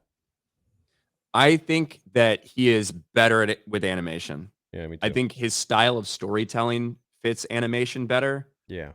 Even if I disagree with it, or even if I don't like it, like let's take Rebels, for instance. I'm not a big Rebels fan, but I know there's a lot of people it really connects with. I've sat on the couch with people who freaking like love when they see Chopper and Kanan. You know what I mean? Like I could see like the love that people have for that, even though I don't super connect to it. Right. And I think that's where Filoni is at his best. I disagree with what he decided to do in Clone Wars wholeheartedly. There's some clone arcs that I'm a big fan of and stuff like that. But overall, I don't like Ahsoka, the character. Like, Ahsoka is my main problem coming out of Clone Wars, along with a lot of the decisions to do other things just for the sake of it rather than staying in continuity. But I remember I support Dave doing more animated stuff. I don't think he's well suited for live action. I definitely think his animated stuff is much better than his live action, for sure. I remember when Ahsoka was coming out and like in the Clone Wars, and I was like, Anakin as an apprentice, and I was just a teenager. I'm like, I don't know, stupid. I don't really like that. But then over time, grew on me, I guess. So I was right there with you too. Yeah, it's just a smaller. It really just is a small, a more niche audience as well. Mm-hmm. And I think we kind of saw that with Ahsoka. I was really wondering what kind of numbers Ahsoka would pull ratings wise. I was kind of shocked it was at the same level of Andor. Yeah. But I also made the statement. I said I don't know how popular character Ahsoka really is outside of the hardcore fan base in terms of the general public. When you look at, say, Bad Batch certainly isn't like a TCW season 7 level of like ratings or people tuning in. But Bad Batch season 2, when you look at the Samba TV numbers, that 1 million number, whatever it was for Ahsoka household the first 6 days, you know what it was for Bad Batch season 2 premiere? No. Like 72,000. Nobody's watching them, right? No. So it's like it's a much more niche audience when it comes to that stuff, which is something I think we have to be aware of when we're like me as an expanded universe fan. I know that there was not a lot of motherfuckers out there that were sitting there buying Fate of the Jedi in 2009, like sitting there getting every hardcover as it was coming out, following along to that story. I know I'm in the minority. Well, you know, so I think sometimes you got to acknowledge where you're at and where everybody else is at. And clearly, Ahsoka, the name didn't pop or resonate with a lot of people like some people expected it would. Well, you can even see that with YouTube videos too. It's like if you cover, let's say, Bad Batch breakdown, that's like a fraction of what a Mandalorian breakdown would be. Yeah. Or, you know, the same goes for like clips and reels and content. You can see that across the board. It's not just, you know, some people say, oh, these Sambas are rigged or whatever. Well, no, look at the interest overall online. It's just not there for certain things in comparison to other things. Tales of the Jedi wasn't really there, but fuck, among core fans, holy shit, yeah, it was amazing. Best thing we've ever gotten, I think. You think so? I think so, yeah. Better than season 7? You kind of put that in another category since some of it started before the last 4 episodes. Fuck. No, those last 4 episodes I don't think can. Yeah, you know, you're right. But it's like if you look at season 7, you also got to like group it with the Martez sisters. Right? Nightmare. But yeah, no, I mean, fuck. I mean, Tales was amazing. I'm not thinking of the Ahsoka stuff. I'm thinking of the Dooku. What did you think about them? Well, obviously, like a lot of stuff isn't canon anymore. But what did you think about them shifting the timeline for Dooku away from what had been established in Plagueis and what kind of has been accepted going forward in terms of him working with Sidious and the Sifo-Dyas stuff, deleting Kamino from the archives, because they shifted that timeline significantly to do what they did in his Sith Lord Tales episode where Yaddle goes girl boss. Yeah. I mean, look, I'm always gonna preference Legends because that was made during the time when George owned Lucasfilm, so that's always you know, takes precedent. But yeah, that's my answer. I mean, I prefer the other way, obviously. Yeah, because like what I enjoyed. Plagueis is, for people that haven't read Plagueis, you got to fucking read Plagueis. What are you doing if you haven't? Yeah. But one of the awesome things about Plagueis to me was showing the little snippets we got of Dooku and how Palpatine was kind of able to manipulate him. But the real thing and it makes sense, the real thing that sent Dooku over the edge to where he could be swayed that way was the death of Qui-Gon. Yeah. And in Tales, they show that he's already working with Sidious. He's already doing a bunch of stuff. He's maybe already killed Sifo-Dyas by this point in time. Yeah. And has deleted the records of Kamino in the archives. And that is when Jocasta tells him maybe that like Qui-Gon died. And then he goes to visit, I think I might be getting my stuff messed up, but then he goes to visit Sidious. Yaddle follows him. They have their that's duel. how it died. It was the day of Qui-Gon's funeral. By Okay. the way, Ryan Kinel, clearly not a Star Wars fan. He was looking at the tree, and then Yaddle comes behind him and she starts talking to him.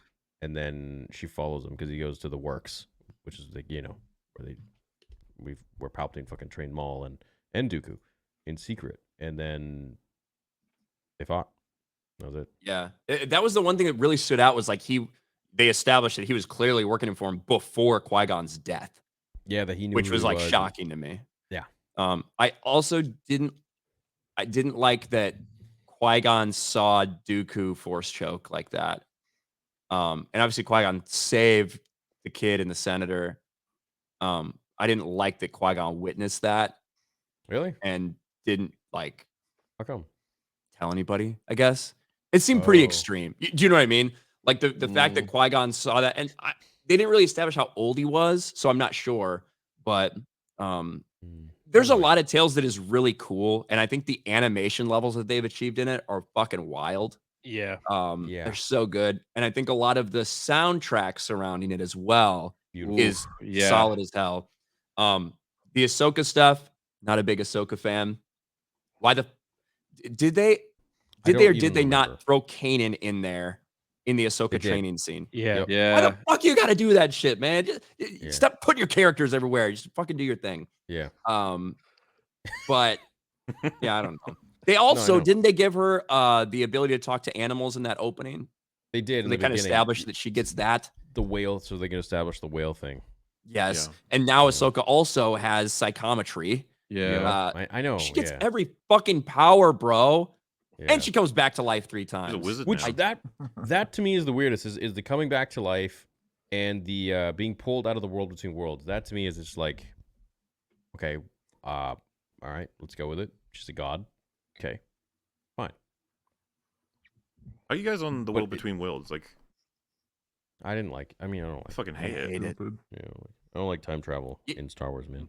MauLer, have you seen the Rebels episodes? I was given context before the episode that was going to be addressing it so that I could understand it, and I'm going to be honest with you, fucking watching it didn't help in terms of me understanding what the hell is going on.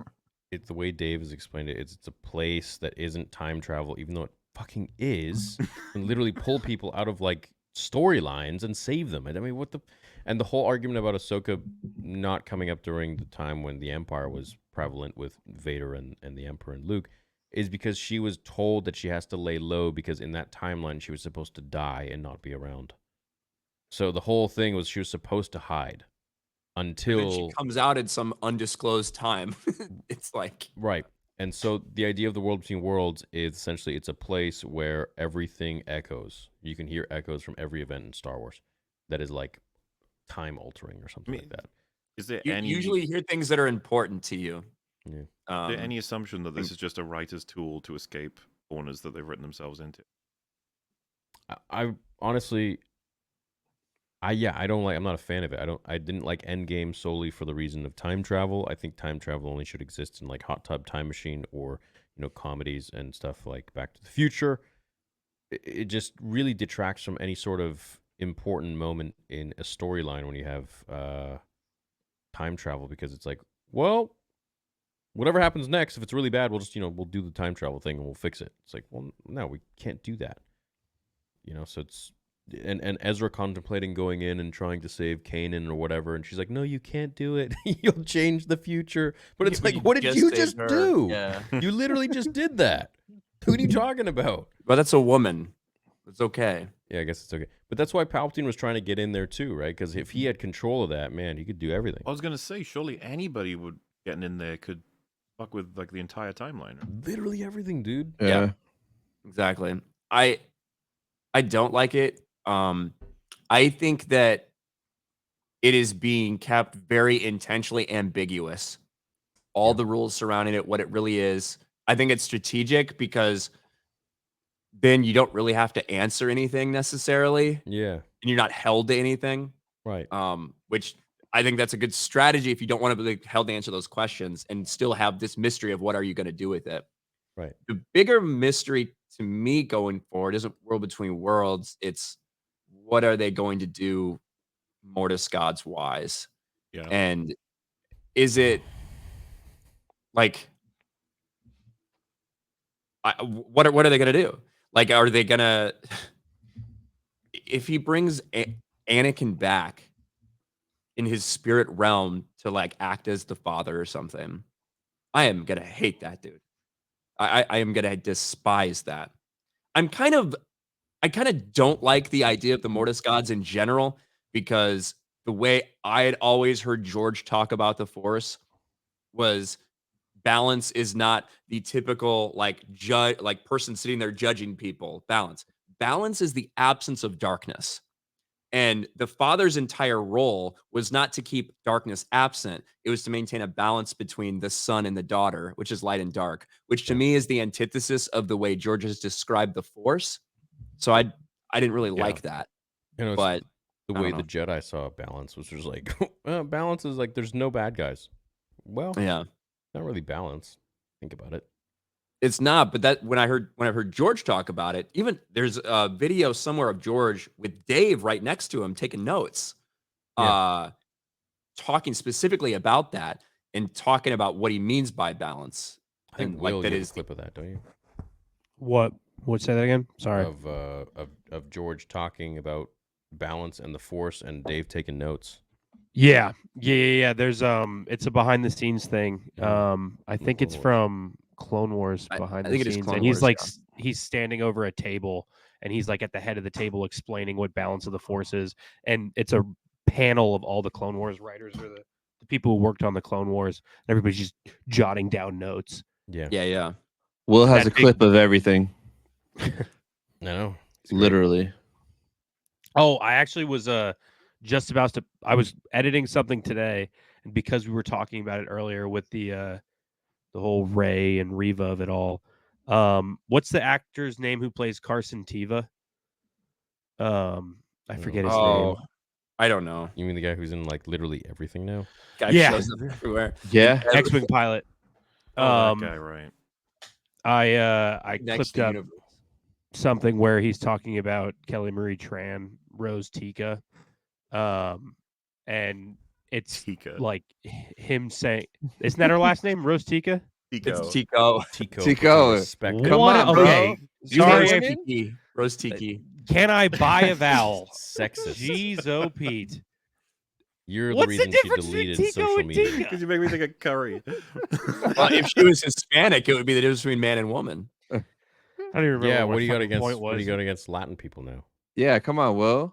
Cancel Will. Latinx. Sorry. I Guys. love Latinas. Jeez. Where'd Melvin go? Melvin, defend me. He'll just make it worse. I know. Yeah. That'll be fine. All the eyes will be directed at Melvin. He's back. No, Melvin's already taken his place in the realm. They know where he stands. They just let him. It's funny. It's like if you're seen as like, oh, this is how you are. Oh yeah, we don't even look at you anymore. But I don't know. It's weird. It's like you almost have to earn that badge. We could please continue. I don't even remember what the fuck I was saying. I'm Rose just gonna post Tika? a clip. Rose I'm gonna Tika post a and clip, Rose and I'm Tika. gonna Tika masala. I'm just gonna post a clip, and then I'm gonna send it to you guys, and I want to know what you guys think about it because it's very pertinent to what we were talking about earlier. With You want to pop it Reva. up? Yeah, hold on. Let me post it first because I was doing it before this, and then we can talk about other shit. Sorry, I I derailed was actually this going to shit. say, since we've almost hit 4 hours, I'm probably going to head out. Yeah, I think it's like what This time stream's is it too over there? long for you, Like huh? 6 I a.m. need to go to sleep at some point, Ryan. Allegedly, if that's what I do. Who I know knows? he originally hopped on so we could talk. I was to gonna have like critical a drinker. 15-minute chat with you. I know. And then he just stays on. Hey, it's just universe telling you that we need to make our own show. Hey, comment section. Let us know what you think about that idea. Chat, is that something you'd want to see? Me and MauLer having our own stream, maybe like on a Thursday or Friday or whatever. See what they think. Let us know. Yeah, we've been discussing it. Are you wrapping up soon, or is it going to be going for? Because I could probably stay for like 10 minutes. I mean, you guys are free to go whenever you like. I gotta get through all these super chats and yeah. Let's burn through them. See if any of them call me racist. All right, let's burn through them right here. Kenobi was made to push Reva. Dave Filoni's a loyal hack. I guess. Sabine's absolutely responsible for Thrawn's return. Yes, indeed she is. If I was George, I'd love Kathy. Okay. All right. All right. Okay. Definition, burning through them. Shit. Damn. So uncivilized. Dodge that one. I remember seeing 8 in theaters. I saw 7 like 5 times and liked what that 8 was different, except for Casino Planet. Episode 3 is my favorite. 9 down. Yeah, see, people who like 8 don't really like 9. It's kind of impossible considering 9 shits all over 8. Yeah, 9 Yeah, retcons it 8 resets it. several Yep. times. Yeah. It makes Holdo a coward because canonically she had a 1 in a million chance of being successful with the ship by hyperdriving it. That means that she had an option to simply, ram into them regularly or take a 1 in a million chance. What's actually happening in that scene is she took the 999,999 chance of escaping on her own. That's what Holdo was doing. But that's gonna be one of those things where it's like goes down in history. It's like celebrated her. She has statues and stuff, and everyone's just like, I don't think she was doing that to help us, guys. I think she was trying to run away. But yeah, they hate that movie because it just changes all the meaning in Episode 8 for a lot of things. Dave should stick to the animation side. Yeah, I read this one. What's up, Ka? Make Revan a diverse lesbian will save Star Wars. Oh God! I'm just wait for the Wokalite. The Wokalite. The Wokalite. The Acolyte actually has a good premise. The whole, the leak thing about the village, and then the Jedi come there to kind of save the village or whatever if they give them their Force-sensitive child, and then they do so, but then the Jedi don't save them. The Marauders come and they just destroy everyone, and then there's one kid that's left, and he's or she's Force-sensitive as well. It's like the sister of the child that was taken by the Jedi, and she vows to kill the Jedi, and she turns into the Acolyte, and she's Jedi trained dicks, by, fuck those guys. In a world where there's no good or evil, apparently, according to the cast. What do you guys think of Zahn being the head creative over Dave? Timothy Zahn I have a mixed relationship with because I really appreciate a lot of his contributions, some better than others. The Thrawn trilogy, early 90s, awesome. The duology, awesome. Some of his other stuff, like the Mara Jade standalone, Scoundrels, not a big fan of.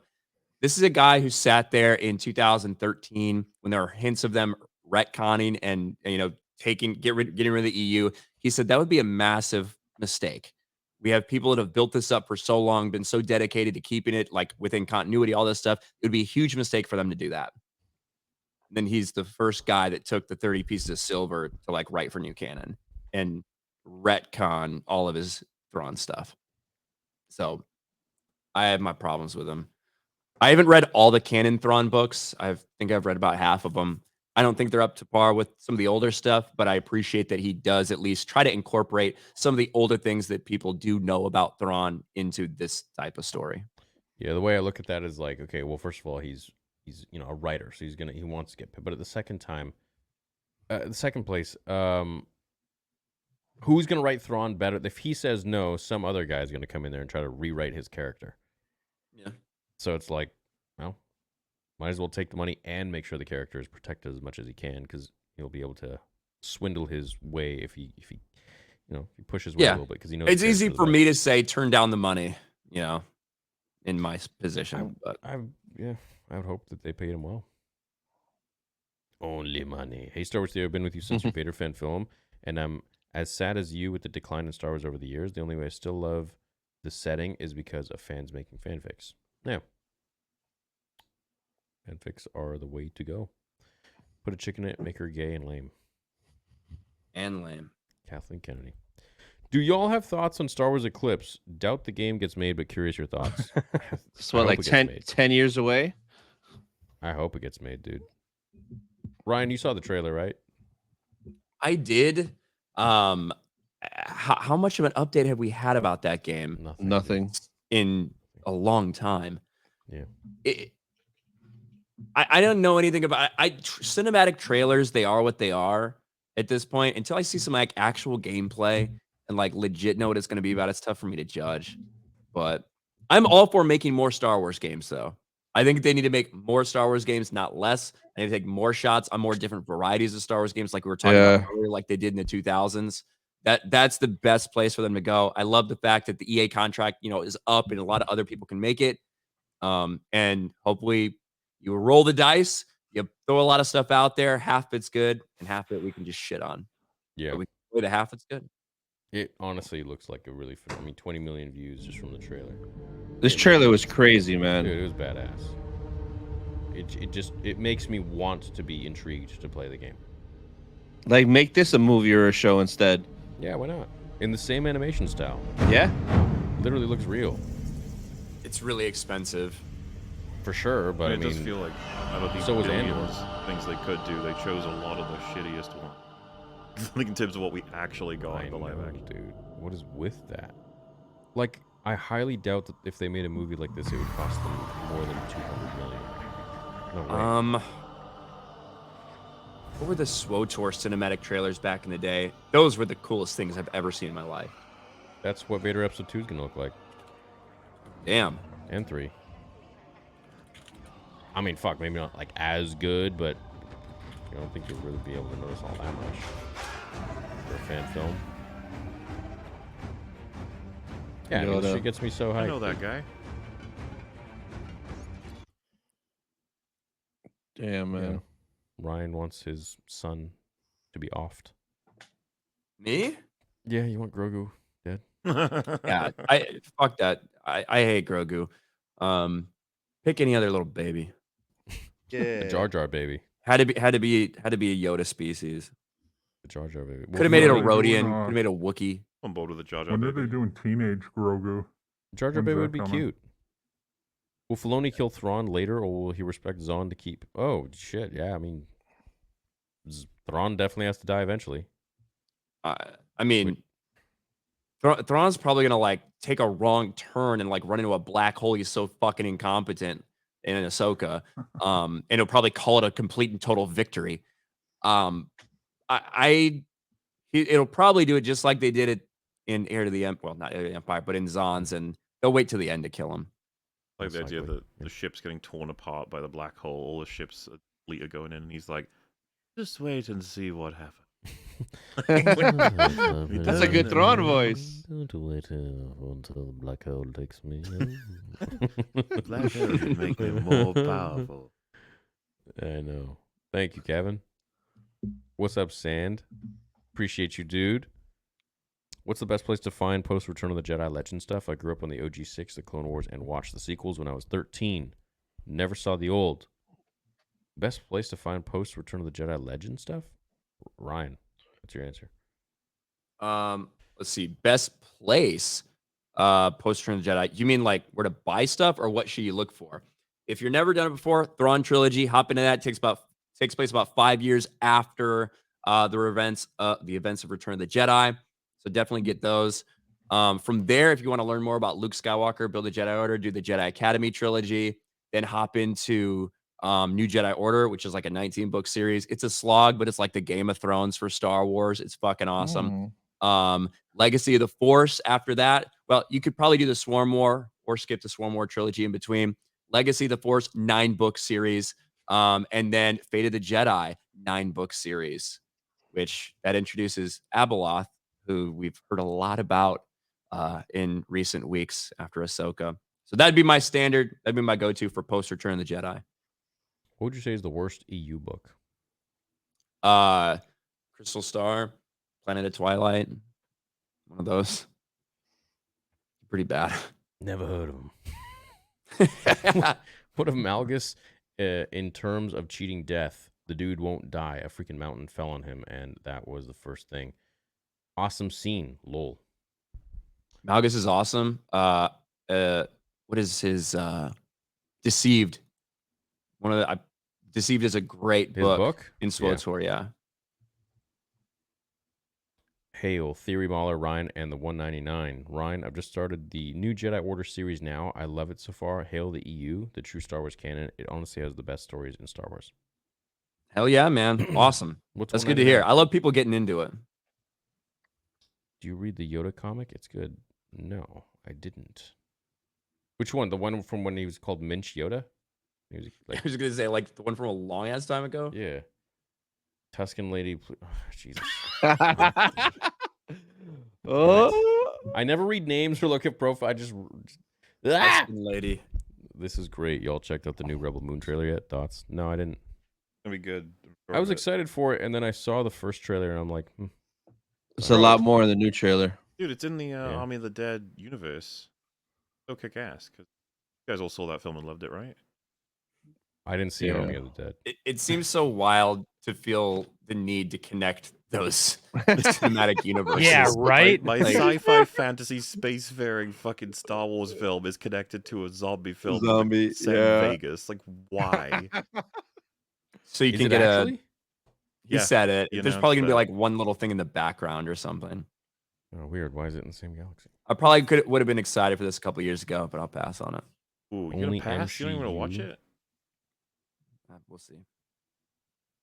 Only MCU Star Wars stuff I watch is F&T and Nerd Theory. This is yeah, Chad. So what should I come up with for the new name of these podcasts? I don't even know what the fuck I'm doing.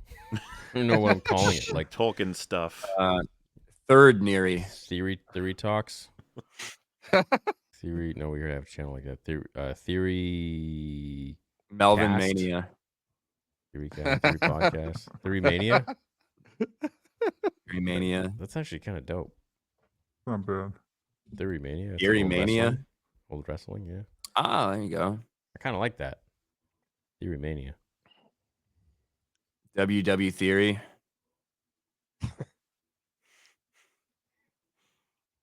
Why are you coming up with all the good shit? Yeah. I don't know. Yeah, okay.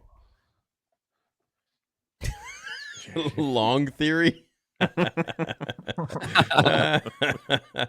Theory Sith Council. Theory Strikes Back. No, it's got to be like a quick. I don't know. Scrap KK creatives. Keep Rogue One. Bring Carano back. Yeah. Get rid of Rogue One. Yeah, I want Bring to back like I Leland said, Chi. get rid of all of Leland Chi's still there, isn't he? I think he is. Last time I know, like it's probably sitting in a cubicle somewhere, like just watching Canon crumble. But I don't know. Luthen's everything Thrawn should have been. I like the ruthlessness and the intelligence and care. Not quite Thrawn, but I get what they're saying. Oh, Revenge of the Theory. I don't know anything about this. Thank you, Howard Stern. I made a joke at a Universal theme park about a stupid statue, and everyone got really mad about it. But I appreciate it, Howie. I guess that goes hand in hand with your Batman take. Yeah. You can't make fun of anybody. You can't make fun of anything. If you made fun of Paul Walker ever before for dying, oh, man, that's just out of bounds. Some people have a sense of humor about things, some people don't. Theory, Kinel, and MauLer haven't enjoyed a crossover this much since Infinity War. Question, though, who wins, an elite Mandalorian or a Predator? Depends. What's the loadout for the Predator and the Mandalorian? Yeah, probably elite Mando, I guess. Elite Mando, yeah, elite. Thing is, the Beskar is gonna difficult for the Predator to deal with, unless acid gets into it. I don't know. What if it's the Predator from the last one that came out on Hulu, MauLer? Prey? That Predator get fucked by an elite Mando. Are you kidding me? He didn't. Yeah, the Predator got beat by like a. He killed himself. That girl, a Native American girl with a bow and arrow. That's the like. I have many thoughts on that movie, but the point is, take the Predator from Predator versus an elite Mando. The problem for Predator is going to be that I don't even know if his plasma caster will get through the Beskar. At that point, the stealth like from the Predator will be beneficial, but I imagine a Mando's scanners will be able to pick up a Predator anyway. Definitely, he's got the heat. So at that point, yeah, I just don't think the Predator can beat the Mando. Typically, it might be, you know, if you ran like 10 fights, the Predator might get one of them. Does it feel like spending years of hard work building a YouTube channel to have Disney undermine it? Literally don't care, because I built my channel on my love for Star Wars, and it's you guys that watch the videos, not Disney, so I don't need their free movie tickets. I'm good. If anything, it's actually kind of a plus that they undermine me or don't acknowledge me, because it means that I can't be bought, and I think that's what a lot of people want these days. Someone who has freedom of speech. Thanks, Jeff. Theory, you should make a video about who Darth Revan is. Pretty sure I've done that. No, but like really who he is as a person, you know? Yeah, I could do that. Yeah, sure. Behind the mask. With the blowback from Rey, Reva, Sabine, Pandaverse, MCU Marvels, does anyone think Disney could adapt the Bane trilogy with the same ending without Xanath criticism? Yes, no. Yeah, absolutely. I will say in the highly charged thing we're in here, I do think you would have some people being like, "Oh, it's not believable. I can't believe she beat him." But I think most people, if it was executed well and right, just like they did in the book, would fully support it. I'd be defending the hell out of it. Yeah, me too. I was begging for Darth Zana books from Drew Karpyshyn. Kidding me? I would have loved to see the rest of that story. I was begging for the Sword of the Jedi trilogy, the Jaina Solo trilogy that was actively being worked on when Disney bought Star Wars. Never to see the light of day. Theory was the same way like Ray Park. He asked questions and literally wanted to have genuine conversations with people at the Hollywood meetup. Yeah. Yeah. Nice. Yeah, actually, Ray Park actually cares, dude. It's wild. He's not just there to make a buck. Star Wars will never be safe as long as KK's in charge. I agree. Personally, I rather the worst of Disney Star Wars rather than Disney Marvel. Oh. Yes. Like I can't talk. I don't know Marvel much. Marvel's in a anymore. fucking tailspin disaster off a cliff into a black hole. It's terrible. There is more bad Marvel content coming out than there has been Star Wars content, period. Yeah. So that might be a little overwhelming at times. Damn, I like this one. Therotic. Erotic. Like nerdrotic. Wine dined and 69 all hail theory in the 199. What's the There you 199? go. What is that? The 199 is a really stupid meme that Jeremy created. Well, really, I created it and Jeremy made it into a thing. We titled a video. It was a live stream. It was right after Star Wars Celebration. It was after the Acolyte panel, which was so cringe to hear people talking about how they've never seen representation in Star Wars before and how Star Wars isn't about good or evil, things like that. So I titled it Star Wars Celebration Cringe and like a couple other things. Somebody came in a chat really mad and they said, Star Wars Celebration Cringe? Are you retarded? That's what they typed. Are you retarded? Yeah. Star Wars Celebration's been around since 199. They meant 1999. Yeah. But they just freaked out. And so I pulled it up and I just roasted them because they made a typo, 199. And that became a meme. And Jeremy shifted everything about Geeks and Gamers to the 199. That's what our channel memberships are named now. It's like a legion that is Jesus. part of. Nice. So The guy started a legacy. he did. I thought it was stupid. I thought it was going to stick around for like 1 or 2 days. And here we are a year later. It's a thing now. Does Jeremy have a podcast now going up? Podcast. I mean, he does his own D-Day Cobra stuff. Like he does streams over there, but not podcast wise. I think it'd be great if you started doing podcast. What kind of Technically, podcast? he's Like both people sit down and chat. part of like 5 different like what you could call podcasts, isn't he? Yeah. So like for Geeks and Gamers, we do a daily show Monday through Friday at 11 a.m. It goes for about an hour, hour and a half. They're doing a stream right now, like playing video games or something. He does Tuesday night's main event. That's a big stream. We do Friday Night Tights. Oh. So get around. Did Friday Night Tights get changed to afternoon? I thought It did for the Europeans, like this guy. But mostly because we had a European as a permanent resident, it was just like too late for him. So we got changed to like 4 in the afternoon. That's said with such disdain. Fucking Europe. 4 in the You afternoon. changed my schedule up, bro. Are Hayden and Ewan shills for saying they want to return to Star Wars some more?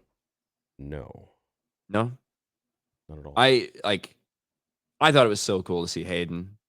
I wasn't a big fan of anything that he did with him, and it was a little bit puzzling why they really brought him back for that episode. But I loved seeing him excited to play the character. It was really cool. Dude. Yeah. I thought the finale of Loki series was a masterpiece that reminded me of peak Marvel, even though the entire season was imperfect. Love the Explain to show. me what happened. I'll happily concede it's a great episode. If you can just tell me what the hell happened. I think it's evoking a lot of emotions from people because they really care about Loki and they really like Tom Hiddleston. The best answers I get is he became the Lord of Stories. Yes, God of Stories. God of Yeah. Stories, Which which is is- from a recent Marvel run. Yeah, Yeah, which is like you can say that, but the way that we They saw ne- it they never happen said it. is that he like walked through time and collected random threads and sat on a golden throne. I was like, what in the fuck? Like my biggest problem with the whole season is that episodes 1 through 5 didn't need to happen. Yeah. I think the season like- makes that clear. It didn't happen. They all got retconned. Yeah.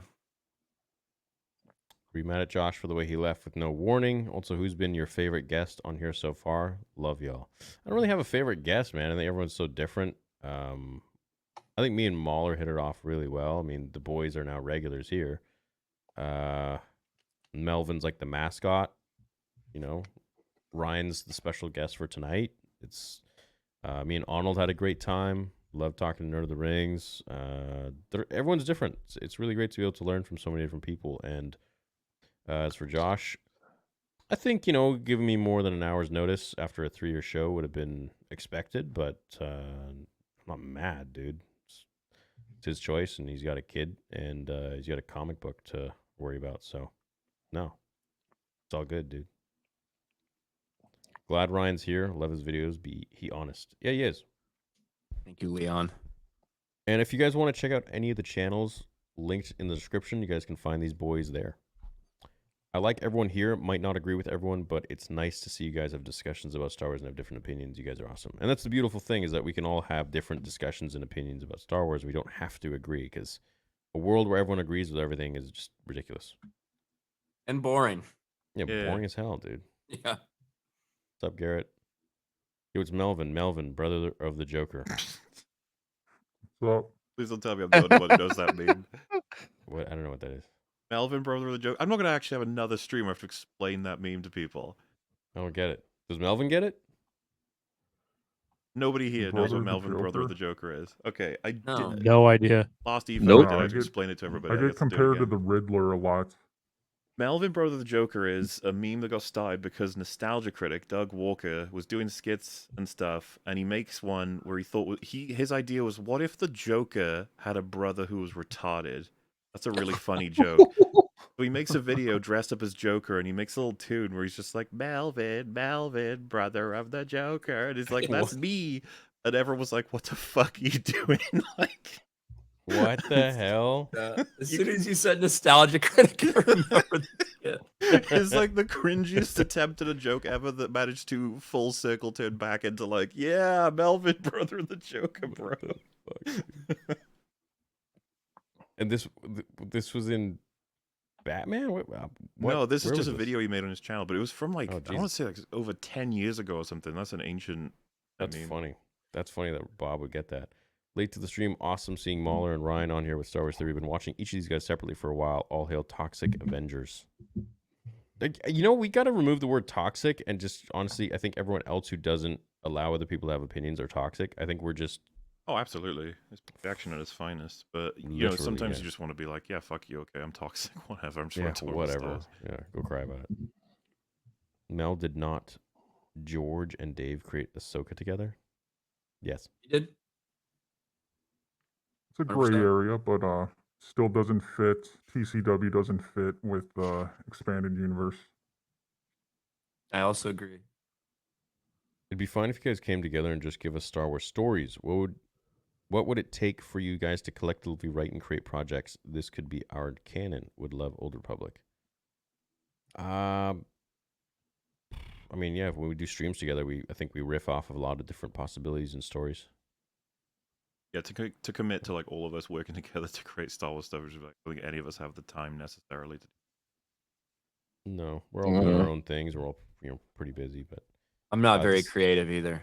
no, this has been a great Holding me stream. back. Mad respect to all of you. Timothy Zahn.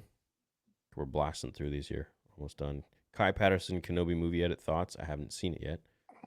Just wondering when you're going to start filming. We're doing it in animated form, so we've already been working on it for many moons. And we're getting to the point where I'm going to be doing casting calls soon, so for voices. So get your throats ready. What? Oh, a clip. that's gonna get clipped. That's gonna get Get your clipped. throats ready. For the casting couch. Perhaps you should consider CGI Vader episode. That's what I'm doing. What the? Do you guys not fucking listen to my videos? Like, what's wrong? Fuck. It'd be a little bit cheaper, Theory. Maybe you should consider doing that. Oh my god. Here, you It's should do a actually stream not- with Ryan Kinel. I reckon you it's guys actually should get it not. off. Maybe. Yeah.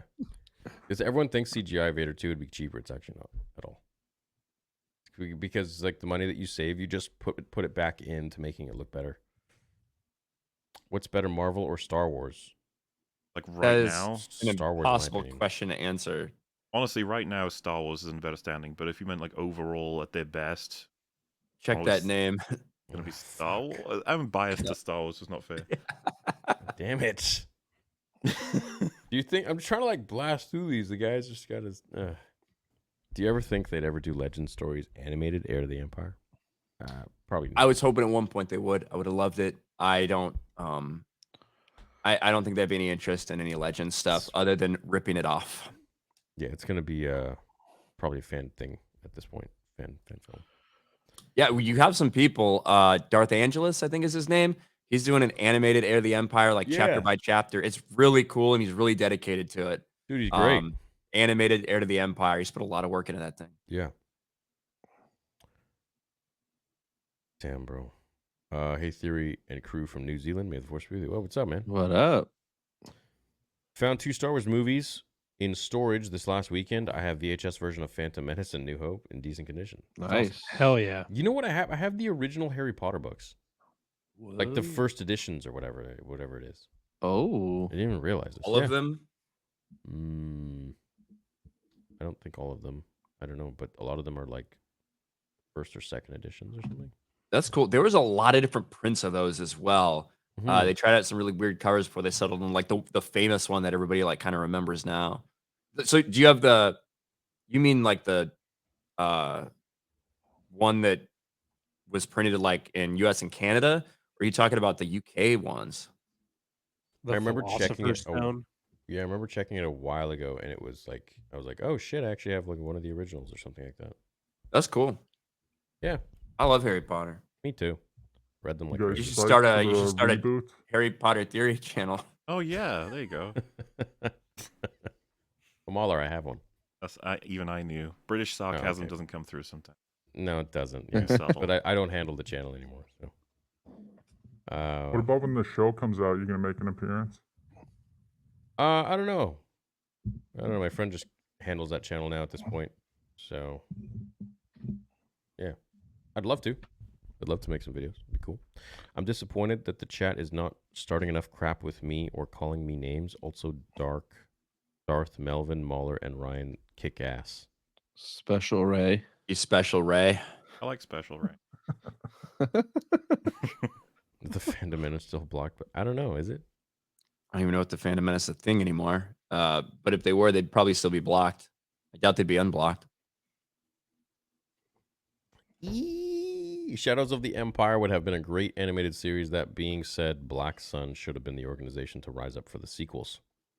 Agreed. Kind of, they were supposed to be with George's version of Maul coming back. Would have been part of that crime syndicate, right? Mm-hmm. Would have made sense. Number 1 is bullying me in the chat. Take my money. Also, Ryan, you is racist. Kidding. Also, Halloween was over 3 weeks ago. Did anyone tell Melvin? So when Melvin hits Halloween, 100K subs, he's taking the we- mask off. Do you guys think they'll ever retcon the sequels? No. No. No. In an hour, if you still haven't gotten your Star Wars fix, would be honored if you join us in the chat on Steve by.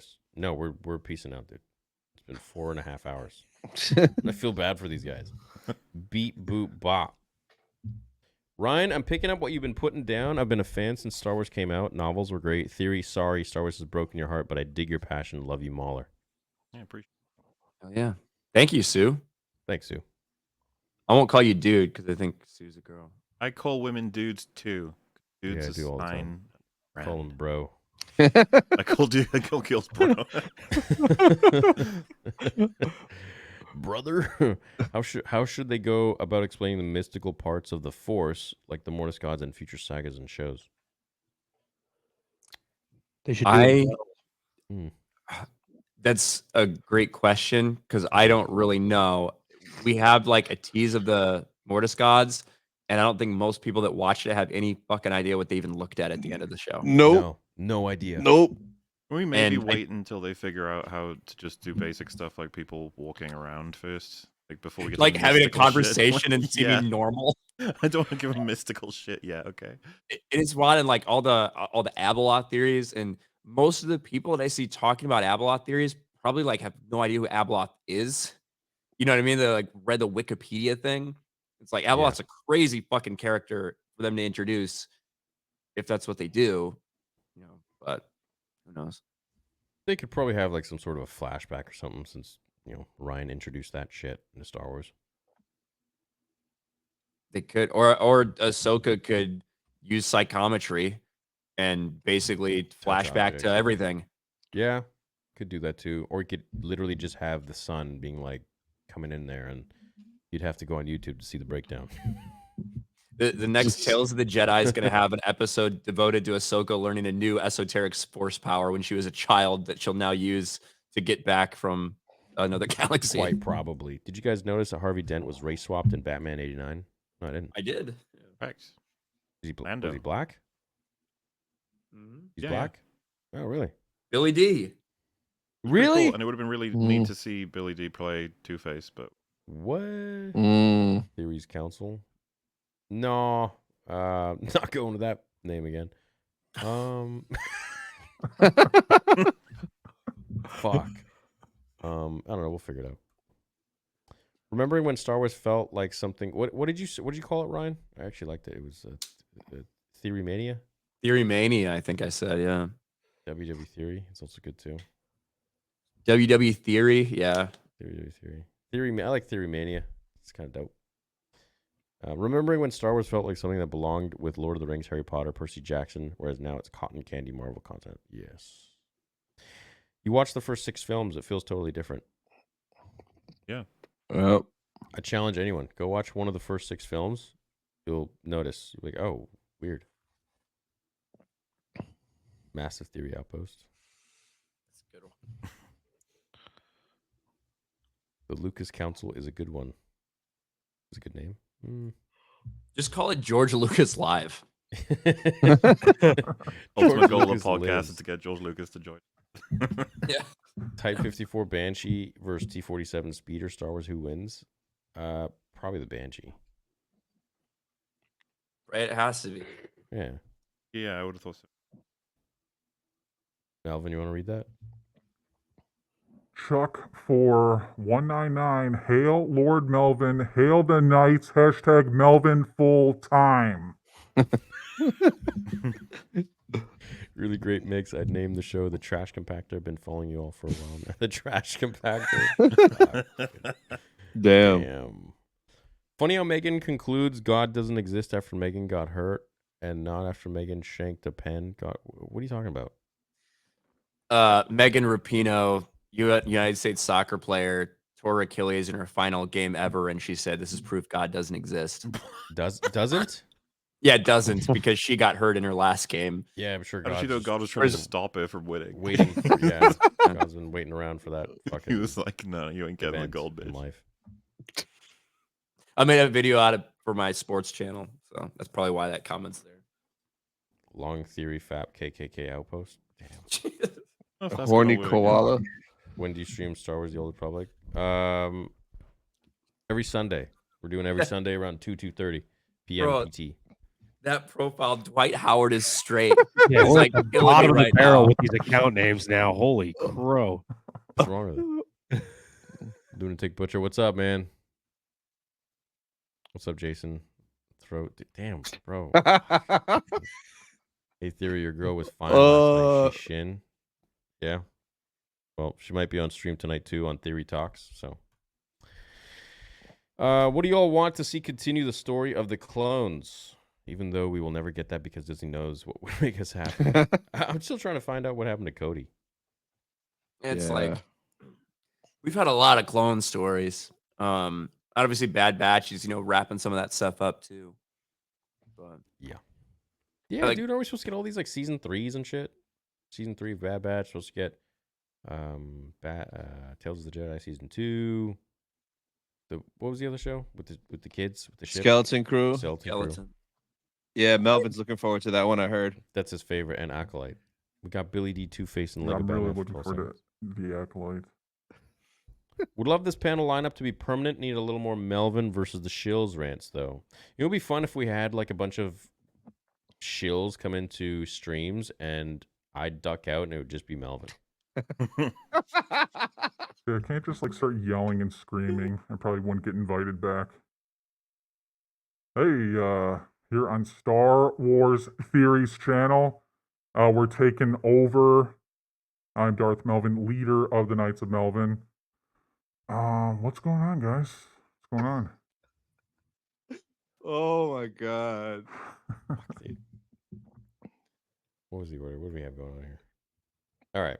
Last super chat of the night. The boys are probably like, fuck, finally.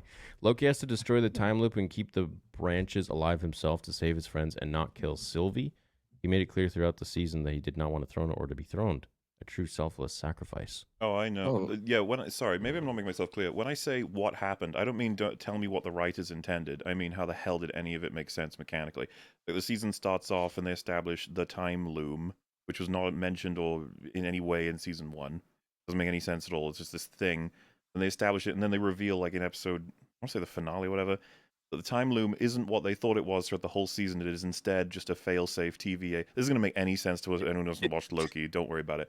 It's a fail-safe TVA that when the timelines get out of control, it'll just chip them all and blow them up and keep the sacred timelines safe. But Loki doesn't want that to happen because all the timeline people will die, and they'll be very sad. He also wants to, like, keep it in control. So he manages to find a way to become the Lord of Time, sacrifice himself to make sure everyone lives happily ever after and the timelines are safe. What I'm suggesting is I have no idea how they learned any of this, how all of this happened, because Sylvie kicked Loki through a portal at the end of season 1 that puts him on an adventure that gets him to the point of being able to control all of time and space. Like, how the fuck does that make any sense at all? The choice to make the sacrifice isn't within Loki's character in the slightest, but unfortunately for us, he watched the MCU on TV in season 1, and so he had a complete character arc because of that. Season 2, he's like, these are the closest friends I've ever made, when he's basically hanged out with them for like fucking days and weeks doing weird adventures where they barely know each other. Mobius's character is that he has no character. He's just a goofy Owen Wilson man. And the rest of them, like, they barely know. It's like Obi, I love Obi. It's like, who the fuck is Obi? He's a nerd. That's about it. He likes nerdy stuff. He knows that. I love the actor. I love all the actors, and I think they did a phenomenal job. I love the cinematography. Story's not there. It's practically gone. As Ryan pointed out, you could skip the majority of it. It was funny. We had Disparu on EFAB, and he was like, "Oh, I'm gonna check out Loki. I get maybe." And I was like, "You don't need to see any of it except the last episode." And he said, "Like, oh yeah, it'll still make sense." I was like, "No, it won't make sense, and it wouldn't make any more sense if you saw the 5 episodes before it. So you may as well just go." And he put out a tweet saying like it didn't make any sense. He fucking said this. He's like, "That's making me broke." and the biggest like dumb part of it all was when Loki season 1 ended, we all assumed that was how they were introducing the multiverse, right? Like into the MCU. This is the impetus behind the multiverse starting to open up. And then we realized, not just throughout the course of this season, but through the rest of the MCU, that's not how it opens. It's just different random happenstance coincidence events that are individually opening portals to the multiverse on their own all throughout like the course of a couple year period. And has nothing to do with anything happening in Loki. That to me was the more disappointing part of the entire season. I thought was funny though, Ryan, is that they retconned Sylvie making the decision in season 1. It turns out that didn't matter at all, and it was actually Loki's decision. I thought it was so funny as like a backlash thing, because it's Loki's show, but Sylvie makes the decision in season 1. Right. And so then they were like, no, actually, He Who Remains knew all of that was going to happen, and so he actually circumvents it all so that Loki goes back in time after she's made the decision to undo her decision and then make the decision himself. Like, holy shit, guys. So we get a little more clown Jonathan Majors. Yeah. It's a shit show, Marvel. There's theory. You talk about like Star Wars is kind of playing with time travel and stuff in the World Between Worlds. Yeah. Marvel has done like 4 different types of time travel, dimensional travel, multiversal travel. Like, it's all over the fucking place. All different mechanics. It's so confusing, and no one knows what's going on anymore. I'm good on that. Time travel just isn't something that really interests me with stories. Unless it's Back to the Future, but Time Travel Theory channel. Yeah, let's go back in time to before episode 8. That was a good time. Dude, no, theory, I would go back to October 29th. Yeah, the film will be the deal. He's about to put pen on the paper. George, and then he bursts and we're like, George, no! I'm like, stop it! George, Who are you? There's no time to explain, but I'm the only guy that talks about your fucking franchise in the future, okay? And I'm known as a toxic... literally, god damn it. Tell him about the memory store. Do that for next time, maybe. I don't want to keep you for like 10 hours. Multiverse of Madness, 4 hours, dude. 40 minutes, man. Will's checked out a long time ago. I've been awake for like 25 hours. So I was working late last night, so I couldn't tell you what day it is right now. Yeah, I mean, It's Taco Tuesday.